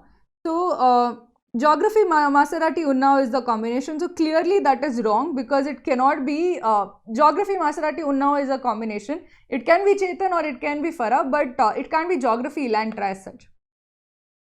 Aman, physics, McLaren, Goa. Aman is physics, McLaren and Bhopal. So this is incorrect. Ishan, computer science, Polo, Faridabad. Ishan is computer science, Polo, Faridabad. This is a correct combination. And last is more than one about. No, only C is possible. So the right answer is option C.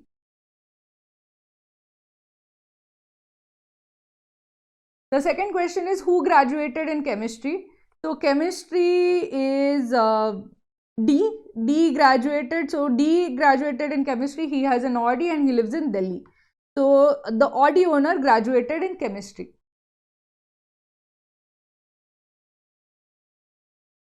Third question is, which among the following statements are definitely false? Computer science graduate owns Polo.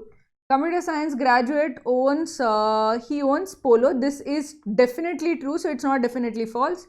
Geography graduate owns Elantra. So geography graduate owns the Maserati. So this is definitely false.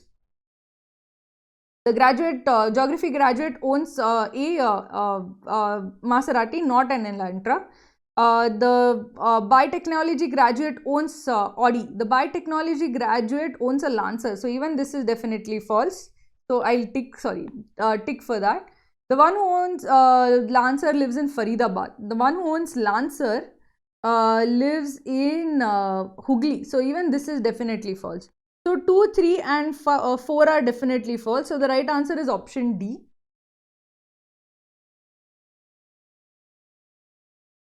Fourth question is, which among the following statements is definitely true? Aman graduated in physics and lives in Delhi. Aman graduated in physics and lives in Delhi. No, he lives in Bhopal. So this is not definitely true. Geography graduate lives in Unnao. Yeah, geography graduate lives in Unnao. So this is definitely true. Ishan graduated in computer science and owns an Audi. Ishan graduated in computer science, but he owns a Polo. So that is false. The one who owns Audi lives in Bhopal. The one who owns Audi, that is D, lives in Delhi. So this is also false. So the correct answer is option B. Only that is definitely true. So this is how you should answer the question based on Einstein's puzzles. Once you know how to use these clues to actually fill in the values, it becomes easier to solve questions of this type. Now that you know how to solve questions of this type, please keep practicing. Thank you for tuning in.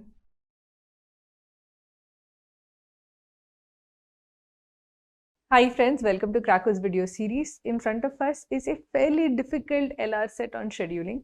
In an actual exam scenario, this would be a very challenging set to solve, because this is not an easy set to first read through, understand and then solve as such.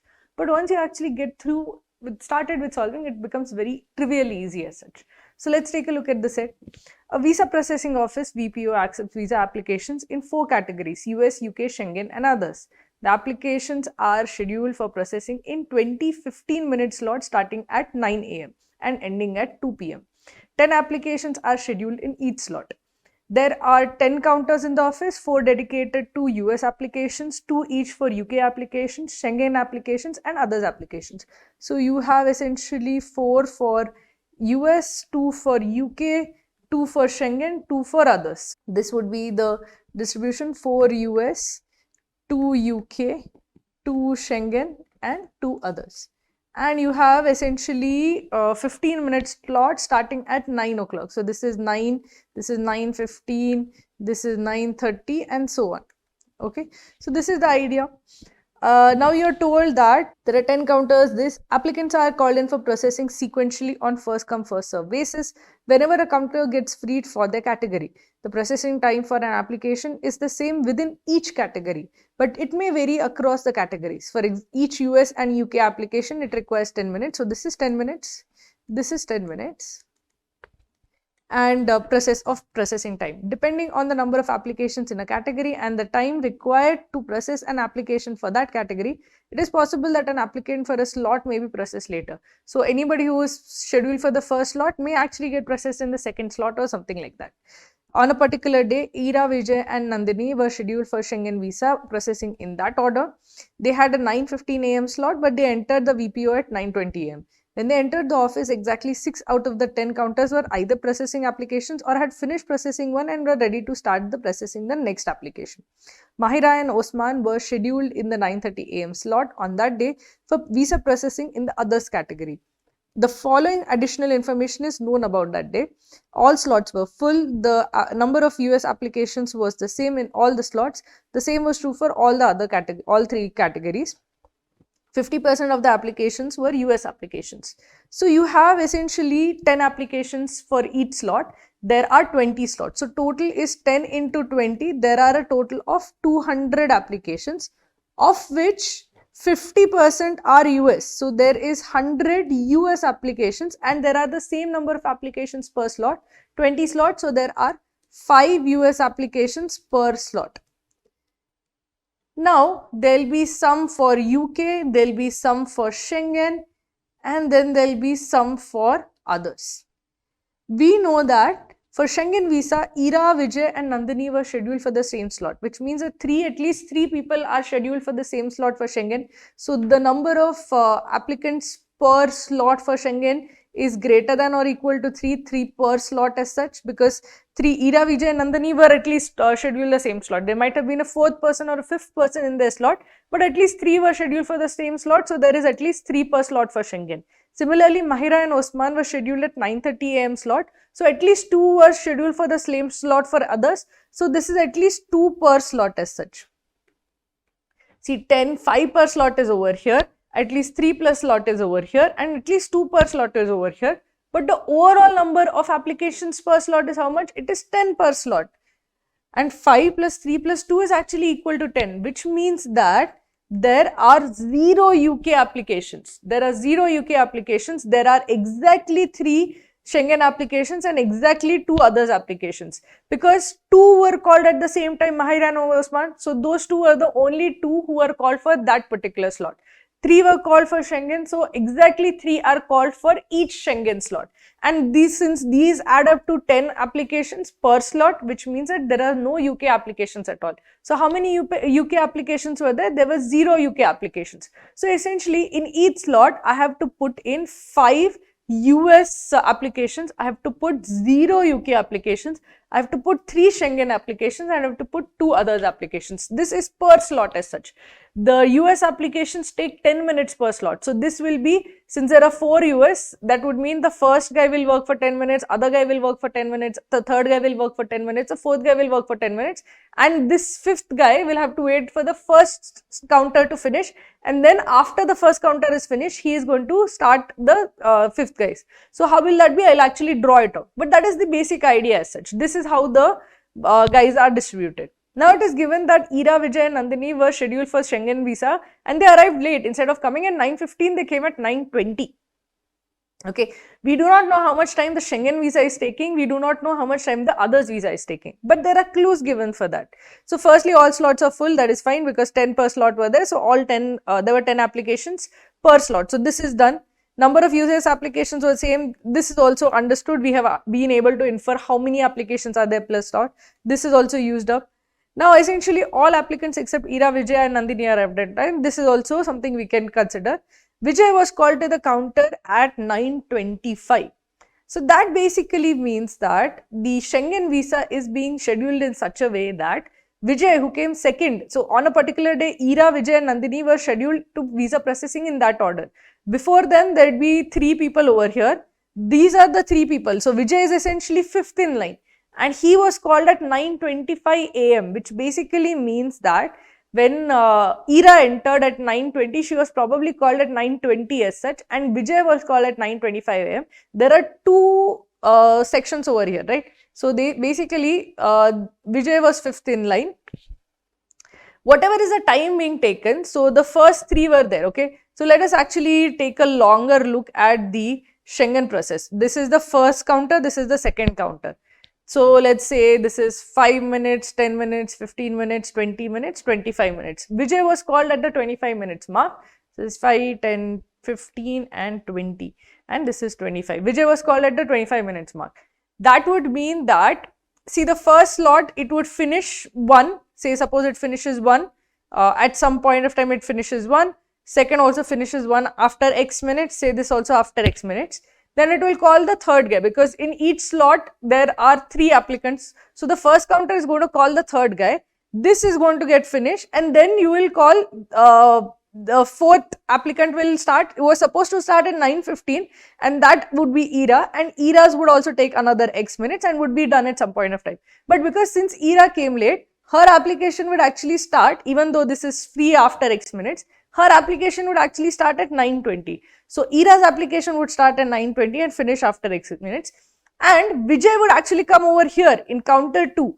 Counter 1 would essentially process Vijay, because every odd number is being processed by, say, counter 1, even number is being processed by counter 2. Since Vijay is fifth in line, he has to come to counter 1, which means that when he is called at this 25-minute mark, the process has exactly finished 2 applications, which means that this X minutes plus X minutes is 25 minutes, 2 X minutes is 25 minutes, which means that the Schengen visa is taking 12.5 minutes per application. I'll draw it out more carefully so that you are able to figure out what is going on. So what is happening over here is that the first counter, you have 3 applications, at 0-minute mark, 3 applicants come. So the first applicant is called to counter number 1.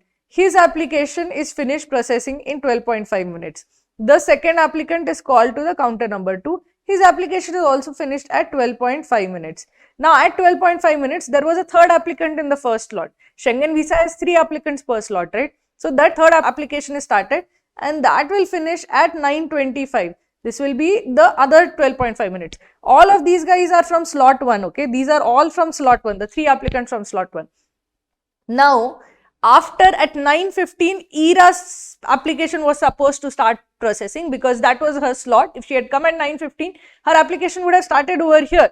But because she came late, her actual application would actually start at 9:20, and then her application would so this is, say, 30 and 37.5. Her application would actually finish at 32.5 as such, because this is 9:20 plus 12.5. Her application would finish at 9:32.5 minutes as such. So this is 12.5 minutes. This is slot number 2. This is Ira. This is Vijay, who would come in over here, and his application would finish at 9:37.5.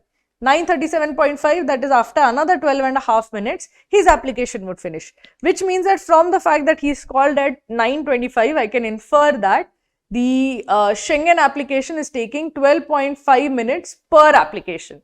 Now, we have only one which is left to figure out, is basically others application time. If you have others application time, I can easily draw out this schedule for everybody. The way I have drawn this out for Schengen, I can even do that for the others also. UK, anyway, there are 0 applications. US, I know that there are 10 minutes per application, so I can easily show exactly how it is working. Now, the only one who is left is essentially others, and I don't know the time for that. So even this is used up. So do we have any idea or any kind of indication what would be the time required to process the others application? We are told that when Ira, Vijay and Nandini arrive at 9:20, exactly 6 of the 10 counters are either processing or had finished processing and were ready to start the next. Which means that 6 were working, 4 were resting, 4 were doing nothing, 4 counters were empty. Of these 4, 2 would be this one, because UK has nothing to process, there are 0 applications. So that would mean that there were 2 counters which were not working. See, I know that there are US counters, there are like 5 applicants in 4 this, so there'll constantly be somebody who it is going to keep working on. Similarly, over here also, when these guys come at 9:20, both counters are either working or ready to work, which means that these two Schengen counters are also part of the 6 which are working. 4 of the US counters will definitely be working. I can draw that out because over here you have 10 per minute and you have like 4, 1, 2, 3, 4 counters. So each one of them, so suppose this is 10, 20, 30, 40, 50, 60, 70, 80, 90. So this is first 10. Each one of them process this is from the first slot, the 4 people who are there, and the 5th applicant will be finished on say the first counter at 9:20. At 9:15 you will get the next 5 applicants. So from 9:15 to 9:25 you will do the next processing. So there will be this is from the second slot. So over here also at 9:15 to 9:20 all 4 counters will be essentially working. Over here at 9:20 this will take the second guy. So over here also the first counter is also ready to work. So at 9:20 when it comes to the US applications, all 4 counters will definitely be working. All 2 counters of Schengen are working. So that basically means that the 2 UK counters are anyway empty because there are no applications. But it also means that the Schengen, the others visa counters were not working. They were empty. Basically, they had no applications to process, which means that they had buffer time. They had this free time that you see in the middle, right? They had that free time, which basically means that whenever they are processing, so if they are processing, say this is 9:15, 9:29, this and 9:10, 9:20, 9:30 and so on, that basically means at 9:10 there are these counters 1 and 2. There is slack time over here. At 9:20 the next this has not come. So at every 15 minutes they are getting something to do. So at 9 o'clock they got 2 applications. So they will finish those 2 applications. At 9:15 they got 2 applications. They will finish those 2 applications. At 9:30 they'll get 2 applications. They'll finish those 2 applications. That means at 9:20 they had already finished the 9:15 AM applications, which means from 9:15 AM to 9:20 AM they had finished the applications. So essentially by 9:20 AM both others counters are free. Till 9:30 they are doing nothing because they have essentially processed the others applications between 9:15 and 9:20. At 9:20 they are free, they don't have any applicant in front of them, which means that the processing time for others is less than 5 minutes, less than or equal to 5 minutes, which means that they get at 9:15, by 9:20 definitely they are done with it and they are free, which means that at 9:20 they have nothing to do in front of them. So that means that the others application time is essentially it is anywhere between 1 to 5 minutes, even half a minute. So essentially I know that the application time is less than or equal to 5 minutes. This is something that I can infer. So for the US I know it is 10 minutes. For the UK I know it is there are no UK applications. For Schengen I know it is 12.5 minutes. And for others, I know that at max it is going to take 5 minutes. It is definitely done by 9:20. So that means that it is at most taking 5 minutes to do the others application. So this is something that I've been able to figure out. Now, after I figure out this US application, the 100 US applications, 5 per slot, each takes 10 minutes per slot. The UK applications are 0, so I can ignore. The Schengen applications are 3 per slot, each takes 12.5 minutes per slot, per application. There are 2 others applications per slot and it takes at max 5 minutes per application. This I have been able to figure out. Now I can draw my figures like this to figure out exactly when each application is being processed. So let us do that. Let us try to figure out when is each application essentially progressed. Let us see what is needed and based on that we will figure out when each application is progressed.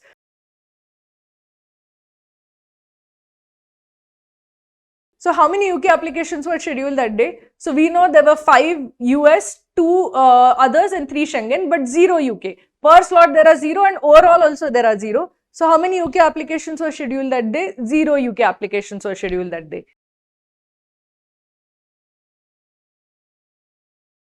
What is the maximum possible value of the total time in minutes nearest to its integer value required to process all applications in the others category on that day? So maximum possible time. So we have to figure out how much time will it take for the others category.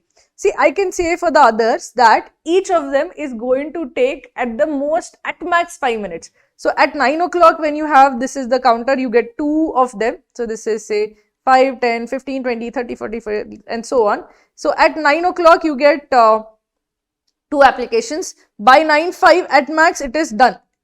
These two first applications are done. This is from the first slot. So till 9:05, 9:10, till 9:15 they are doing nothing. At 9:15 they get two more applications. By 9:20 they are done.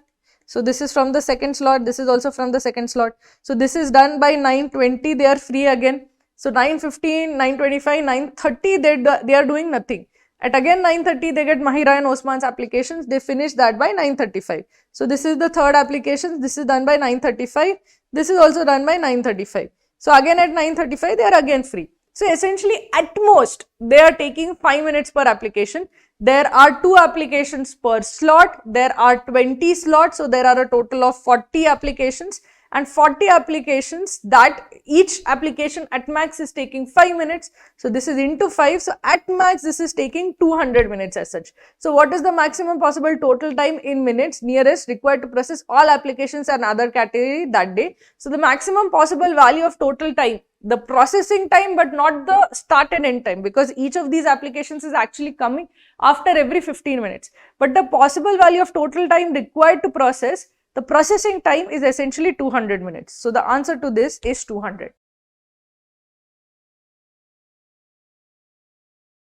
The third question is, which of the following is closest to the time when Nandini's application process got over? So consider Nandini is basically 6th in line. This is the Schengen process. So this is, say, let us consider there's this 12.5 minutes, so slightly odd. So we'll say that, let's say this is 10, 5, 10, 15, 20, 25, 30, 35, 40 and so on. So this is 9 AM and each of these ticks is 5 minutes, okay, and there are counters 1 and 2. So for the first 3 applicants, it is going to take 12.5 minutes each. So this is 1, 2 and 12.5 would be over here, somewhere in the middle over here. So this is over at 9.12.5. This is the first slot, first guy. This is the first slot, second guy. This is also done at 9.12.5. This is first slot. This is also first slot. This is also first slot. Then the first slot, third guy or the third applicant from the first slot will be processed, and that will be done by 9:25. So this is 9:20. By 9:25, the third applicant of first slot is also done. So these 1, 2, 3 are done by the third slot. At 9:20, you start with ERA's application. ERA's application is going to take 12.5 minutes and it is going to be done by, this is 9, 5, 10, 15, 20, 25, 30. So this is 15. So you're going to start at not 9:15, you're starting at 9:20. So this is from here you will start ERA's application and it will finish at 9:32.5. So this will be the point at which you finish. So starting at 9:20, 9:32.5 is when ERA's application will be done. This is slot 2 and this is ERA. Okay. Now you start Vijay's application. Vijay's application starts at 9:25. It will get over at 9:37.5. So this would be over here somewhere, 9:37.5. So this is slot 2. This is Vijay. This is 9:37.5. Next is Nandini. This is getting over at 9:32.5. This slot counter is free at 9:32.5. This counter is free at 9:37.5. So Nandini process will be done over here. So Nandini's process will take another 12.5 minutes, which means that it will be done by 9:45 AM. So this is slot 2, this is Nandini, and hers will get over 12.5 minutes after 9:32.5, which is 9:45 AM. So when is Nandini's application process over? Nandini's application process is over at 9:45 AM. In this, basically I am drawing blocks. Each block is of length 12.5 minutes. The starting time is indicated by when the point is starting, and the ending time is basically when the process is ending. So Nandini, who is the third person in this particular schedule, her work will be done. This is the third block which refers to Nandini. Her work is done at 9:45 AM. So the answer is option D.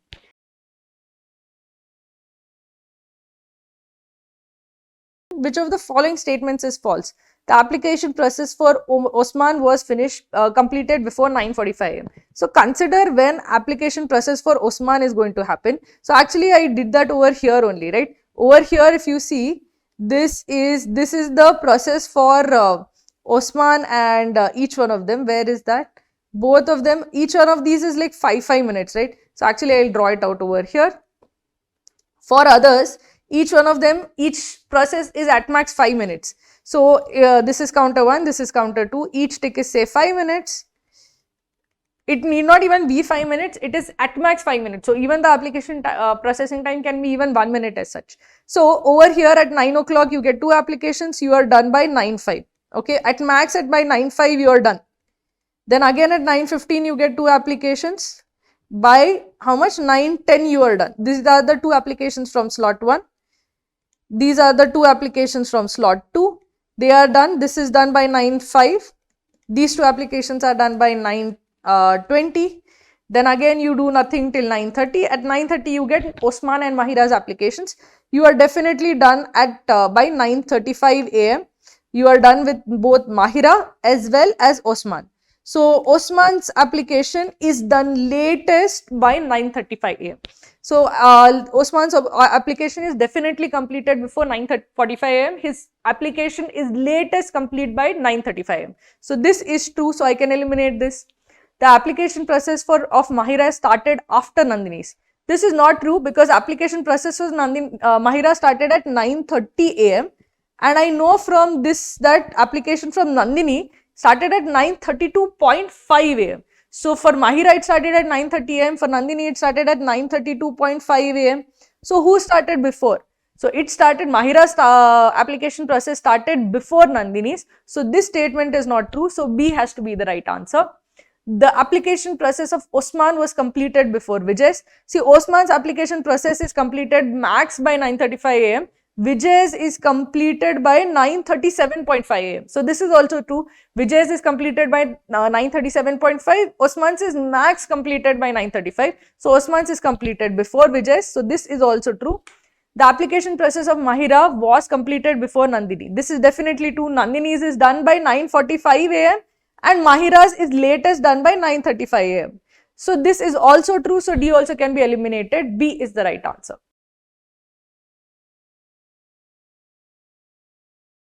Last question is, when did the application processing for all US applicants get over that day? Now US applicants have not drawn it out, but let me draw it out.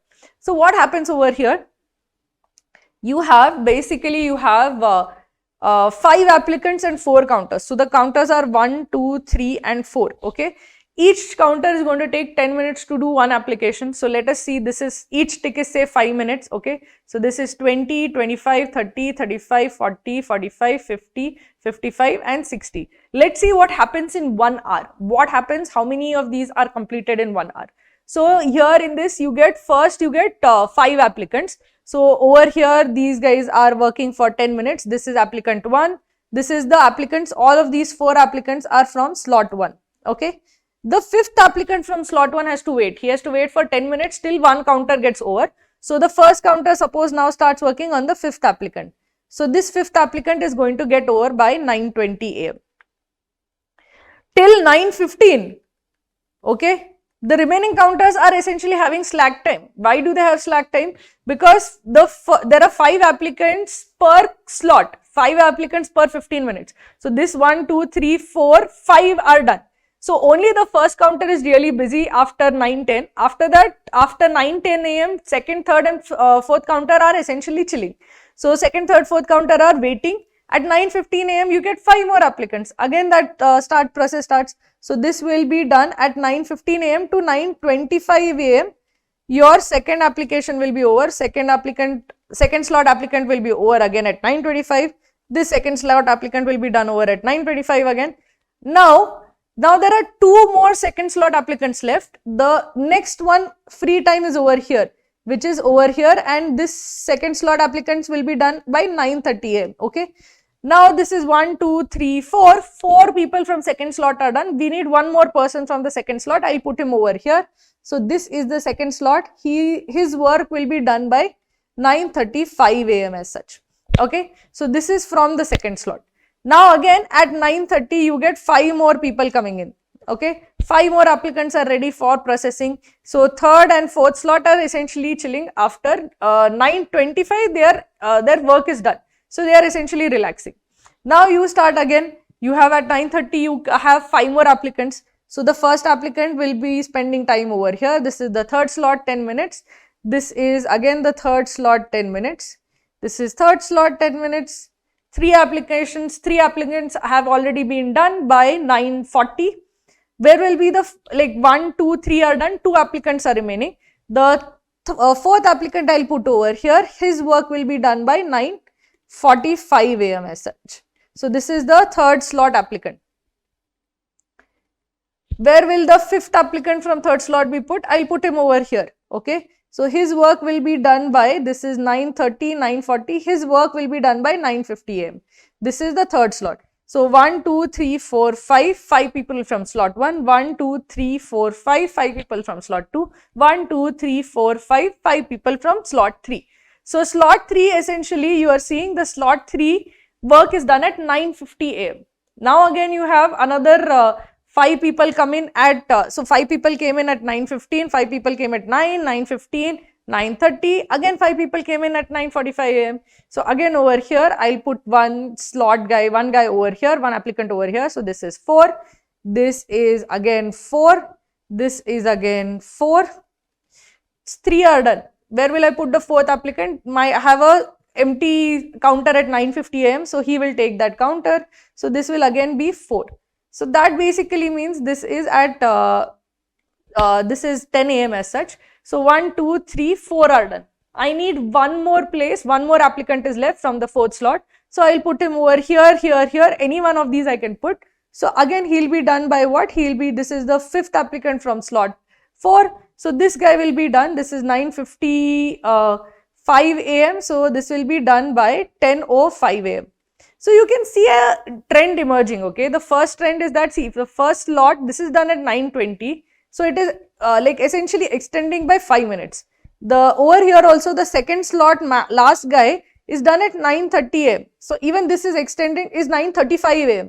So even it is extending by 5 minutes. Over here also for the third slot, last applicant is done by how much? It is done by 9:50 a.m. So again extending by 5 minutes. Every slot is running late essentially by 5 minutes. The last applicant for each slot, instead of finishing before the start of the next slot, it is taking 5 more minutes to finish. Over here also it is extending by 5 minutes. Again, after the fifth slot guys come, I can do the same thing. The fifth slot I'll put over here, the first applicant over here, the second applicant over here, the third applicant over here. Then again I will put in the other 2 parts so that I can get the 5 applicants done. I'll put one over here, and again in one of the remaining parts I'll put one more applicant, such that eventually again I'll be overrunning at least this by 5 minutes. Essentially because there are 4 counters and 5 people, each time one counter has to do 20 minutes of work in 15 minute slot. So every time one counter is running or overrunning by 5 minutes, and because I have 4 counters, I can keep mixing which counter is overrunning by 5 minutes. In the first case, this counter overran by 5 minutes, then the second counter overran by 5 minutes, in the third counter overran by 5 minutes, over here the second counter overran by 5 minutes. So I'm essentially like switching which counter is overrunning by 5 minutes, but every single time one counter is overrunning by 5 minutes, which means that when will the last application be processed? See, essentially every slot, it is from 9 to 9:15, 9:15 to 9:30. The last ending slot is 2 o'clock, but I am overrunning by 5 minutes. So when will my applications finally be over? It will be over at 2:05 p.m. That was when you are overrunning for the last time by 5 minutes, and your last application will be finished. The last applicant of your last slot will be done by 2:05 p.m. So all the applicants work will be done by 2:05 p.m., which is option A.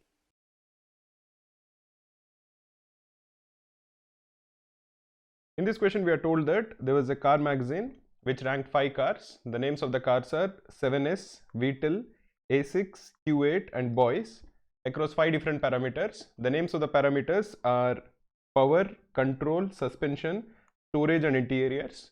In each of the parameters, all the 5 cars were ranked from 1 to 5. A lower rank is a better rank. We have been given some clues. These clues will help us in identifying which car was ranked in what rank in which parameter. So before we go through all the clues, let us first draw a table. The table will contain 5 rows and 5 columns. So it will look something like this.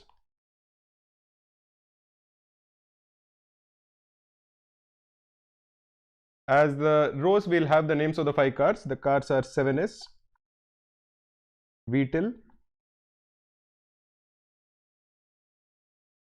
A6, Q8 and boys. And the names of the columns are the 5 parameters. What are the 5 parameters? They are power,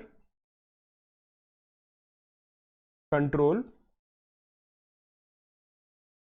suspension, storage and interiors. We are told that no two cars got the same rank in the same parameter.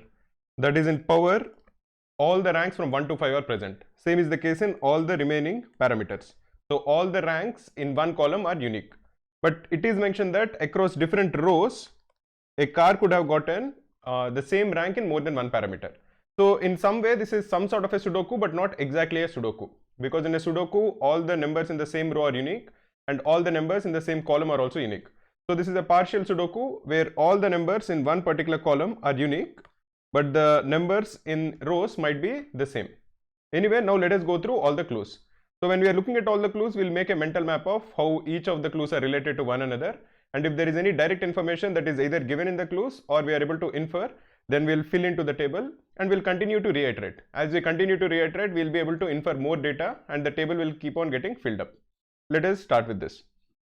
We are told that VTIL was ranked worse than 7S in all parameters except storage. So 7S was ranked better than VTIL in all the parameters except in storage. Clues like this are quite important because as you see later, whenever you are told that there is one parameter in which a particular item is doing better than another item against which it is losing everywhere else, there will always be some sort of a hint about what the rank of, for example, in this particular case, VTIL was in storage.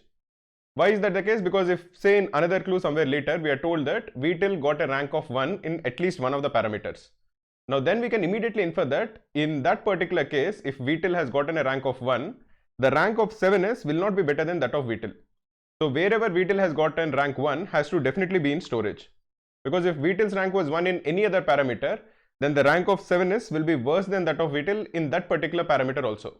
So clues like this are quite important. Whenever you are given this kind of a clue, you should definitely be alert that something else might be told to us later, which will help us in figuring out the rank of VTIL in that exception that was provided, which is storage. Anyway, let us go to the next clue. We are told that boys was ranked 4th in control. So boys rank in control is 4 and Q8 was ranked 2nd in 2 parameters. And Q8 was ranked 2 in 2 parameters. Q8 was ranked better than 7S in power. So in power, the rank of Q8 is better than that of 7S. And in power, the rank of 7S is better than that of VTIL. So this is the order, hierarchy order in power. Q8 is better than 7S is better than VTIL. Boys was ranked 5th in storage. In storage, the rank of boys is 5, but was ranked better than Q8 and 7S in power and suspension. So in power, the rank of boys is actually better than Q8. This would imply that in power, the hierarchy is boys is better than Q8 is better than 7S is better than VTIL. While in suspension, what we are told is that boys has a better rank than Q8 and boys has a better rank than 7S and 7S in turn has a better rank than VTIL. Note that in power we know that Q8 is better than 7S, but in suspension we don't know whether Q8 is better than 7S or not. What is known to us is that boys is better than both of them in both power and suspension. Let us look at the next clue. The next clue says that Q8 was ranked neither first nor last in interiors. So in interiors, Q8 was not 1 or 5. 7S was ranked better in control than at least 3 cars. So the rank of 7S is better than at least 3 cars in control. So its rank cannot be 5, which is the worst rank, or 4, which is the second worst rank, or 3, which is the third worst rank. So in control, the rank of 7S has to be either 1 or 2. No car received the same rank in more than 2 parameters. So if you know that, for example, in Q8, in the case of Q8, we know that it has received 2 2s. Then we know that it did not get a 2 in any other parameter. The maximum number of repetitions that are allowed in a particular row is 2. VTIL did not receive the same rank in any 2 parameters. What this implies is that in all the 5 parameters, the rank of VTEL is unique. So VTEL has received 1.5, 1.4, 1.3, 1.2 and 1.1. Remember what we have discussed earlier. We know that 7S has gotten a better rank than VTEL in all the parameters except in storage. We also know that VTEL has received rank 1 in at least one parameter. Now that parameter has to definitely be storage, because wherever VTEL has received rank 1, the rank of 7S will not be better. So this would imply that VTEL's rank is 1 in storage. Let us look at the next clue. Every car was ranked third in at least one parameter. So in at least one parameter, all the 5 cars received rank 3. And exactly 2 cars were not ranked first in any parameter. So we know, for example, right now that VTEL received rank 1 and that rank 1 was in storage. So what are the cars which did not receive rank 1? The cars which did not receive rank 1 are either 7S or A6 or Q8 or boys. And the cars which have definitely received 1 is VTEL as of now. But if you think about it, we know that VTEL received rank 2 also in some of the parameters. So in at least one parameter, we know that VTEL has received rank 2. In that particular parameter, which is not storage, because we know the rank of VTEL in storage, which is 1, the rank of 7S has to be equal to 1. Because in all the other parameters, 7S has gotten a better rank than VTEL. This would imply that 7S also in at least one parameter has gotten 1. The remaining 3 cars which did not receive rank 1 till now are Q8, A6 and boys. Let us look at the next clue. We are told that boys was not ranked first in power and suspension. If you are looking at power, boys received a better rank than Q8, 7S and VTEL. And we are told that still boys' rank is not 1. The only car which is remaining which can be number 1 is A6. This would imply that in power, the rank of A6 is 1, the rank of boys will be 2, the rank of Q8 will be 3, the rank of 7S will be 4 and the rank of VTEL will be 5. So VTEL's rank of 5 is accounted for. Similarly, VTEL's rank of 1 is accounted for in storage. The 3 which are not accounted for are 2, 3 and 4. Now, let us look at suspension. Boys was not ranked 1 even in suspension. What does this imply? This implies that the only car which can be ranked 1 in suspension is not Q8 because it received a worse rank than boys. It can't be 7S or VTEL. So again A6 has to be ranked 1 and again boys has to be ranked 2.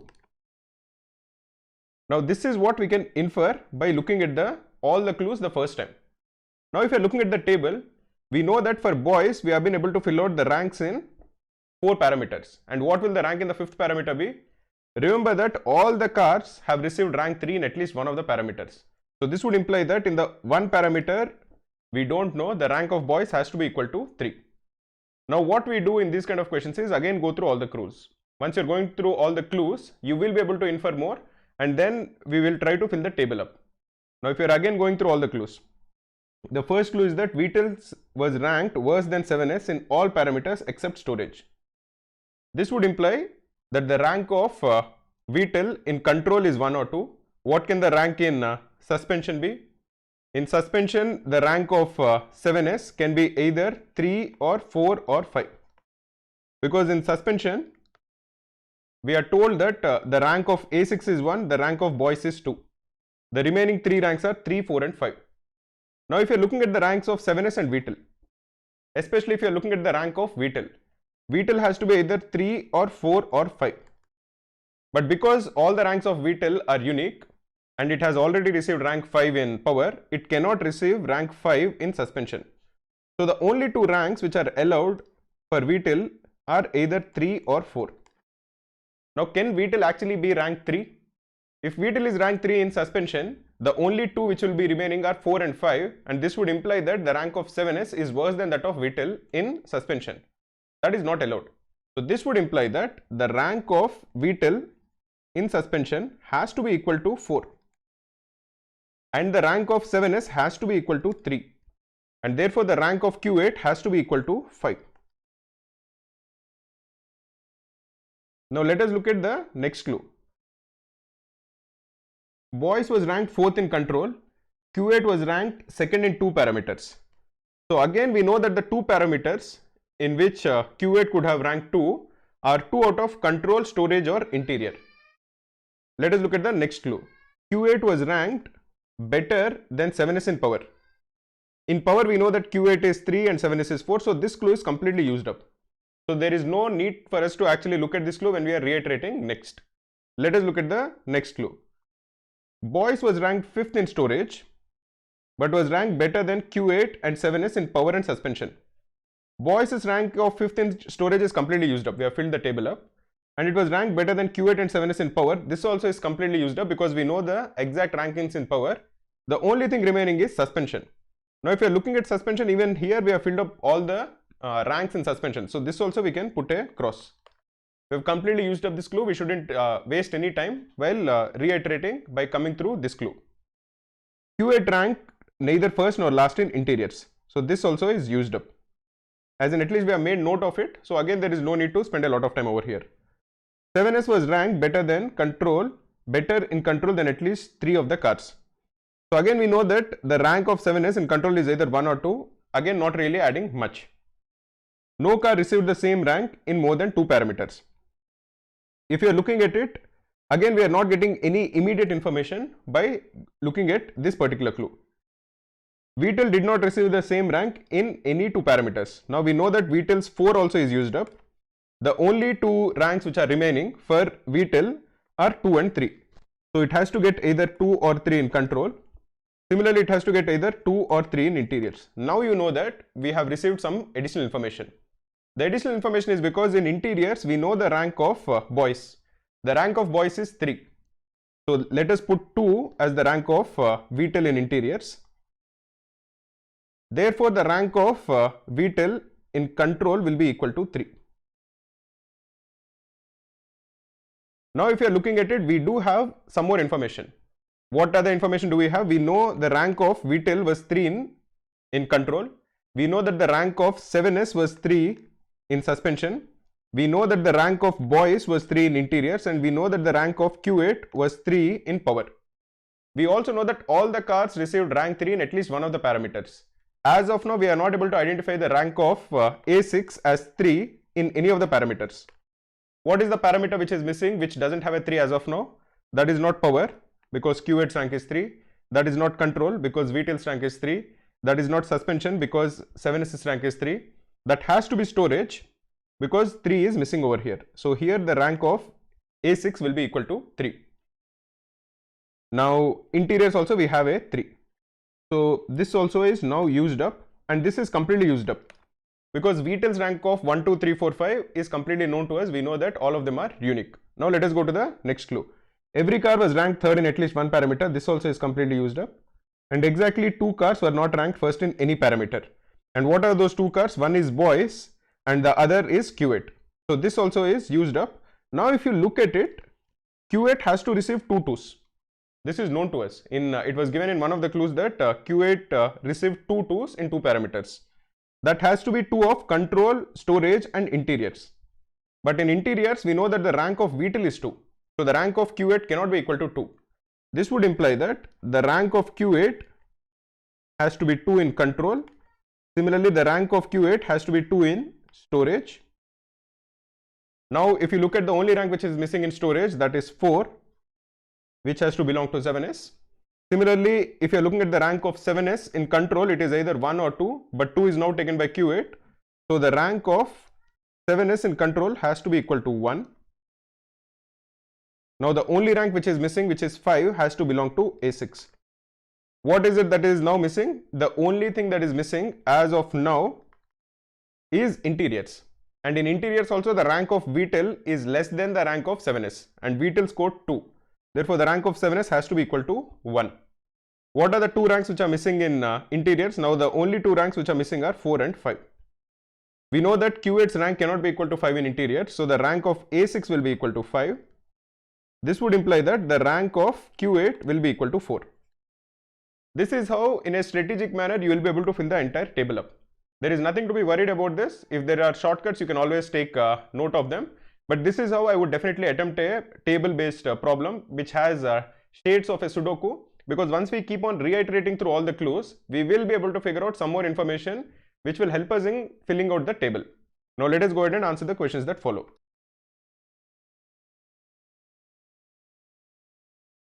What is the rank of Q8 in power? The rank of Q8 in power is 3.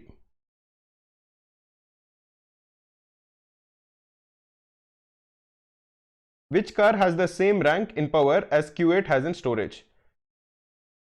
Which rank has the same rank in power as Q8 has in storage? The rank of Q8 in storage is 2. That rank in power is of boys.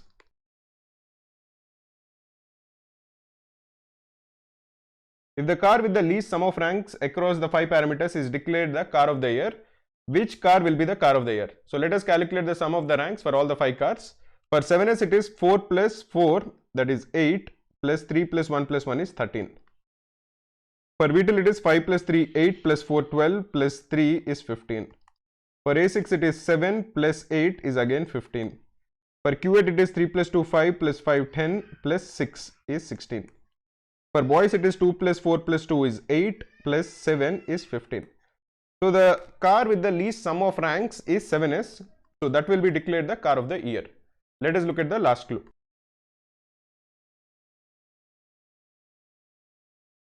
How many cars are ranked better than boys in interior? The rank of boys in interior is 3. So there will be 2 cars, 7S and V12, which will be ranked better than boys. So the correct answer is 2.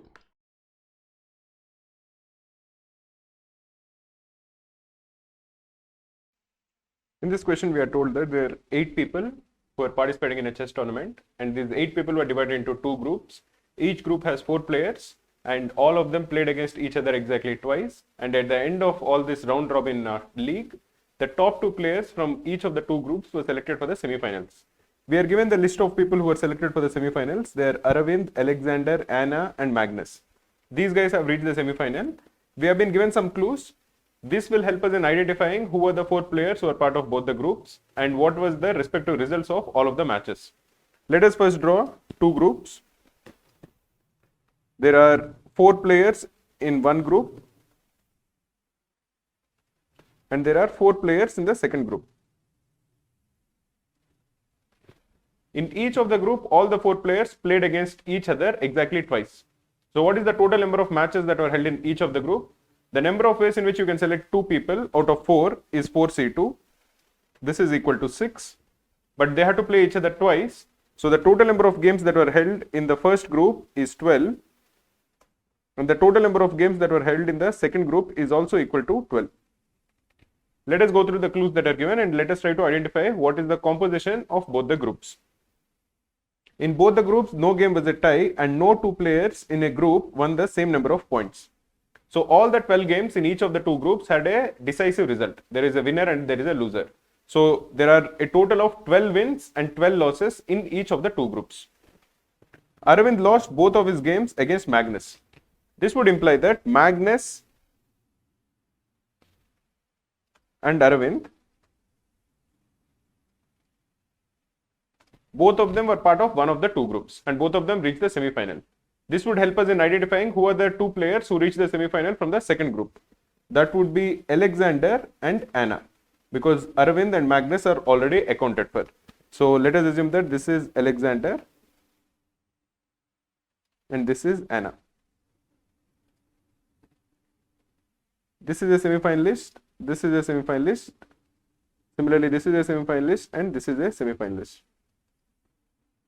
Aaron won the same number of games as Alexander. This would imply that Aaron and Alexander are not part of the same group, because if they are part of the same group, they could not win the same number of points. So as Alexander is part of group 2, Aaron has to be part of group 1. And he is not a semi-finalist. Anand lost both his games against all the players in the group except against John, against whom he won at least 1 game, and John won at least 1 game against all the other players except 1. So essentially what we are told is that Anand and John are definitely part of the same group. They have to be definitely part of the second group because we identified 3 players in the first group. So there is space for only 1. This would imply that Anand and John are part of the second group. And the only person who is remaining, who is Vladimir, has to be part of the first group. We are also told that the number of games won by Aaron and Alexander are the same. So let us assume that both of them won exactly A games each. But by winning A games, Alexander has reached the semi-final and Aaron did not reach the semi-final. This is the information that is given. We are also told that Anand has won at least one game against John. So this would imply that the number of games won by Anand is either equal to 1 or 2. He lost all the other games against all the remaining players. That is, he lost both his matches against Alexander. He lost both his matches against Anna.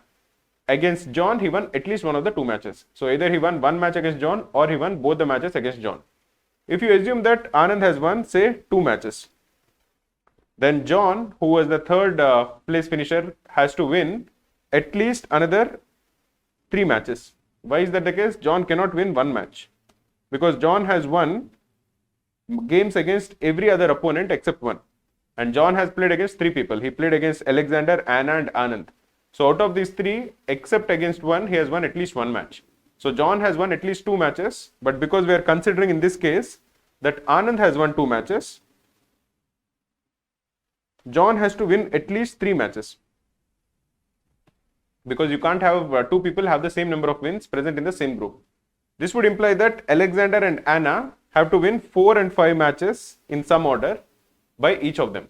So the total number of wins in that particular group will become equal to 2 plus 3 plus 4 plus 5, which is 14. This is not possible. This would imply that Anand cannot win 2 games. Anand has to win exactly 1 game.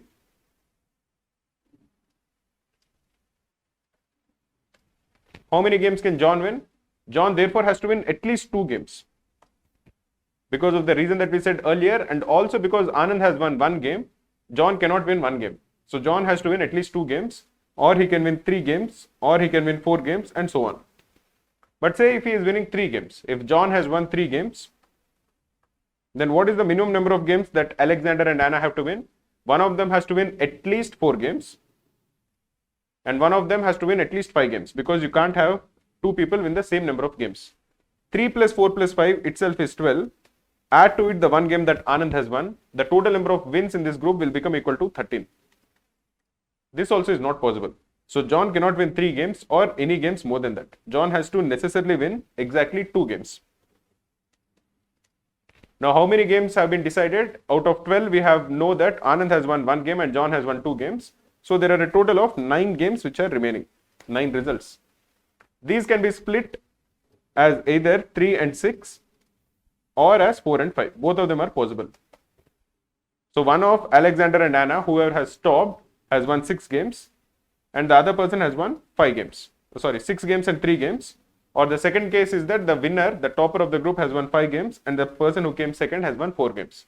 1 and 2 have won 3 and 6, or 4 and 5 games. Now let us look at the first group. We know that Aaron has won the same number of games as Alexander, but he did not end up in the semi-final. He finished at the 3rd or 4th. If say Alexander has won 6 games, then Aaron also has won 6 games. Therefore, Arvind and Magnus have to win 7 and 8 games in some order. So the total number of games will become equal to 21. This is not possible. So 6 cannot be the number of games won by Alexander. Similarly, if say Alexander has won 5 games, then Aaron also has to win 5 games. And Magnus and Arvind in some order have to win 6 and 7 games. So the total is now 18. This also is not possible. Suppose Alexander has won 4 games. Then Aaron also has to win 4 games. And the toppers of the group have to win more games than Aaron. So they have to win at least 5 and 6 games, which is 15. This also is not possible because the total number of games that were held in the first group is only 12. This would imply that Alexander has to win exactly 3 games. Therefore, Anna has to win 6 games. Aaron would also win 3 games. Therefore, the minimum number of games won by Arvind and Magnus, who are the remaining 2 people, are 4 and 5 each. And 4 and 5 together add up to 9, and 9 plus 3 is 12. So they can't win more games than this. Suppose out of the topper of the group, if say somebody has won, if the second person has won say 5 matches instead of winning 4 matches, then what does that imply? It implies that the topper of the group has to win at least 6 matches. 5 plus 6 is 11, you add 3 to it, you are getting 14. But you have only 9 games remaining. 12 minus 3 is 9, which you have to split in such a way that both the numbers are greater than 3. This would happen only if the two numbers are 4 and 5. That is, the person who came second in the first group has won 4 games, and the person who has won the group has gotten 5 games. 3 plus 4 plus 5 is 12. This would imply that Vladimir has won none of the games. He has gotten a 0. And who won 5 games and who won 4 games out of Magnus and Arvind? We know that Arvind has lost at least 2 games. He played 2 games each against the remaining 3 opponents, Magnus, Aaron and Vladimir. So Arvind has played a total of 6 games, out of which he has lost at least 2 games against Magnus. So Arvind cannot win 5 games. This would imply that Magnus has to win exactly 5 games. And this would imply that Arvind has to win exactly 4 games. So the number of games won by each one of them is 5, 4 and 3. And Vladimir has won 0 games. This is for group 1. For group 2, Alexander has won 3, Anna has won 6, Anand has won 1 and John has won 2. Now let us go ahead and answer the questions that follow.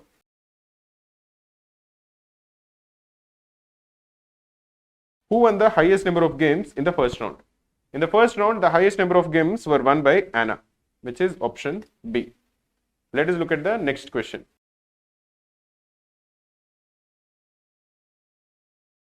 Which player won the least number of games in the first round? In the first round, the person who has won the least number of games is Vladimir.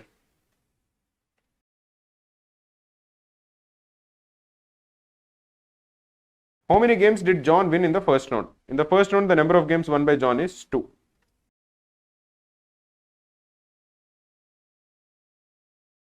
Who lost against Aaron at least once in the first round? In the first round, if you are considering group 1, we know that Vladimir lost all his games. So Vladimir has definitely lost against Aaron. Vladimir lost to Aaron.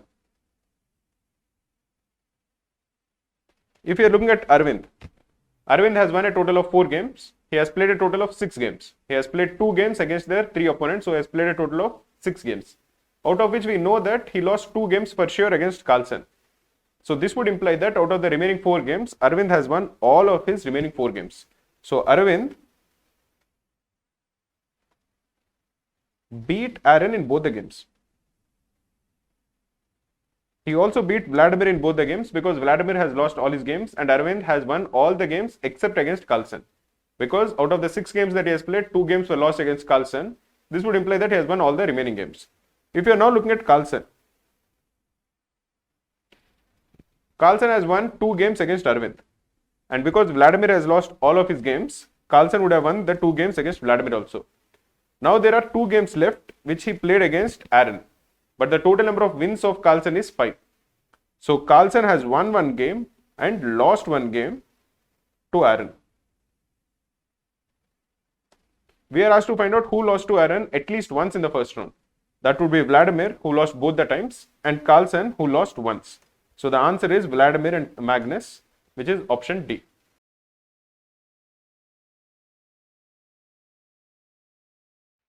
In this question, we are told that there is a teacher who is teaching 6 subjects. The names of the subjects are English, counting, dancing, painting, singing, and physical education.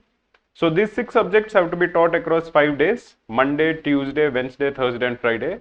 And each day has 4 slots. The slots are A, B, C, and D. We have been given some clues. This will help us in identifying which subject is taught on which day in which slot. However, all the 6 subjects are not taught all the days, or the number of days in which each of the, or the number of periods in which each of the 6 subjects are taught is not the same. There are some subjects which are compulsory subjects. They are taught on 4 days. There are some subjects which are optional subjects which are taught on 2 days. And there are some subjects which are necessary subjects. They are taught exactly once every week. So let us first draw the table. The table will have 5 rows and it is going to have 4 columns. It will look something like this. This is Monday. This is Tuesday. This is Wednesday.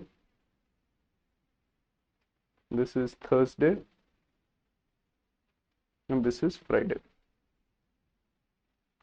This is slot A, this is slot B, this is slot C, and this is slot D. The interesting thing about this question is that we don't know how many of the subjects, how many of the 6 subjects are compulsory subjects, how many of them are optional subjects, and how many of them are necessary subjects.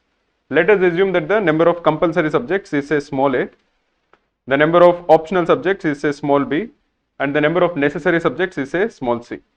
Because there are a total of 6 subjects, we know that a plus b plus c is equal to 6. And the number of periods in which the optional subjects is taught, in which the compulsory subjects is taught, is 4 each. So the total number of periods is 4a. Each of the optional subject is taught on 2 times a week, and there are b such optional subjects. So the total number of slots that are filled by the optional subjects will be 2b. And each of the necessary subjects, that is each of these c subjects, is taught once a week. So the number of periods that are filled by these necessary subjects is plus c. What is the total number of slots that are filled by all of these subjects together? That is, what is the total number of slots that Manisha actually teaches? There are 5 days and each day has 4 slots. So you might be thinking it is 5 into 4, which is 20. However, in one of the clues there is some information given which says that every day 1 slot had to be free. Exactly 1 out of the 4 slots is free on all the 5 days. So every day Manisha doesn't teach for 4 slots, she teaches only for 3 slots. So 4a plus 2b plus c is actually equal to 15. Before we actually go through the clues, it is important to identify how many necessary subjects are there, how many compulsory subjects are there, how many optional subjects are there, because then we will have a better understanding when we are going through all the clues. So if you subtract the first equation from the second equation, you are going to get 3a plus b is equal to 9. We are told that a, b and c, all of them are greater than or equal to 1. None of them is actually equal to 0. If 3a plus b is equal to 9, 3a is a multiple of 3, 9 is a multiple of 3, so b has to be a multiple of 3. B cannot be equal to 0. So b is either equal to 3 or 6 or 9. Again, b cannot be equal to 9 because in that case a is equal to 0. We know that a plus b plus c is equal to 6, so b itself cannot be equal to 6. This would imply that b is definitely equal to 3. Therefore, a is equal to 9 minus 3 divided by 3, or 6 divided by 3 is 2, and therefore c will equal 1. Or essentially what we are saying is that the number of compulsory subjects which is equal to a is equal to 2. There are 2 compulsory subjects, they are taught 4 times during the week. The number of optional subjects is equal to 3. That is the value of b, that is equal to 3. And they are taught 2 times every week. And there is only 1 necessary subject. And this is taught exactly 1 times during the week. The total number of slots is 15, that is equal to 2 into 4, 8, plus 3 into 2, 6, plus 1. This is equal to 15. This is how the teaching distribution actually happened. But now let us go through all the clues. When we are going through all the clues, we'll try to fill whatever information we know or we can directly infer. And we'll also keep in mind what are the important clues. And we'll continue doing this. We'll continue reiterating through all the clues till the table is completely filled up. Let us look at the first clue. No subject happened in the same slot or the same day twice. So essentially this is like a Sudoku. If for example you are able to figure out that Tuesday in the A slot a certain subject is taught. Let us assume that it is say English. If English is taught on Tuesday A, then none of the other 3 slots on Tuesday will be English. This and this. Similarly, none of the other A slots will be English. That is Monday, Wednesday, Thursday and Friday A slots will not be English. If English appears anywhere, then the same row and the same diagonal, same column will not have English. This is like a Sudoku. None of the subjects belonging to the optional category happened on Friday. On Friday there are 4 slots, out of which 1 slot has to be definitely free, that is mentioned in the next clue. So the remaining 3 slots have to be taught by compulsory and necessary subjects. There are 3 slots, and because we can't have the same subject taught twice on Friday, that would imply that the 2 compulsory subjects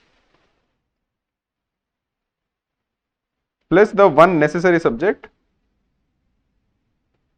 was taught on Friday, the 3 slots which are not free.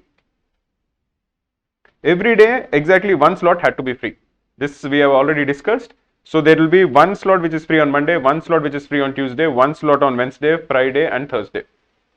Slot A had classes on all days. So there is no slot free in the A period. So the 5 slots which are free have to be distributed amongst B, C and D slots across the 5 days. Overall 3 classes happened in B and C slots throughout the week. What does this imply? There are 5 days, but in slot B and slot C only 3 classes happened. This would imply that 2 slots are free in the B period, 2 slots are free in the C period, and this would imply, because there are a total of 5 slots which are free, that 1 slot is free in the D period. Painting was taught on Wednesday C slot. So Wednesday C slot, this is painting.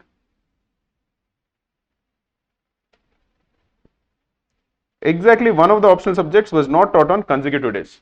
We know that there are 3 optional subjects. Out of these 3 optional subjects, 2 of them were taught on consecutive days.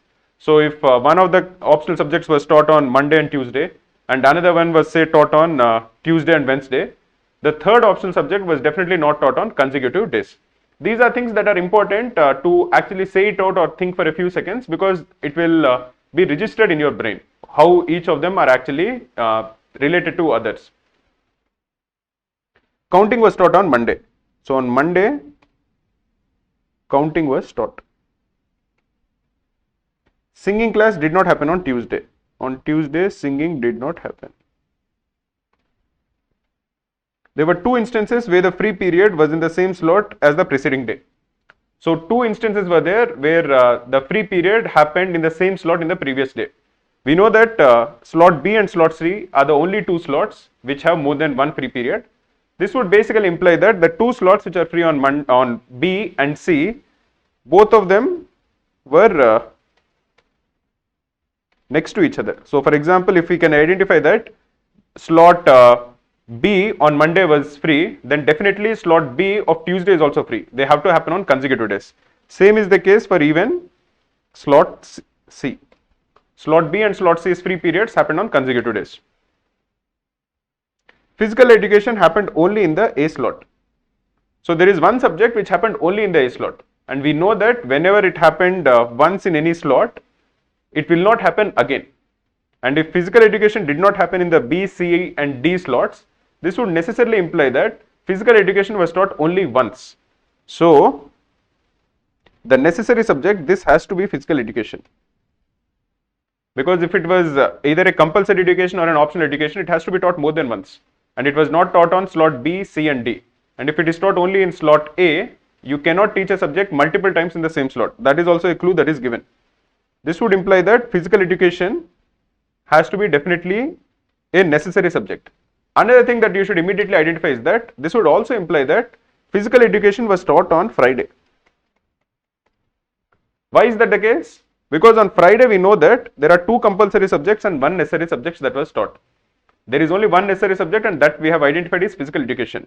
So this would imply that physical education was taught on Friday and physical education was taught only in A slot. So physical education was taught on Friday in the A slot. The remaining 2 therefore are the compulsory subjects. Slot D of Monday was a free slot. This is a free slot. Now again, if you are trying to identify the free slots on B and C slots, they have to happen on Tuesday, Wednesday, Thursday and Friday. And B's 2 slots have to be on consecutive days. C's 2 slots also have to be on consecutive days. If you are looking at the consecutive slots available for C slot, Wednesday is not a free slot. For slot C, for period C, Wednesday period C, there was painting class. So the 2 free slots that are available for C have to be Thursday and Friday, because Monday's free slot was already identified. Therefore, the 2 free slots available for B have to be Tuesday and Wednesday. Week started with teaching English. So English happened in the A slot on Monday.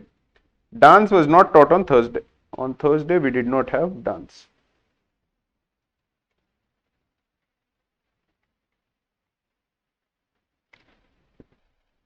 On a particular day, singing happened after a free slot.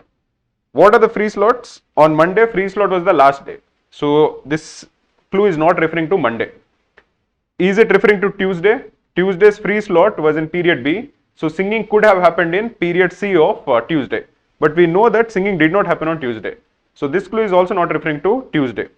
On Wednesday, in the slot after the free slot, painting was taught. So it is not even referring to Wednesday. This is referring to either Thursday or Friday. So Thursday or Friday, we know that the free slot was period C. So singing has to happen in period D, one of the 2 days.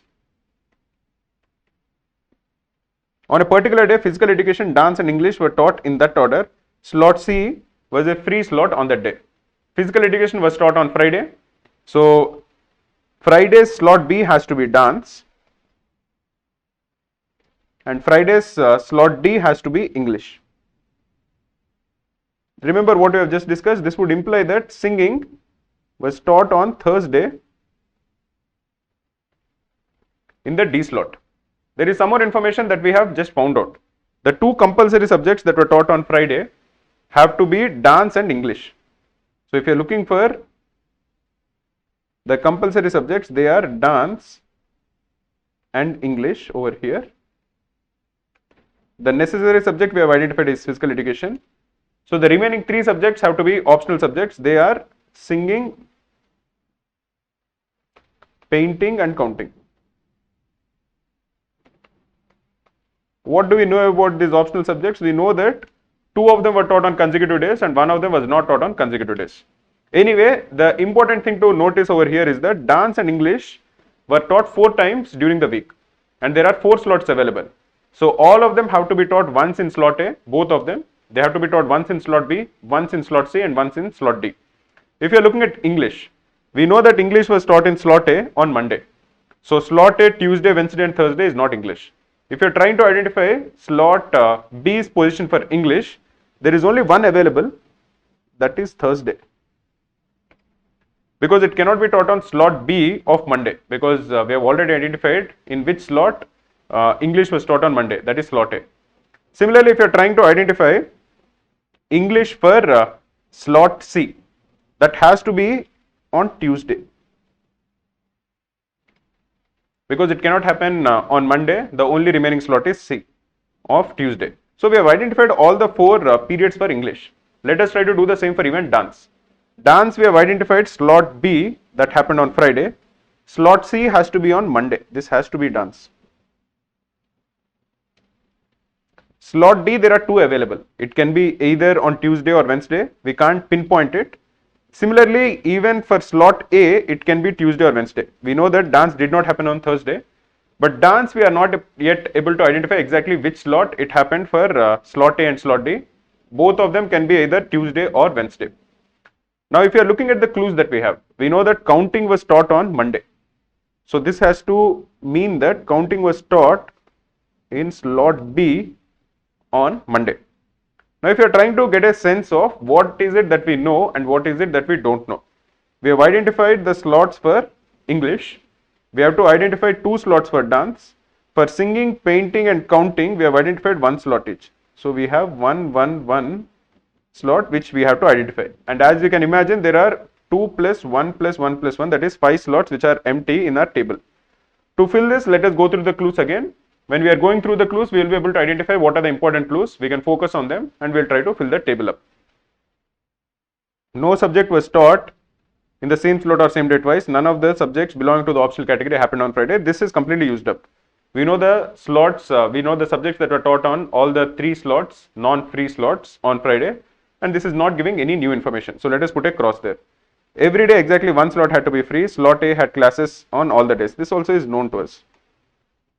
Overall, 3 classes happened in the B and C slot throughout the week. This also is known to us. Painting was taught on Wednesday C slot. Exactly one of the optional subjects was not taught on consecutive days. So now we know that singing, painting and counting, one of them was definitely taught on consecutive days, 2 of them were taught on consecutive days and one of them was not taught on consecutive days. If you are trying to identify which is the optional subject which was taught on consecutive days, singing for example was taught on Thursday and singing was not taught on Tuesday. This would imply that singing has to be definitely taught on Wednesday. So this has to be the slot for singing. So one of the consecutive days in which optional subject was taught is singing. The remaining 2 possibilities are that there are painting and counting. One of them was taught on consecutive days, one of them was not taught on consecutive days. If you are looking at painting, painting was taught on Wednesday and the only remaining slots are Tuesday and Thursday. So irrespective of which period painting comes in, it will be taught on consecutive days. So the only subject which was not taught on consecutive days is counting, only optional subject. So counting cannot be taught on Tuesday, counting has to be taught either on Wednesday D slot or it has to be taught on Thursday A slot. But more importantly, now that we have filled singing, we know that dance was taught on Tuesday A slot. Why is that the case? Because remember what we discussed earlier, dance has to be taught on all the 4 slots. We have filled dance for B and C. We were not able to fill dance for A and D. We need a slot for dance in A. Dance was not taught on Thursday, so the only available slot is Tuesday A slot. So now this would imply that dance was taught on Wednesday D slot. So now we have only Tuesday D slot remaining and Thursday A slot remaining. We have just discussed that counting was not taught on consecutive days because painting is either taught on Tuesday or Thursday. Irrespective of which slot we are picking, painting will be taught on consecutive days because one of the slots for painting is on a Wednesday. So counting cannot be taught on consecutive days. Counting was taught on Monday, so counting cannot be taught on Tuesday. So Thursday A slot has to be counting. This would imply that painting was taught on slot D of Tuesday. Like we have just discussed, just going through all the clues will help us in identifying some more new information, and we should also keep in mind what is the information that is important. And once we have all of them together, you will be able to fill the table up. Let us go to the questions now.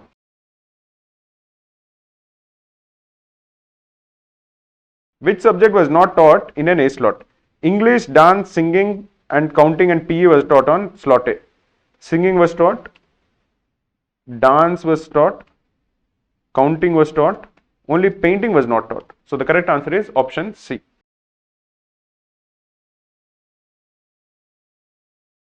Which subject was not taught on Wednesday? Singing, painting and dance were taught. Singing, painting and dance were taught. So English was not taught. Which of the following cannot be a subject in the optional category? The 3 subjects in the optional category are painting, singing and counting. Painting, singing and counting. Dance was taught 4 times. So dance is actually a compulsory subject.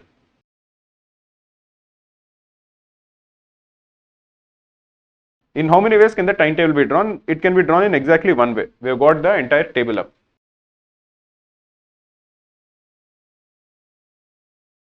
In how many days both English and dance classes were held? English and dance classes were held on Monday. They were held on Tuesday. English was not held on Wednesday. Dance was not held on Thursday, but on Friday again English and dance class were held. So the correct answer is 3.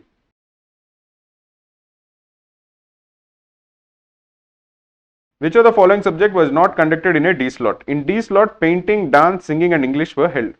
Singing was held, dance was held, painting was held, but counting was not held. Counting was taught in a B slot and an A slot. So the correct answer is counting.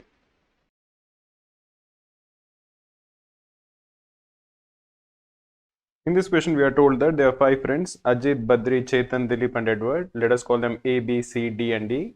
They were ranked across 3 parameters. The names of the parameters are perseverance, punctuality and professionalism. And each one of them received a number from 1 to 5. That is the grade that they received. And the credit score for each one of them is given. The credit for punctuality is 1. The credit for perseverance is 2. And that of professionalism is 3. And so the weighted average is used to calculate the CGPA. Based on that, we are told that all of them received CGPA which were integers and were unique. We are also given some clues, and we should use these clues to figure out the CGPA of each of the 5 people. Also, we have to figure out the grades that each one of the 5 people has received in each of the 3 different parameters. So let us first draw a table. The table is going to have 5 rows, 1 for each of the friend, and it is going to have some columns. 1 will have the name, 3 will have the different parameter scores, and the 4th one will be the CGPA. So it will have 5 columns. So it will look something like this. The names of the people are A, B, C, D and E. The 3 parameters are perseverance, The next one is punctuality. And the last one is professionalism. And then we have the CGPA over here.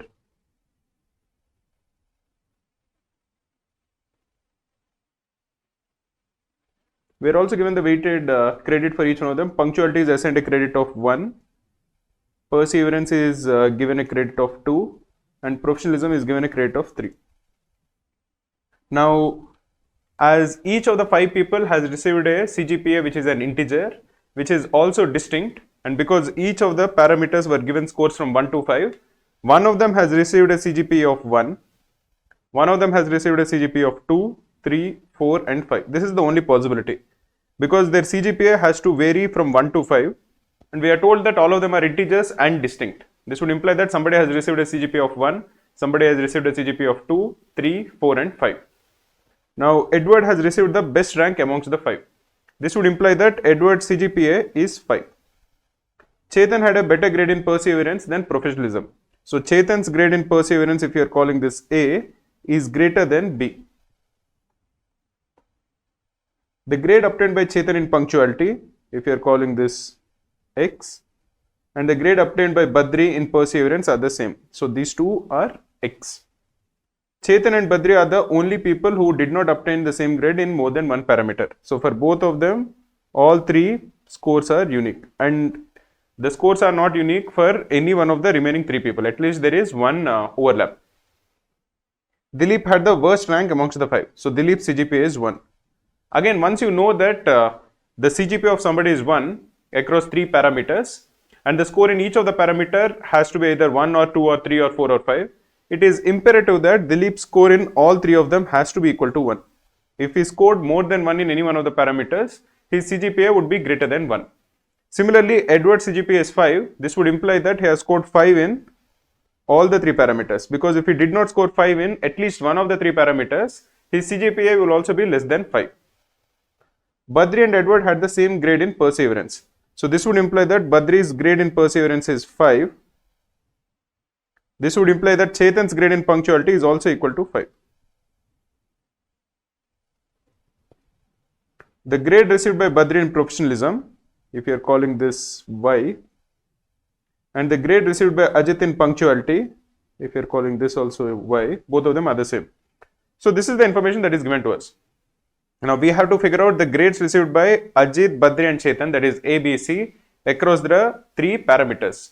For B and C, we know their score in one of the parameters, that is 5. What is the other information we know? We know that the CGPA of these 3 guys has to be either 2 or 3 or 4, because 1 and 5 are completely taken.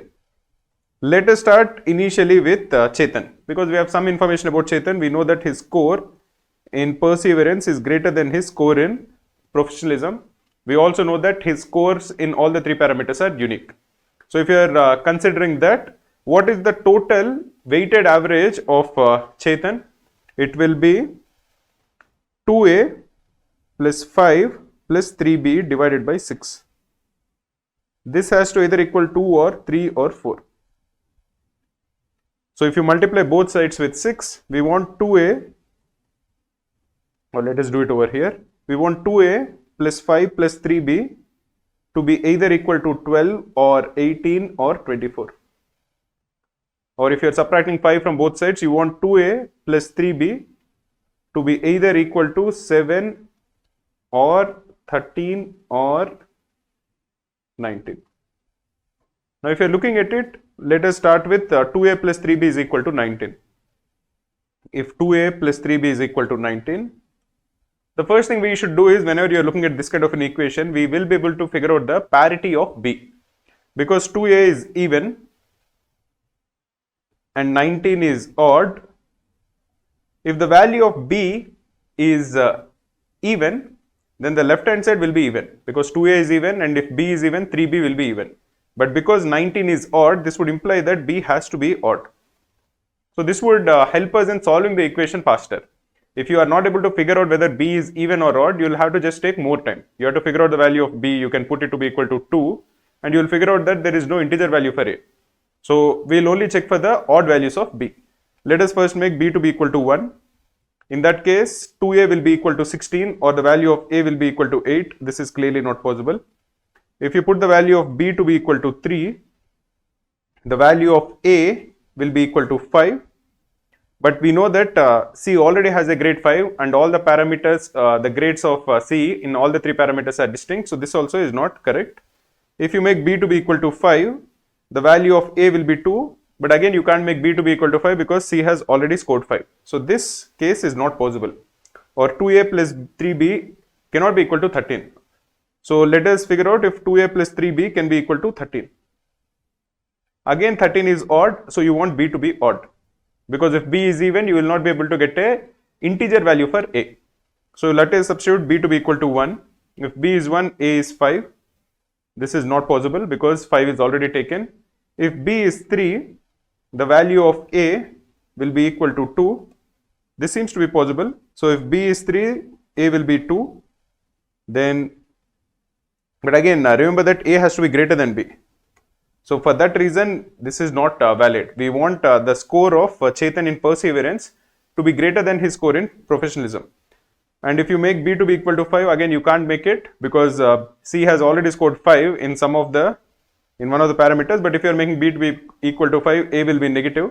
So again, this is not valid. So the only possibility is that 2a plus 3b is equal to 7. And if 2a plus 3b is equal to 7, and if you make b to be equal to 1, the value of a will be equal to 2. This is the only case that is possible.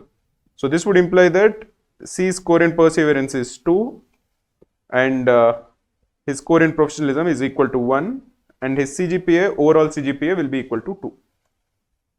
Let us continue to do the same thing for even B. If you are looking at B, if you assume that his score in punctuality is say X, the CGPA has to be either 3 or 4. Because 2 is now completely taken by C. This would imply that 5 into 2 plus 1 into x plus 3 into y divided by 6 is either equal to 3 or 4. If you multiply both sides with 6, you will get 10 plus x plus 3y is equal to 18 or 24. Or you want x plus 3y to be equal to either 8 or you want x plus 3y to be equal to 14. Again, you want x and y to be unique and you don't want x or y to be equal to 5 because B also has scored unique numbers in each of the 3 parameters. Now, if you substitute the value of y to be equal to 1, the value of x will be equal to 5. This is not possible because B also has scored a 5 in perseverance. If you put the value of y to be equal to 2, the value of x also is equal to 2. Again, this is not possible because you want x and y to be unique amongst themselves. There are no other possible cases for x and y. So let us look at the next case. If x plus 3y is equal to 14 and if you put y to be equal to 1, x will be 11. So we can ignore it. If you put the value of y to be equal to 2, the value of x will be 8, again greater than 5. So we'll ignore it. If you put the value of y to be equal to 3, the value of x will be equal to 5. But 5 is already taken in perseverance. So we can ignore it. If you put y to be equal to 4, the value of x is equal to 2. This seems to be working fine. So we'll make the grade of B in professionalism to be 4 and his grade in punctuality to be equal to 2. And therefore his CGPA is equal to 4. This would imply that the CGPA of A is 3 and the value of y is equal to 4. Now let us assume that the scores of Ajit in perseverance and professionalism are again x and y. So this would imply that 2x plus 4 plus 3y divided by 6 is equal to 3 or 2x plus 4 plus 3y is equal to 18 or 2x plus 3y is equal to 14. Now we have 14 to be even. We have 2x will be even. So 3y has to be even or y has to be even. So the possible values of y is that y is equal to 2 or y is equal to 4. If y is equal to 2, 3y will be equal to 6. So 2x will be equal to 14 minus 6, that is 8, or the value of x is equal to 4. The second case is if y is equal to 4, 3y will be equal to 12. So 2x is equal to 2, or the value of x is equal to 1. Let us see if there is any repetition that happens in either of the two cases. Because we want Ajit to have a repetition. The only two people who don't have any repetition in their scores are B and C. So Ajit should have a repetition. In the first case, if x is equal to 4, it will be 4, 4 and 2. This is for Ajit. This is possible because 4 is repeated. In the second case, Ajit's score is 1, 4 and 4. So again, this seems to be possible. The thing is that the repeated number is always equal to 4. But that score 4 will be in punctuality, that we know for sure. But it can happen either in perseverance or it can happen in professionalism.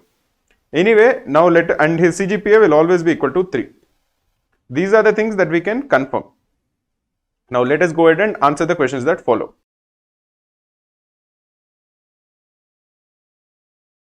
What grade did Ajit receive in perseverance? Ajit's grade in perseverance is either 4 or 1. We can't say for sure. So the correct answer is cannot be determined.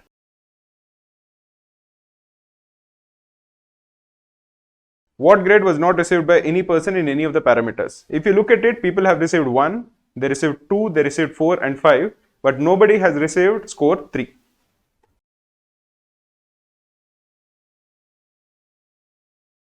How many persons did not receive a grade less than 3 in punctuality? If you are looking at the scores in punctuality, it is 4, 2, 5, 1 and 5. How many of them did not receive a grade which is less than 3? This guy did not receive a grade which is less than 3. This guy and this guy did not receive a grade which is less than 3. These two people received a grade which is less than 3. So they would not be counted. So the correct answer is 3. So 3 people did not receive a grade less than 3. 2 people received a grade which is less than 3.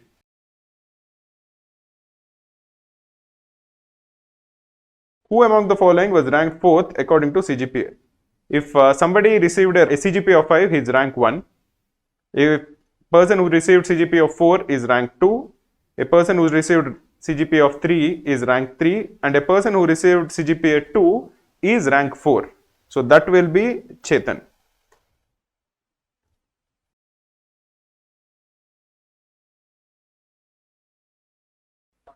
In this question, we are told that there are 10 friends. The names of the friends are Akbar, Birbal, Chatur, Dinesh, Rohit, Virat, Mahesh, Sunil, Amit and Arvind.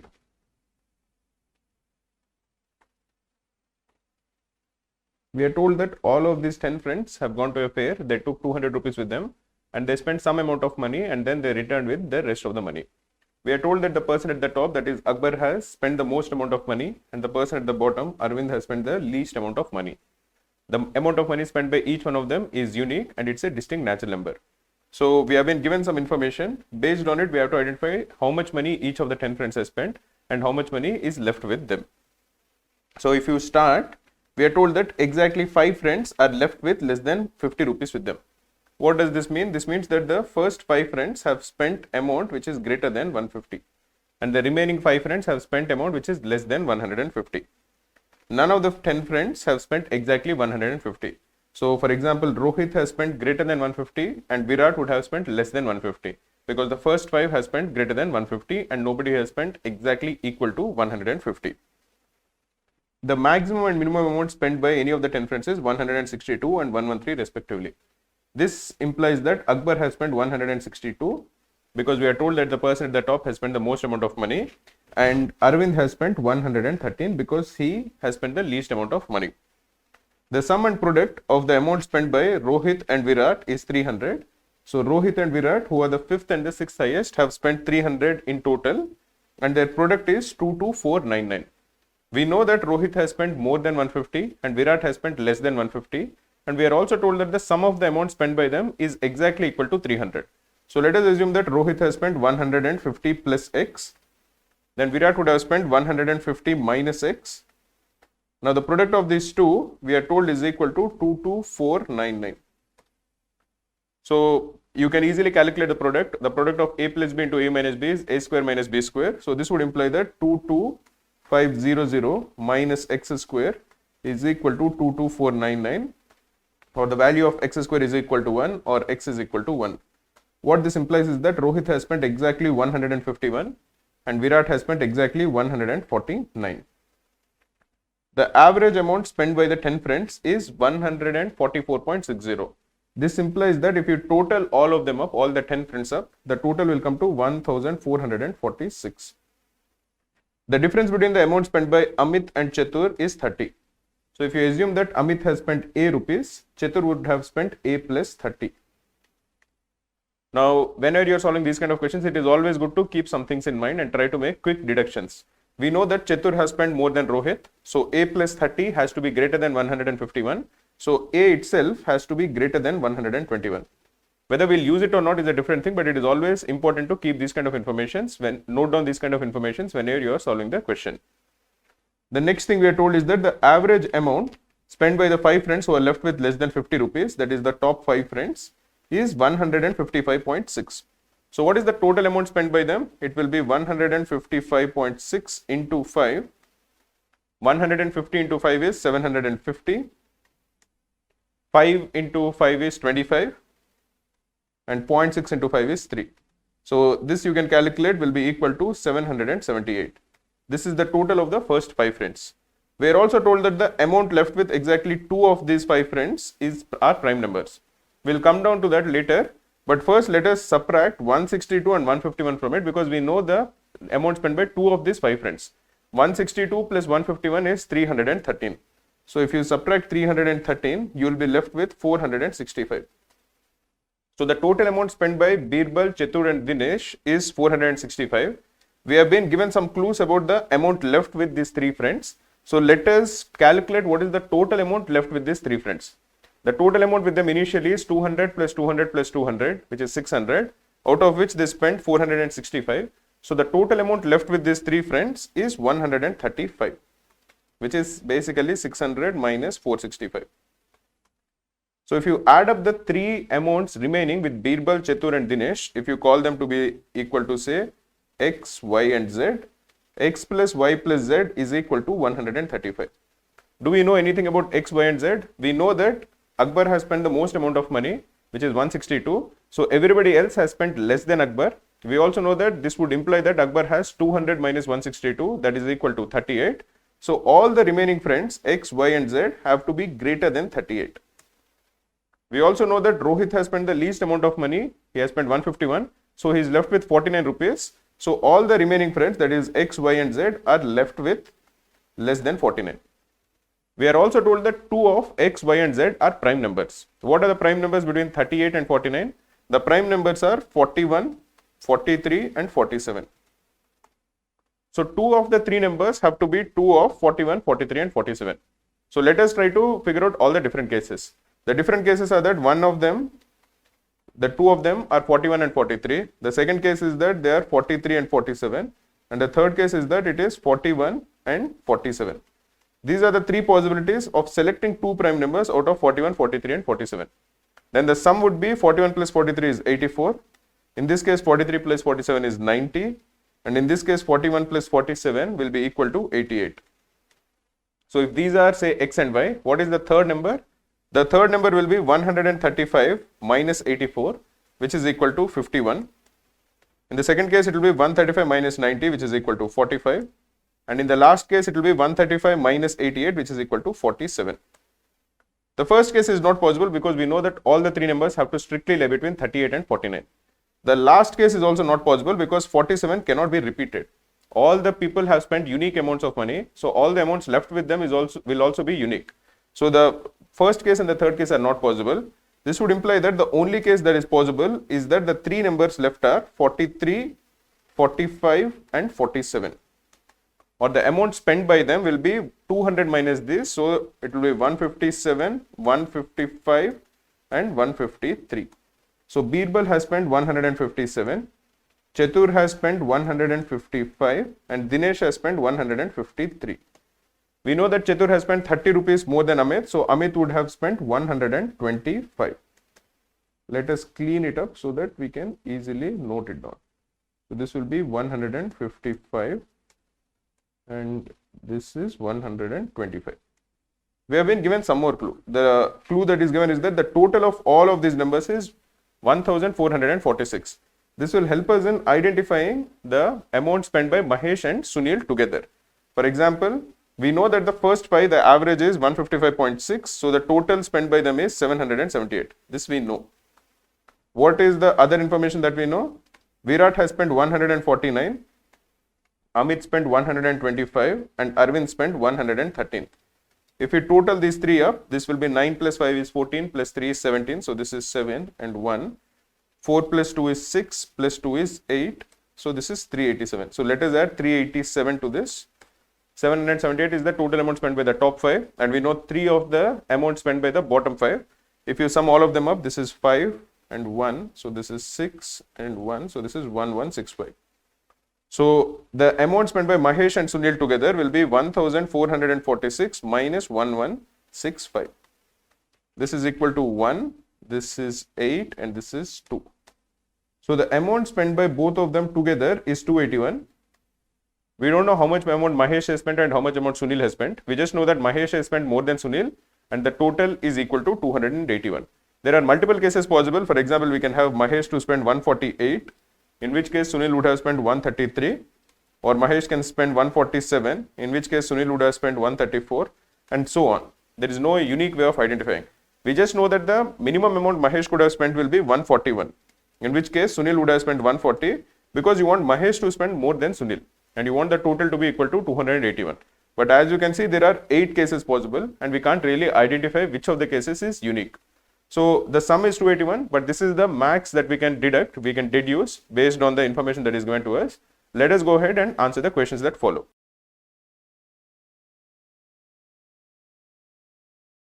What is the sum of amount left with Mahesh and Sunil? We have just discovered it. It is equal to 281. This is the amount spent by Mahesh and Sunil. This is an important thing that we should remember. If we are looking for the amount left with Mahesh and Sunil, we have to subtract this from 400. 400 is the total amount that was with Mahesh and Sunil, of which they have spent 281. So the amount left with them will be 119. Let us look at the next question.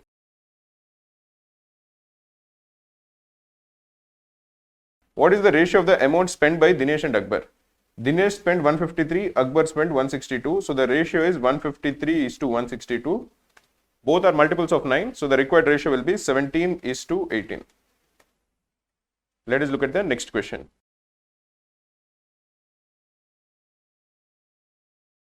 What is the sum of all the possible values of amount that is left with Mahesh?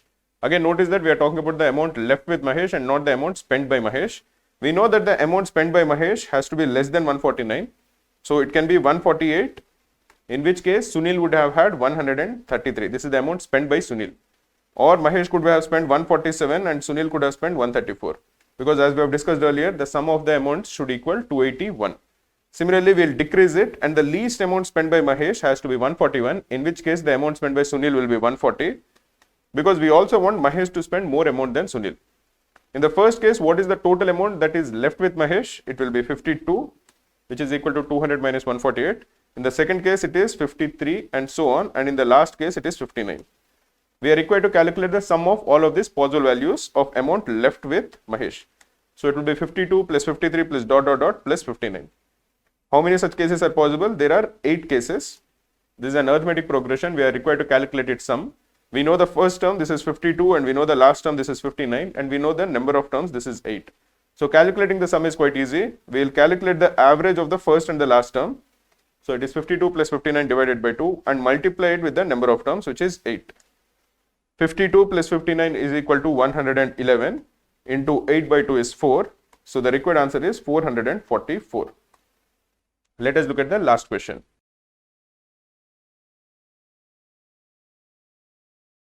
What is the difference between the amount that is left with Amit? What is the amount left with Amit? Amit spent 75. So the amount left with Amit is 75. And the amount this we are looking for the amount spent. Again, it is important not to get confused. We are looking for the amount spent by Amit is 125 and amount spent by Birbal is 157. So the difference will be 157 minus 125, which is equal to 32.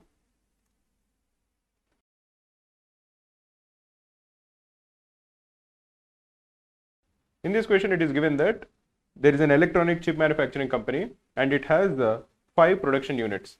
And the chip manufacturing process is an assembly process. So the chips have to first go through production unit P, then go through production unit Q, then production unit R, S and T. Each of these production units has a particular capacity on the 6 days of the week from Monday to Saturday. For example, if you are looking at Thursday, production unit P can process 600 units, Q can produce 200 units, R can produce 300, S can process 200 and T can process 400 units. Now once the units have been processed, they are transferred to the next stage the next day. So for example, the 200 units that are processed by P on Monday are then transferred on Tuesday to Q. And once they are processed in Q, the next day they are transferred to R and so on. So using this, if say a production unit gets more units than it can actually process, it will store the excess capacity and process them the next day. This will continue. So let us understand what is the number of units that are processed by each of these production units on a given day, because it is also dependent on how much is the incoming capacity and how much is the production capacity. So to do that, let us draw a table. The table is going to contain some rows and columns. This is for P, Q, R, S and T. This is for Monday, then Tuesday, then Wednesday, then Thursday, Friday and Saturday. Now we are told that P processes all the, it matches the production unit and it works at its full capacity on all the days.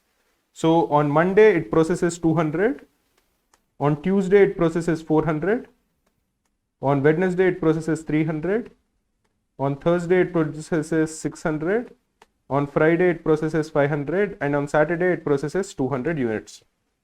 Now what is the number of units that are processed by Q, R, S, T on Monday? That is given to us over here.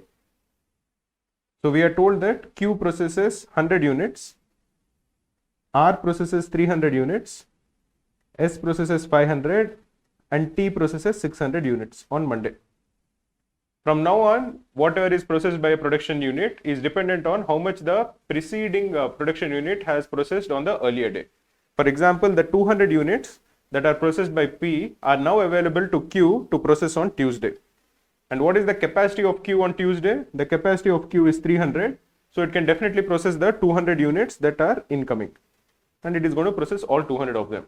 Similarly, the 100 units that are processed by Q now go to R on Tuesday. And what is the production capacity? The processing capacity is 300. So it can definitely process these 100 units. If you are looking at R, on Monday, it processes 300 units. These 300 units are sent to S on Tuesday, but its capacity is only 200.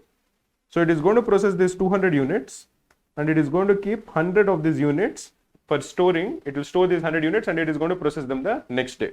Similarly, if you are looking at S, it has processed 500 units on Monday. The capacity of T on Tuesday is only 300.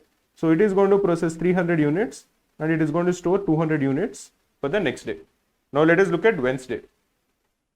Q's production capacity on Wednesday is 500. It receives 400 from P from the earlier day. So it is going to process all of them. R's production capacity is 300. It receives 200 from Q, which has been processed the earlier day. So it is going to process all of them. There is no backlog. For S, the production capacity on Wednesday is only 100 and it receives 100 from R and it has a backlog of 100. So it is going to process these 100 and it will store 100 of them as backlog. Similarly, for T, the processing capacity on Wednesday is 300 and it will receive 200 from S and it has a backlog of 200. So there is a total of 400 units that should be processed, but it can only process 300 of them. So it is going to process 300 of them and keep 100 as the backlog. Now let us look at Thursday. The production capacity of Q is 200. it has received 300 from P, so it is going to process 200 of them and keep 100 as backlog.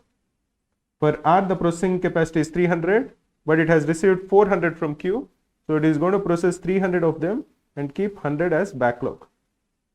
For S, it has a processing capacity of 200, it receives 200 from R and it has a backlog of 100. So it needs to process 300, but its processing capacity is only 200. So it is going to process 200 of them and it will keep 100 as backlog. Similarly, for T, it can process 400 of them. It receives 100 from S and it has a backlog of 100. That is, it has to process only 200 of them, but its processing capacity is 400. So it is definitely going to process all 200 of them and it will have no backlog. For Friday, Q has a processing capacity of 600. It receives 600 from P and it has a backlog of 100. So it is going to process all 600 of them, but will still have a backlog of 100. Similarly, for R, the processing capacity on Friday is 200. It receives 200 from Q and it has 100 backlog. So it is going to process 200 of them and keep 100 as the backlog. For S, the processing capacity is 200. It receives 300 from R and it has 100 as backlog. That is, it needs to process a total of 400, but its processing capacity is only 200. So it will process 200 of them and keep 200 as the backlog. Finally, for T, it can process 100, but it receives 200 from S. So it is going to process 100 of them and keep 100 as backlog. Finally, on the last day, Saturday, Q has a production capacity of 800. It receives 500 from P from the previous day and it has a backlog of 100. That is, it needs to process 600 units. Its processing capacity is 800. So it is going to process all 600 of them. For R, it has a processing capacity of only 100. It receives 600 from Q and it has a backlog of 100. That is, total 700 need to be processed, but it has a processing capacity of only 100. So it will process those 100 and it will keep 600 as backlog. Finally, for S, it can process 300 on the last day, but it needs to process 200 plus 200 backlog, that is 400. So it is going to process 300 of them and it will keep 100 as the backlog. Finally, for T, it can process 400, but it needs to process only 200 plus 100. 200 are given by S from Friday and it has a backlog of 100. So it is going to process this 300. Now let us go ahead and answer the questions that follow.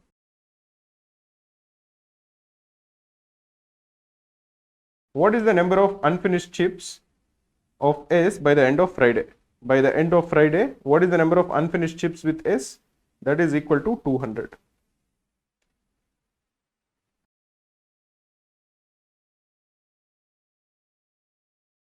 What is the number of chips manufactured by the production unit in a week? The number of chips manufactured by the production unit will be the number of chips that are processed by T, which is the last stage of the assembly line of production. So in the entire week, the total amount of production will be equal to 600 plus 300 plus 300 plus 200 plus 100 plus 300. This is 1200 plus 600, which is 1800.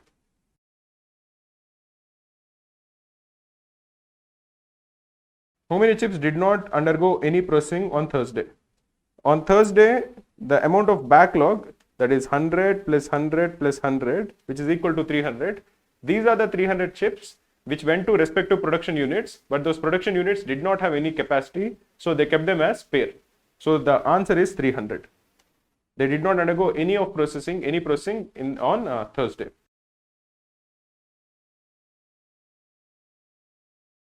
What is the total number of products processed by R in a week? The total number of products processed by R in a week will equal 300 plus 100 plus 200 plus 300 plus 200 plus 100. This will equal, this is 600 plus 600, so this is going to equal 1200.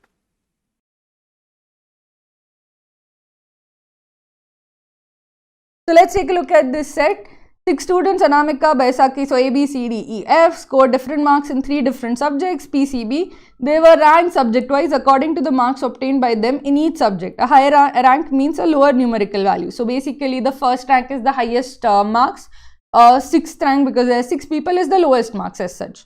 So again, they have different marks. So if they have different marks, they have different ranks. There is no one with the same rank also. So let me first draw out that table. So you have A, B, C, D, E, F, and you have P, C, B, and this I'll keep for any extra information that I have. Okay, so you have P, C, B, and this is extra information, and you have A, B, C, D, E, F. Again, each one of them is going to get a unique rank, so I have to fill this up with the unique ranks from 1 to 6. Whenever I get a particular rank, I'm going to mark it off, and in each column I have to get 1 to 6 ranks exactly once. Okay, so I have to just fill this particular table with their ranks. Now let's see what is the information that is given. No student got the same rank in 2 different subjects. So basically, across the row, in each row you have a unique rank. So there is no repetition of ranks in a particular row. So I will keep it as it is because it has a lot of applicability because it applies to each row as such. So let that be. Baisakhi and Chanakya got odd ranks in biology. So if he got odd ranks in biology, so I'm just saying that this is odd and this is odd. Highest rank that Ishan got across the 3 subjects was 3rd. So this means that he got either 3, 4, 5 or 6. Okay, no student okay. The sum of ranks of Baisakhi and Divya in physics is even. So if Baisakhi and Divya's ranks are even, sum is even, that means either both ranks are odd or both ranks are even, because the sum of 2 even numbers is even or the sum of 2 odd numbers is even. The sum of odd plus even is not even. So basically this means that this is odd, or this is even and this is even. This is for Baisakhi and Divya. Baisakhi and Farha did not get the first rank in any of the subjects. So this is not 1 in any of the rows as such, not 1 over here also. The sum of ranks of Anamika in all 3 subjects is even. So this sum is even. Baisakhi got an inferior rank than Anamika in only 1 subject. The sum of ranks of Farha in all 3 subjects is the highest possible prime number. What would be the highest possible prime number? So if you have, what is the highest possible sum of ranks that you can get? See, each rank has to be unique. You can't have repetition of ranks across the same row. So highest ranks that you can get, combination is 4 plus 5 plus 6, which is 15. So the highest prime number less than or equal to 15 is 13. And to get 13, you can get it as 2 plus 5 plus 6 or 3 plus 4 plus 6 or what else? 5. If I have 5, will I get? That would be, no, if I have 5, I can't. The highest rank has to be 6 because if I have 5, then the other 2 are 8, and then it is 4 plus 4, which is not possible, or 5 plus 3, again not possible. So, so the highest value of rank has to be 6 as such.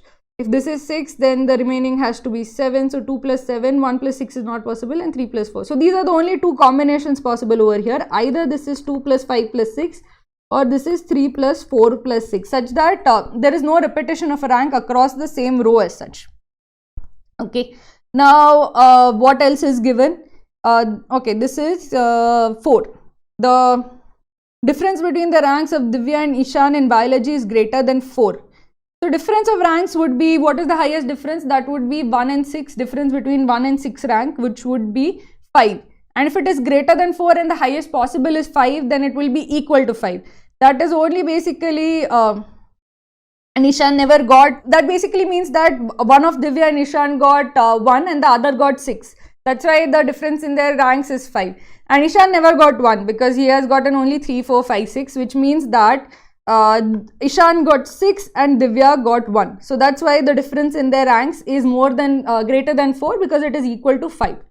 So I've used this up. At least 2 students got inferior rank than Anamika in chemistry. So inferior rank than 2 students. So that means 5 and 6. So this is less than or equal to, this is chemistry only, right? Less than or equal to 4.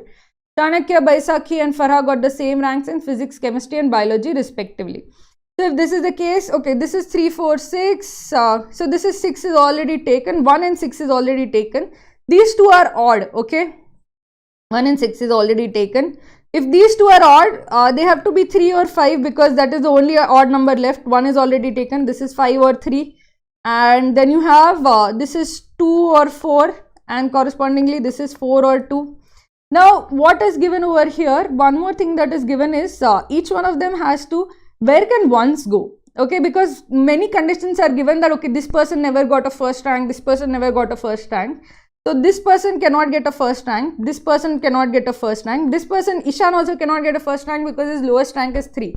So who can get a first rank? You have to have 3 rank 1s, right? And 1 rank 1 is already Divya. So the other 2 rank 1s have to be Anamika and Chaitanya. So Anamika has to be first in some subject and Chaitanya has to be first in some subject, okay, in one of these physics or chemistry, because they are not first in biology. So Anamika, if Anamika is first in physics, then Chaitanya will be first in chemistry, and if Anamika is first in chemistry, Chaitanya will be first in physics. It is also given, if I remember, that Baisakhi got a better rank than Anamika in all 3 subjects except 1. And in that particular subject, Anamika must have gotten 1 because you can't better 1. So basically, it's given over here the ranks of also if the sum of her ranks is even and this is 2 or 4 and she got 1, then she has to have got an odd number over here as such, because if the sum is even, that means that if one of the numbers P or C1 is 1, the other one also has to be an odd number, so the sum will be even. So if this is less than or equal to 4, then this is either 1 or 3 as such, because it has to be an odd number as such. So this is 1 or 3 and this correspondingly has to be 3 or 1, because the sum has to be, or sorry, 5 also. Here this can be even 5 because then the sum will be even as such. Okay, but I'll keep that as of now because I don't want 3 options or this as such, but I know that this has to be either these two, both numbers have to be odd numbers.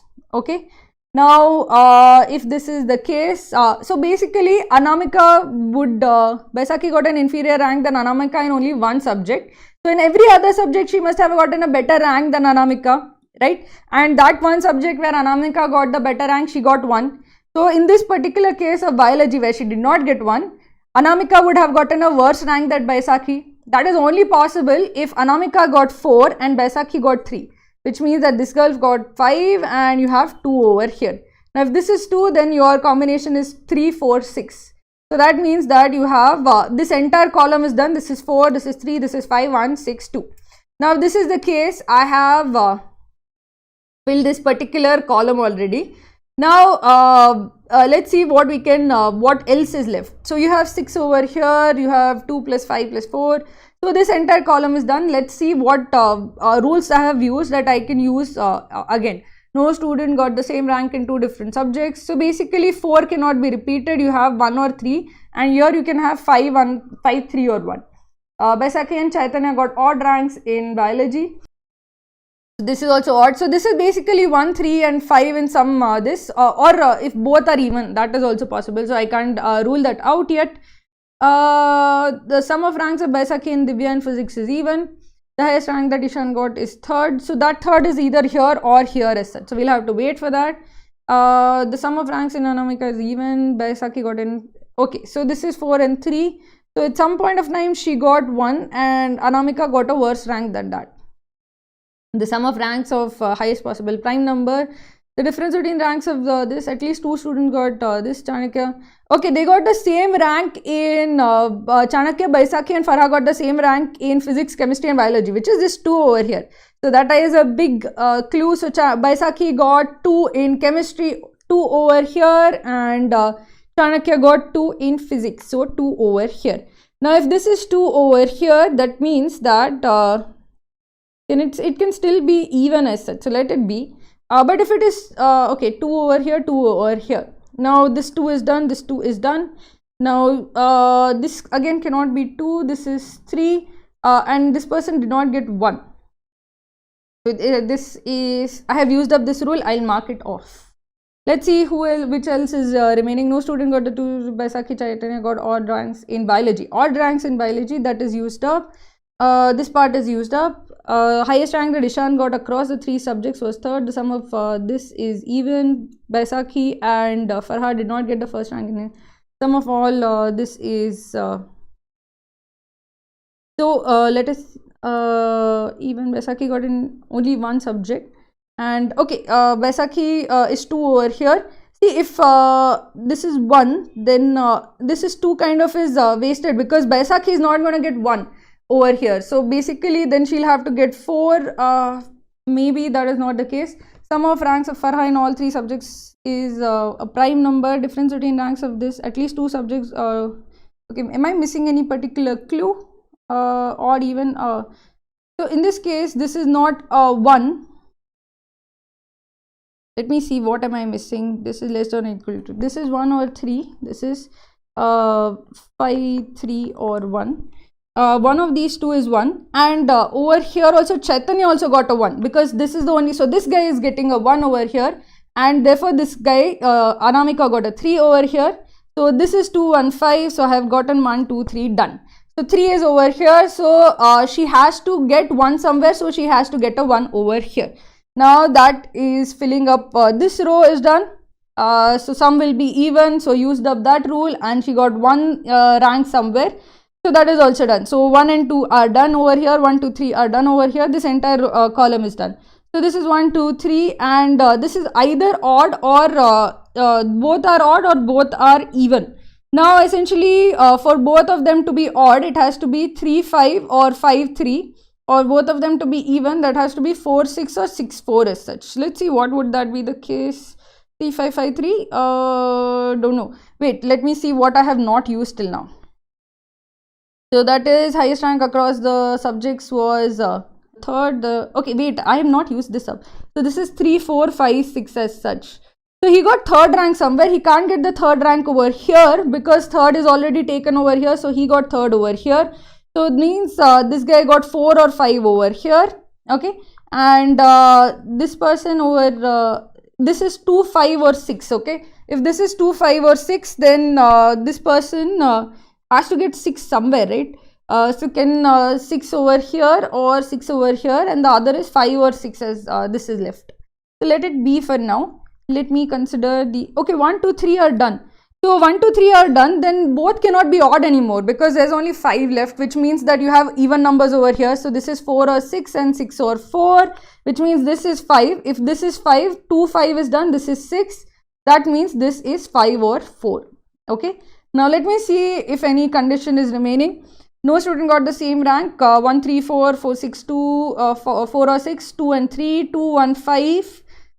So basically here both can be 4. That's the only way that it applies. 6 or 4, 5 or 4, 1, 3, 4, 5 and 6, 5, 6, 2. So this is used up. The highest rank that Ishan got across all 3 subjects was a third, used up. Sum of ranks of Baisakhi and Divya in physics is even because it is sum of 4 and 6, which is 10, used up. This is entirely used up. Baisakhi and Farah did not get the first rank in any subject. No, they did not. And sum of ranks of Anamika in all 3 subjects is even. Got it. So this is also done. Baisakhi got an inferior rank than Anamika in only 1 subject, which is this physics. Everything else she has done better than Anamika. The sum of ranks of Farha in all 3 subjects is 13, highest possible prime number. Difference between this is 4, 1 and 6, at least 2, yeah, done. All rules are done. This is a final table. Okay. So basically over here I got stuck many times because then essentially you have to keep going through the rules. What have I not used yet? What have I not used yet? So whenever you get stuck with these kind of sets, just remember that you have to keep going through all of these sets, all of those rules again and again and again till you get something which is close enough to the answer. Again, in this, I was not able to place everything. Okay, there is still we don't know which one is which over here, which one is which over here. But essentially, if a rule is given, make sure you have used up the rule completely. That condition at least is satisfied in your final configuration as such. So if you have done that, you can mark off that rule, then move forward, then you have gotten your final configuration. Just keep going through the rules obsessively till you get the maximum, like used up the entire rule as such, then you know that okay, I have nothing else left. Always write in the columns also that during solving actually I forgot about this Ishan's rule, which is 3, 4, 6, because that was the biggest part where I put that this his highest rank is third and he can't have a third in chemistry, so he has to have a third over here. If you write it down, okay, it becomes easier. Visually you keep getting reminders. So if you keep it in the columns, okay, he has to get 3, 4 or something like that, it keeps being a reminder as such. I just wrote 3, 4, 5, 6, so it was not a big enough reminder. If you put that 3 has to be there, it becomes a much more visual reminder that yeah, I have to put either 3 over here or 3 over here, and then you can just immediately understand that okay, 3 can't be here, then it has to be over here. As much as possible, try to put the clues that you have in the table in front of you. If it is odd, write odd, odd, even, even, so that you have the clues in front of you and then you can make sense of it. Let's take a look at the questions. What is the sum of Anamika, Divya and Farah in biology? Anamika, Divya and Farah in biology is 4, 5 and 5 plus 2, 7. So this answer is 7. Second answer would be sum of ranks of Chaitanya in all 3 subjects. That would be 2 plus 1 plus 5. So that would be 8. Then you have third question is who got the third rank in chemistry? Third rank in chemistry is Anamika. So that is D. And fourth question is how many definite pairs of students are there such that one rank is either inferior or superior to all other. So if you consider Anamika, that's not the case with Baisakhi, not the case with Chaitanya, not the case with see, basically A, C and D together cannot be there because each one of them got 1 in some particular subject as such. So A, B, C and D are not the case. A, E, yeah, A is always better than E in all cases. So A is one such pair where A is better than E in all subjects. A, F, no, biology rank of Farah is better. B again got 4 or 6, so you can't say at all. So in one case she can possibly get 6, so that will never be the case. And she got 2 in one. So again, other than Chaitanya, that cannot be the case for anybody. But she got better than Chaitanya, worse than Chaitanya in chemistry, but better than Chaitanya in biology. So that is also done. So Barkha we can ignore. Barkha, whatever. Baisakhi. C, let's consider C better only than E because E has 6 over here. Because this person has 5, then the only person he can be better than is E. So C, E is also a case where this condition is satisfied, where C is always better than E. Last question, sorry, D, E, D can have 6, so again not possible, and has 1. E, F, D, F, D also is not possible. E, F has 6 and 6, so only 2 pairs, A, E and C, E. So the right answer is 2.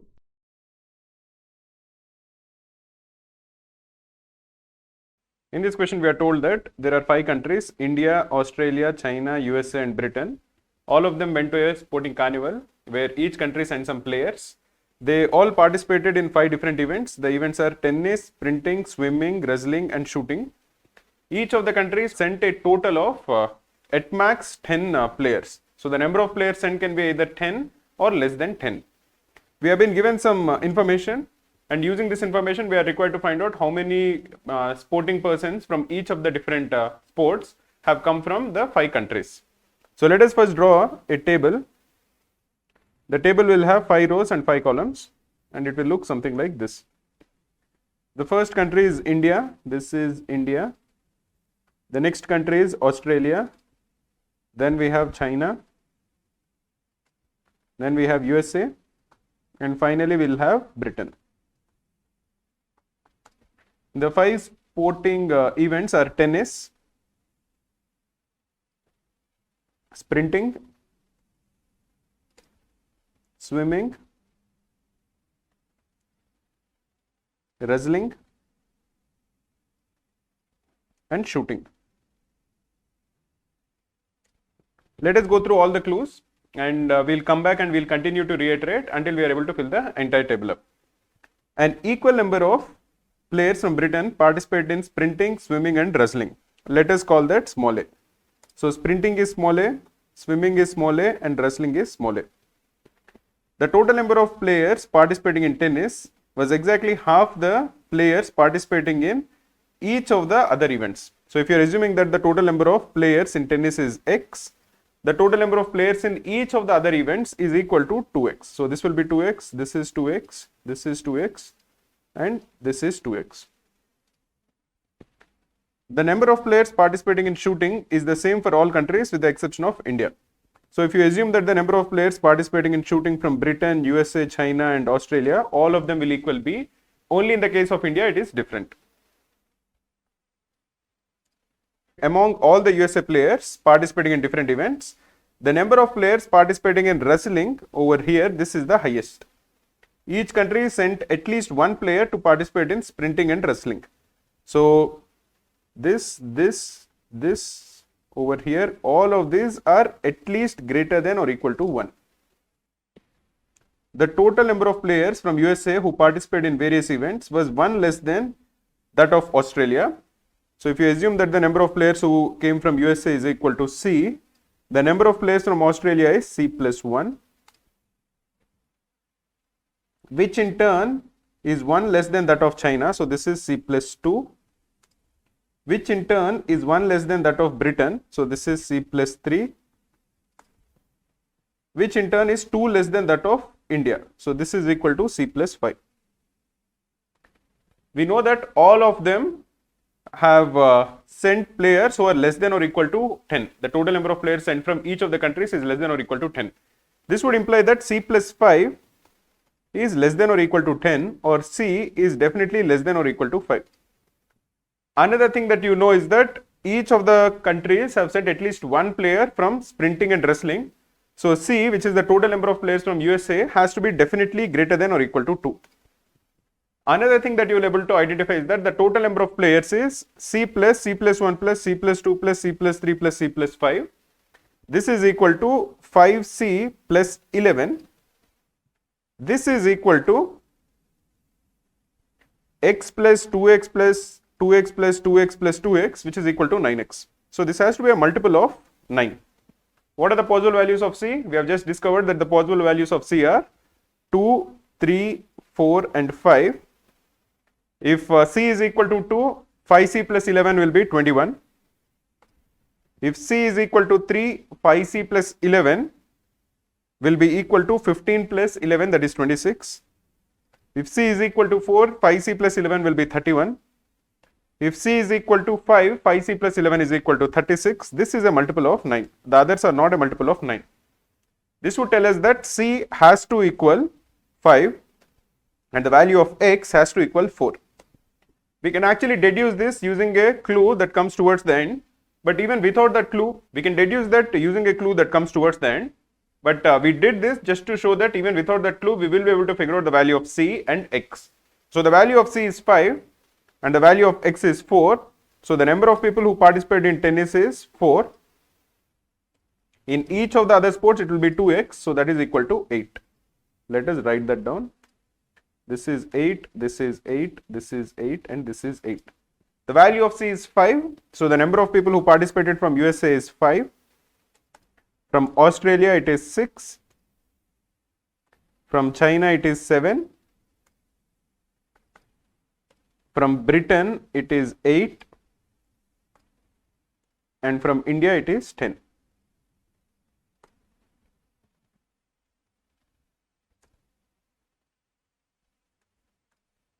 Other than USA, at least one player from each country participated in tennis. The total number of people who participate in tennis is 4, and that would imply that because from every country other than USA, at least one person has participated, each of the countries has to send exactly one person, and USA has to send 0 persons. In only that case will the total number of participants in tennis be equal to 4. No player from India participated in swimming, so this is equal to 0. And the number of players participating in other sports is different.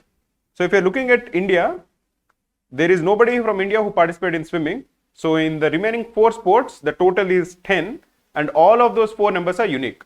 The only way that is possible is if the numbers are 1, 2, 3 and 4. The smallest possible sum of 4 distinct natural numbers is equal to 1 plus 2 plus 3 plus 4, which is equal to 10. So this is the only way it is possible. We know that 1 is in tennis. So in the remaining 3 sports, the number of participants from India is 2, 3 and 4. Now this is what we are able to figure out. Are we able to figure out anything else? We are not able to figure out anything else. So let us go through all the clues and let us try to identify any more of these numbers and then we'll try to fill it up. And we are also told that in all other events other than tennis, at least one person from USA has participated.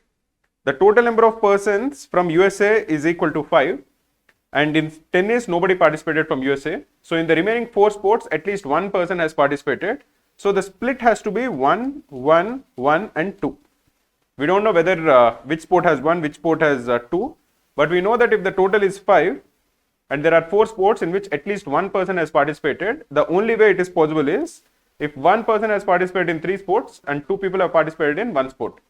We are told that in wrestling, the maximum number of people from USA participated. So this 2 has to be from wrestling. So let us write 2 over here.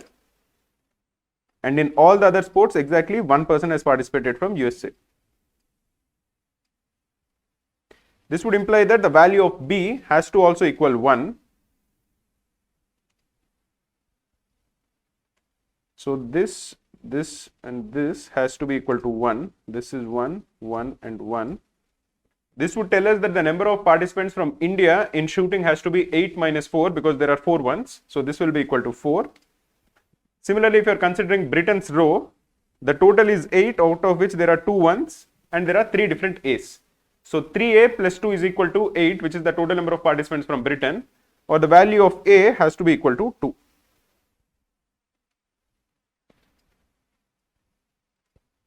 Now let us go through all the clues again and let us try to identify if we are able to figure out any important point that we might have missed out. An equal number of players from Britain participated in sprinting, swimming and wrestling. This is known, so we'll put a cross over here. This clue is completely used up.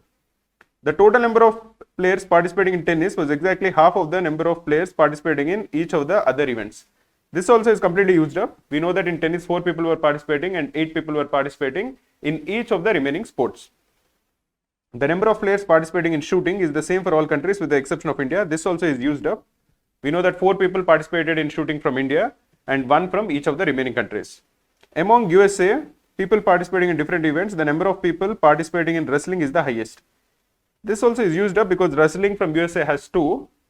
Each country sent at least 1 player to participate in sprinting and wrestling. This seems to be a clue which we haven't used up right now. If you are looking at, for example, wrestling, we know that 2 people participated from USA and 2 people participated from Britain. So a total of 4 people have to be allocated in wrestling from 3 countries. The 3 countries are India, Australia and China. For India, we have accounted for 1 and 4 out of 1, 2, 3 and 4.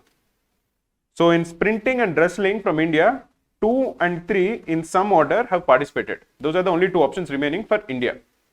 Now if you are looking at wrestling, you have 3 countries and you have to give a total of 4. The minimum possible from India is 2 and the minimum possible from the remaining countries is 1. This would imply that the number of people who participated in wrestling from India is 2 and from the remaining countries it is 1.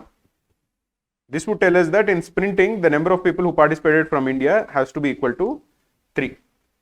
Now we have only 2 entries remaining for sprinting, and what should the total be? From India it is 3, from USA it is 1 and from Britain it is 2. So we need to account for 2 more because 3 plus 2 plus 1 is 6, 8 minus 6 is 2 and both Australia and China have sent at least 1 in sprinting, which is the case for all the countries. This would imply that the number of people who went to sprinting from Australia and China is also equal to 1. Now we can figure out that the number of people who went to swimming from Australia will be 6 minus 4 ones, that is 2, and from China it is 7 minus 4 ones, which is equal to 3. Now we have filled the entire table up. So we can ignore this and let us go ahead and answer the questions that follow.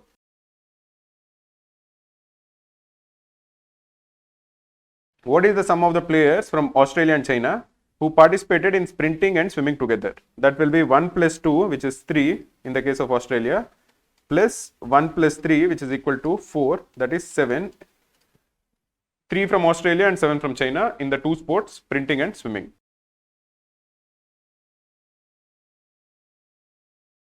Which event registered the highest number of players participating from a single country? That will be 4, which is shooting, and the country is India.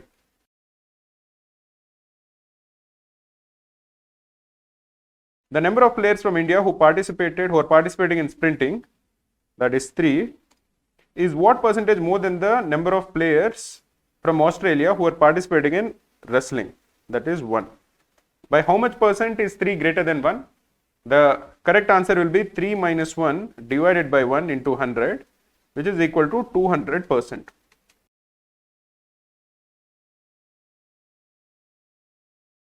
Find the number of instances where only one participant from a country participated in an event. There are 4 people who participated in tennis. All of them were from a different country, so that will be 4. Plus there are 3 people who participated in sprinting alone from their country. Plus there is only 1 person from USA who was alone in swimming. Plus there are 2 people in wrestling who participated alone from their country. And plus there are 4 people in shooting who participated alone from their country. So the total is, this is 6, 4 plus 4 is 8, 8 plus 6 is equal to 14. This is the answer.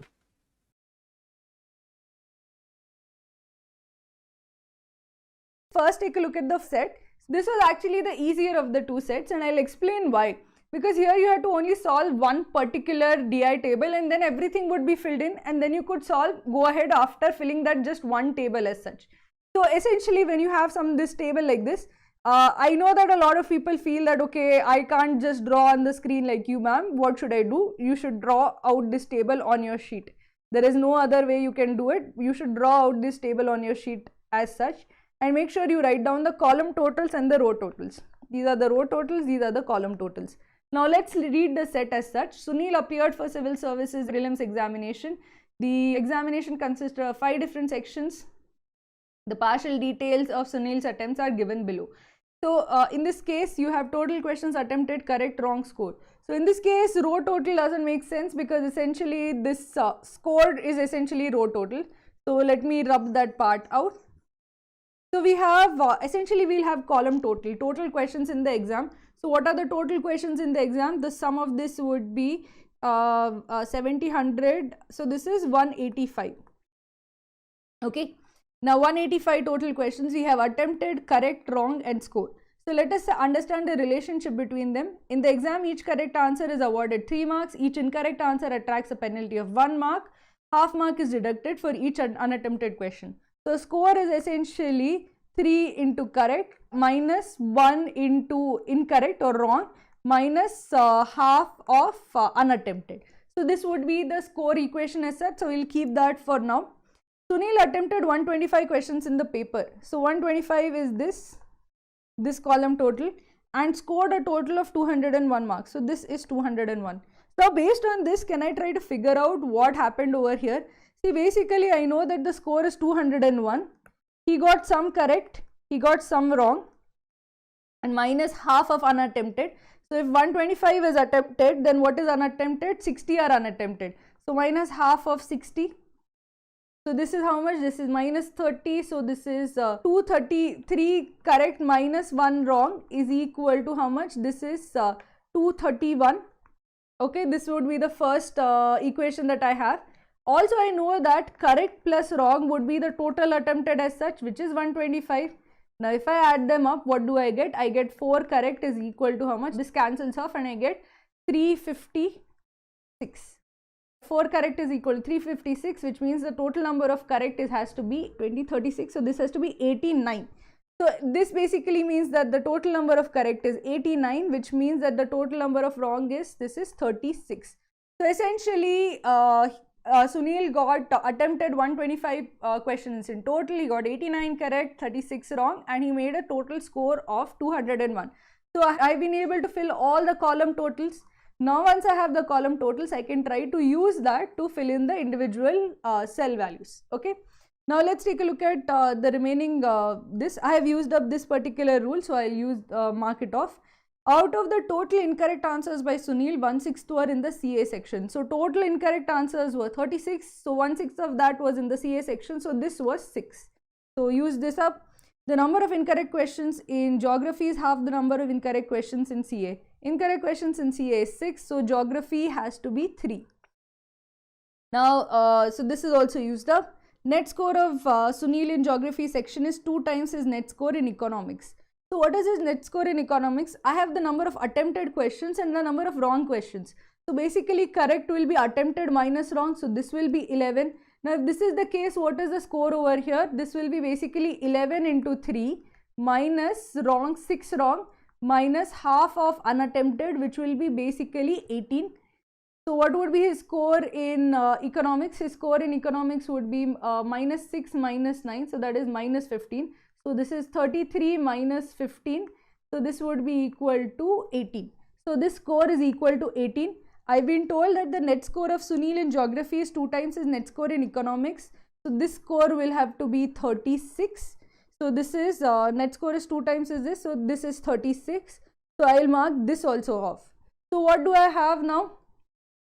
I have essentially this, I have put all column totals. I have put a row total over here. Now I have this row total. Essentially the score is in a way a row total. It's the total of correct minus wrong minus unattempted. So based on that, let me try to figure out how I can figure out what is the number of correct and number of attempted as such. So score is 36. 36 is equal to the 3 times number of correct minus the 3 wrong minus half of the unattempted. So u by 2.